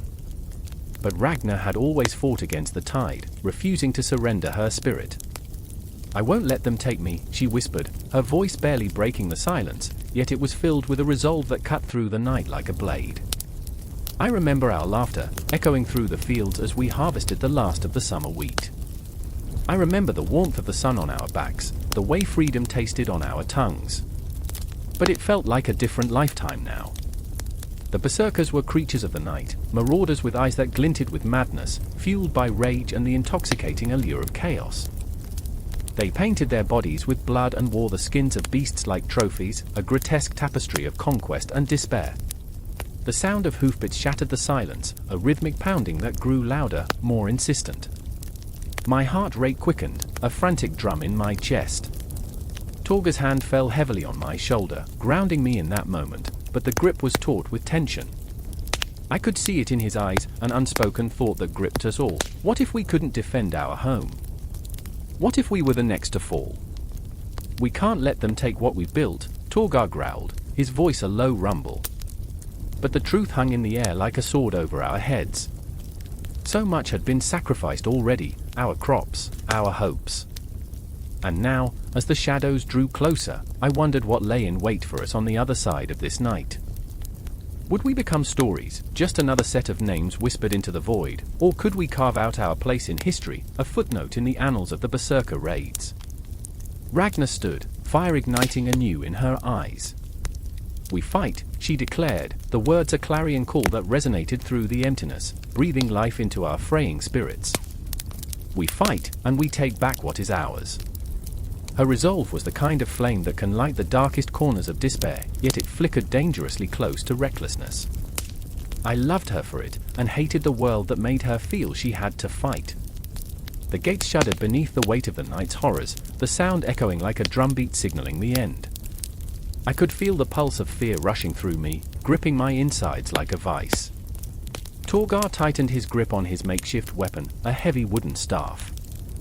"If we go down fighting," he whispered, and I could hear the tremor beneath his bravado, a desperate plea for us to be brave, even as the shadows closed in. And then, a great crash. The door splintered, the night pouring in like a tide of darkness, and with it came the screams of the damned, the laughter of the insane. My heart thundered in my chest, a feral rhythm that matched the chaotic clash of bodies, the sound of desperation and fury intertwining in a macabre dance. Ragnar lunged forward, her dagger glinting like a star in the void, and as I followed, I felt the weight of our choices crashing down like a wave. This was not just about survival. It was about reclaiming our future, our very souls, amidst the chaos of Berserker raids that turned men into monsters and villages into memories. In those moments that spiraled toward violence, I could feel the fabric of our lives tearing apart, a raw, agonizing rift that whispered of loss and despair. But beneath that pain existed a thread of hope, fragile yet unyielding, weaving through the darkness like a lifeline. We were not just fighting for spoils or trade, we were fighting for our very existence.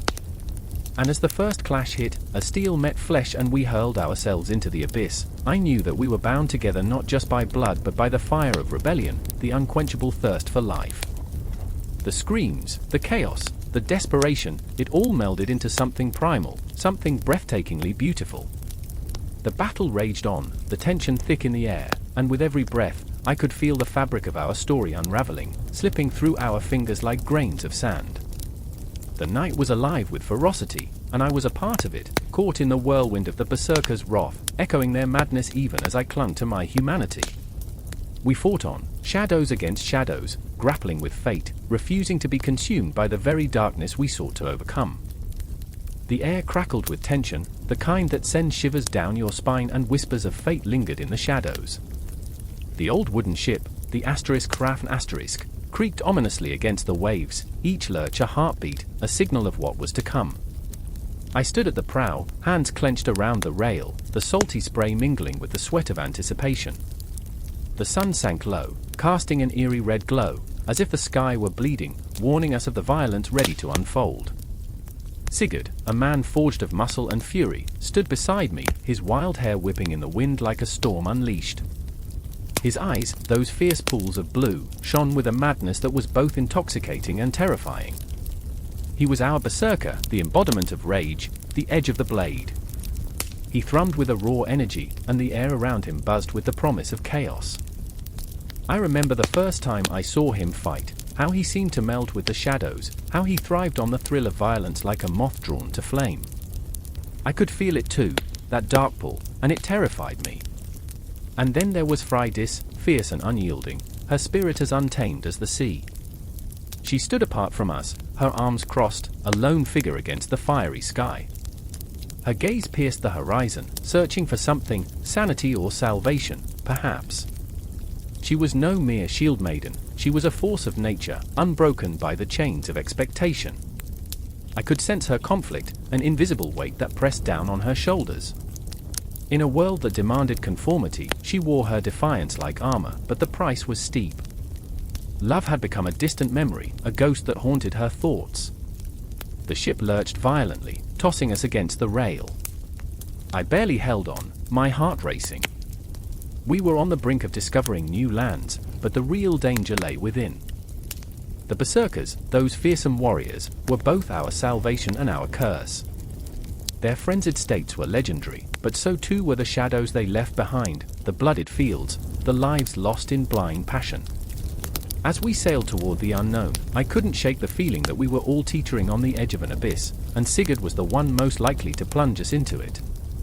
I remember a night under the stars, our campfire crackling, shadows dancing wildly as if possessed. Sigurd, caught in the throes of his own madness, recounted tales of conquest, each story imbued with a haunting thrill. His laughter echoed like thunder, but there was an undercurrent of sorrow, a longing for something more than mere bloodshed. I watched him, captivated yet afraid. What lay beneath his bravado? Rage or regret? Was he seeking glory or redemption? Freydis broke the spell, her voice slicing through the night like a blade. "You think it's all battles and honor," she challenged. Her tone was fierce, as if daring Sigurd to confront his demons. "You think blood is the measure of a man." Her words hung heavy in the air, reverberating like a war drum. Sigurd's laughter faltered, and in that moment, I saw the flicker of doubt in his eyes. But doubt was a luxury we couldn't afford.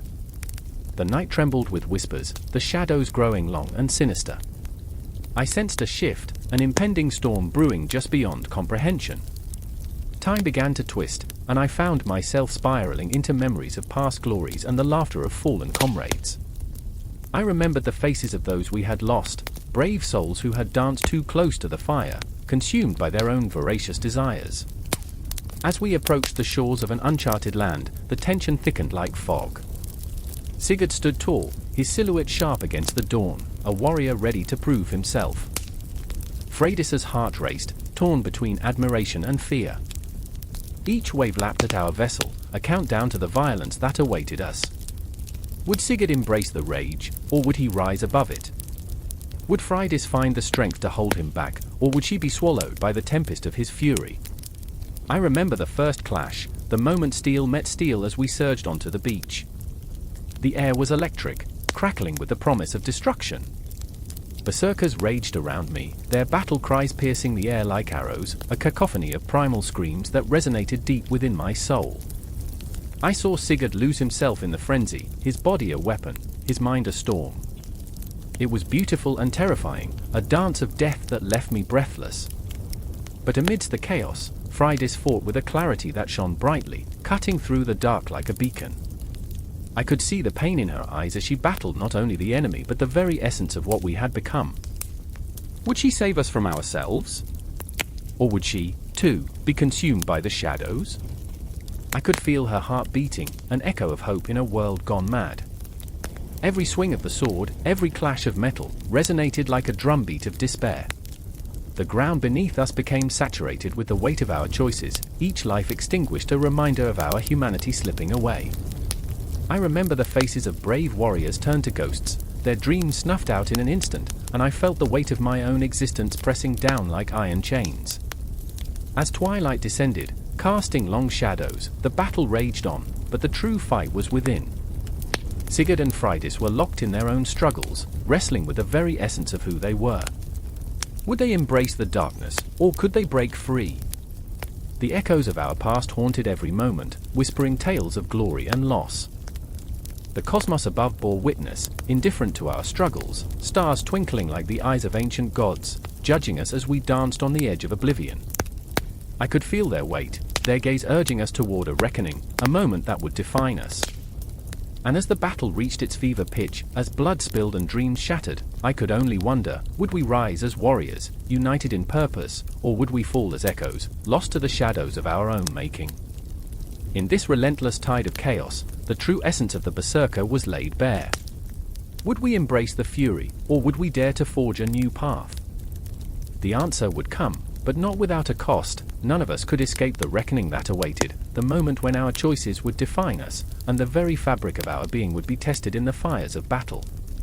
The moon hung low, a silver dagger slicing through the thick fog that clung to the forest like a shroud. I could hear their voices echoing in the stillness, a cacophony of fear and fury, the kind that sends chills racing down your spine. I remember every trembling heartbeat, every pulse of adrenaline thrumming through my veins as I stood there, caught in the throes of a madness I couldn't comprehend. The shadows danced around me, twisting and writhing like the souls of the damned. I was not just an observer, I was part of this haunting theater, trapped in the storm of emotions that surged and crashed around me. Finn, his face a mask of desperation, barked orders into the darkness, his voice a gravelly whisper that barely rose above the sigh of the wind. He was chasing something primal that gnawed at the edges of his sanity. His eyes, wild and electric, betrayed the conflict raging within him. It was as if he had crossed a threshold, stepping into a world where reason crumbled under the weight of violence. I wanted to reach out, to pull him back from the edge, but the air was thick with the scent of chaos, and I felt my own fear clawing at my throat. "Do you hear that?" he shouted, his breath hitching as if he were about to break into tears or laughter, perhaps both. I strained my ears, but all I could hear was the echo of our shared past, memories flooding back like ghosts demanding to be acknowledged. I remembered the afternoon spent poring over dusty tomes about the legendary Berserkers, all-consuming rage and animalistic fury. It felt like a different lifetime, a world where we thought knowledge could keep us safe. But knowledge hadn't protected us. It had drawn us into an abyss we could scarcely fathom. Then there was Elira, her presence a haunting melody woven into the chaos. I could see her, a figure etched in shadows, moving like a spectre through the trees, her skin pale against the night. She was the light and the dark, the hope and the despair. I remember the way she had looked at me just days before, her eyes shimmering with fierce determination. "We need to understand them," she had said, her voice a fierce whisper. "The Berserkers are not just stories. They are a reflection of who we are, of what we could become." But that understanding had become a noose, tightening around our throats as we dug deeper into our research. Her obsession mirrored Finn's, a dance on the razor's edge of sanity. They were both driven by the same relentless thirst, the same desperate hunger to grasp the incomprehensible. And as they spiraled, I felt the ground beneath me shift, felt my own beliefs crack and crumble like ancient walls under siege. "Help me find it!" Finn yelled, his voice breaking through the fog of memory. "Help me unleash it!" The words hung in the air, sharp and dangerous. There it was, the ultimate question, the terrible allure of the Berserker's fury. What lay behind that veil? What waits at the precipice of our darkest desires? My heart raced, pounding in tandem with the fear that twisted my gut. I could see it, an echo of the past, a primal urge clawing back to life. The question hung heavy, thick as blood, were we the researchers or the researched? As Elira approached, her silhouette flickering in the moonlight, I saw the flicker of fear behind her resolve. She was unraveling, her spirit frayed like an old tapestry worn thin by time and trauma. "Finn, stop! You don't understand what you're asking for," she pleaded, her voice trembling on the edge of a breaking point. The Berserkers were monsters. They were cursed. Cursed.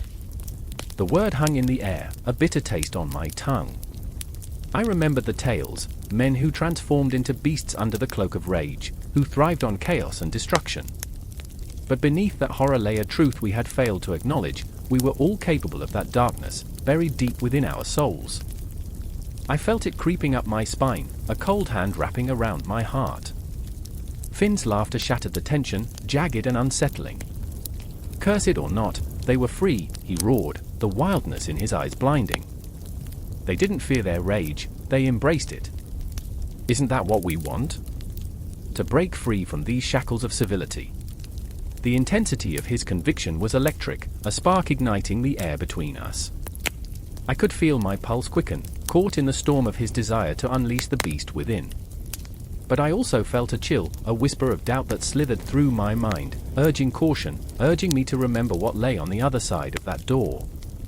Elira's breath quickened, her expression a tempest of fear and longing. "You think you want this? You think you can control it?" The words poured from her lips like a desperate prayer, a lifeline thrown into the abyss. "It'll consume you, Finn. It'll consume us all." But the night was alive with possibility, the shadows beckoning with promises of liberation.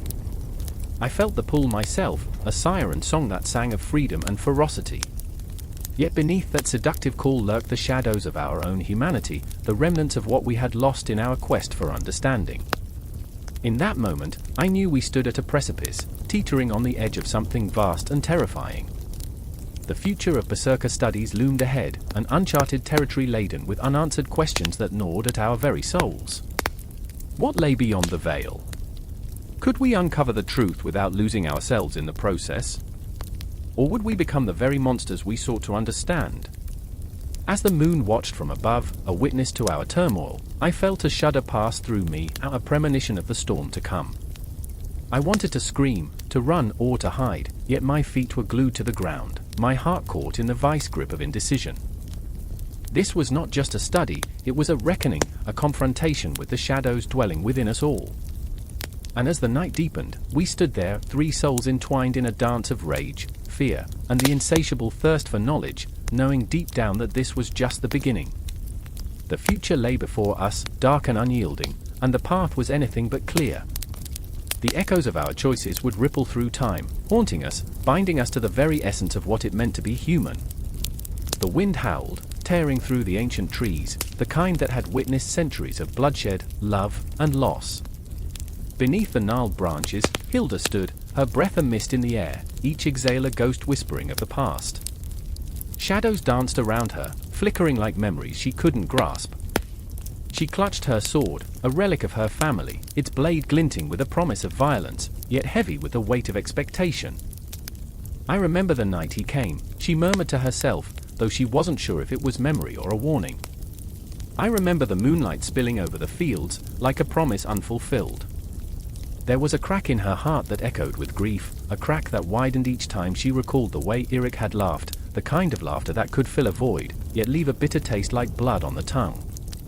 Eirik, her brother, had embraced the Berserker spirit, intoxicated by tales of strength unfettered and fury unleashed. It had seduced him, this myth, this roaring beast within, promising power and glory. But Hilda knew it was a double-edged sword, a path paved with shadows that devoured the light. Now she stood at the edge of that same abyss, poised to confront the monster he had become. You see, beneath the bravado, Eirik was a boy lost in his own skin, a warrior with a heart that thudded with fear. I was supposed to save him, she thought, each heartbeat a reminder of her failings. Instead, I watched him drown in the tide of his own madness. As the wind howled, she felt it echo through her bones, a reminder of his wild laughter twisted into a cruel mockery of something they once shared. But that wasn't all. There was Astrid, a woman who wore her emotions like armor, fierce and unyielding. She had loved Eirik, and the pain of that love cut deeper than any blade. Astrid now stood, a tempest of sorrow and rage, fists clenched and eyes blazing. I remember the day he left us, she shouted into the dark, the words a raw wound unleashed into the air. He left us for glory, for a fleeting dream. But all he found was death. In the flickering shadows, the memory of their laughter echoed, fractured and twisted, like glass shards in the moonlight. What glory is there in madness? Astrid questioned the silence, her voice a haunting melody that wrapped around Hilda's heart. What legacy does a berserker leave, except ruin? The three of them stood in that night, each a spectre of the past, each holding a piece of the truth wrapped in pain and longing. Hilda's heart beat in time with the wind, each gust a reminder of their fractured fates, yet all too human. I wanted a brother, she whispered, the words caught in her throat. I wanted a friend. And there was Eric, somewhere in the distance, his laughter now an echo of a storm raging within him. He wielded that cursed darkness, the berserker spirit thrumming through his veins like a savage drum. Could he even hear them? Could he feel their pain? Or was he too far gone, lost in the tantalizing embrace of violence? The questions twisted like vines around Hilda's heart, squeezing tighter with every moment. I remember the way he used to chase shadows, she said, desperate to grasp onto something tangible. He thought they were friends. But now, those shadows loomed like monsters, threatening to engulf him whole. He thought he could embrace the fury without consequence, she continued, her voice wavering, but fury consumes, it devours what you love. And who will you be when it's done? The night thickened around them, and with every heartbeat, the tension spiraled, pulling them toward an inevitable confrontation. Hilda could feel the weight of destiny pressing upon her shoulders. She had to reach him, had to pull him back from the edge of that abyss. But how does one save a soul that has danced with demons? How do you reach a heart that has chosen madness over love? Astrid's eyes hardened, fierce determination melding with sorrow. We cannot let him die like this, she cried, a flicker of hope igniting in the darkness, not without a fight. Hilda followed her gaze, the shadows whispering, taunting them, revealing the fracture lines of their own identities. They were more than warriors, they were sisters, bound by blood and tragedy. I remember love, Hilda said, her voice barely above a whisper. I remember what it felt like before the darkness took him. The moonlight reflected off her sword, reminding her of the promise she had made to those she loved. Together, we can reach him. Together, we can fight this.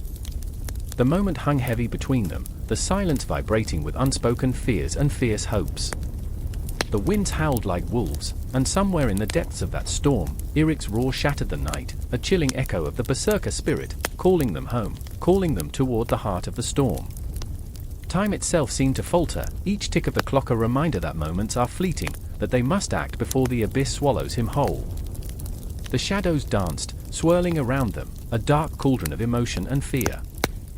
And as they moved forward, the ground beneath them trembled, anticipation crackling through the air like static, the weight of their pain merging into a singular purpose. Fear, love, anger, all wrapped in one raw, unrelenting pulse. I won't lose you, Hilda vowed to the night, her heart a drumbeat echoing through the chaos.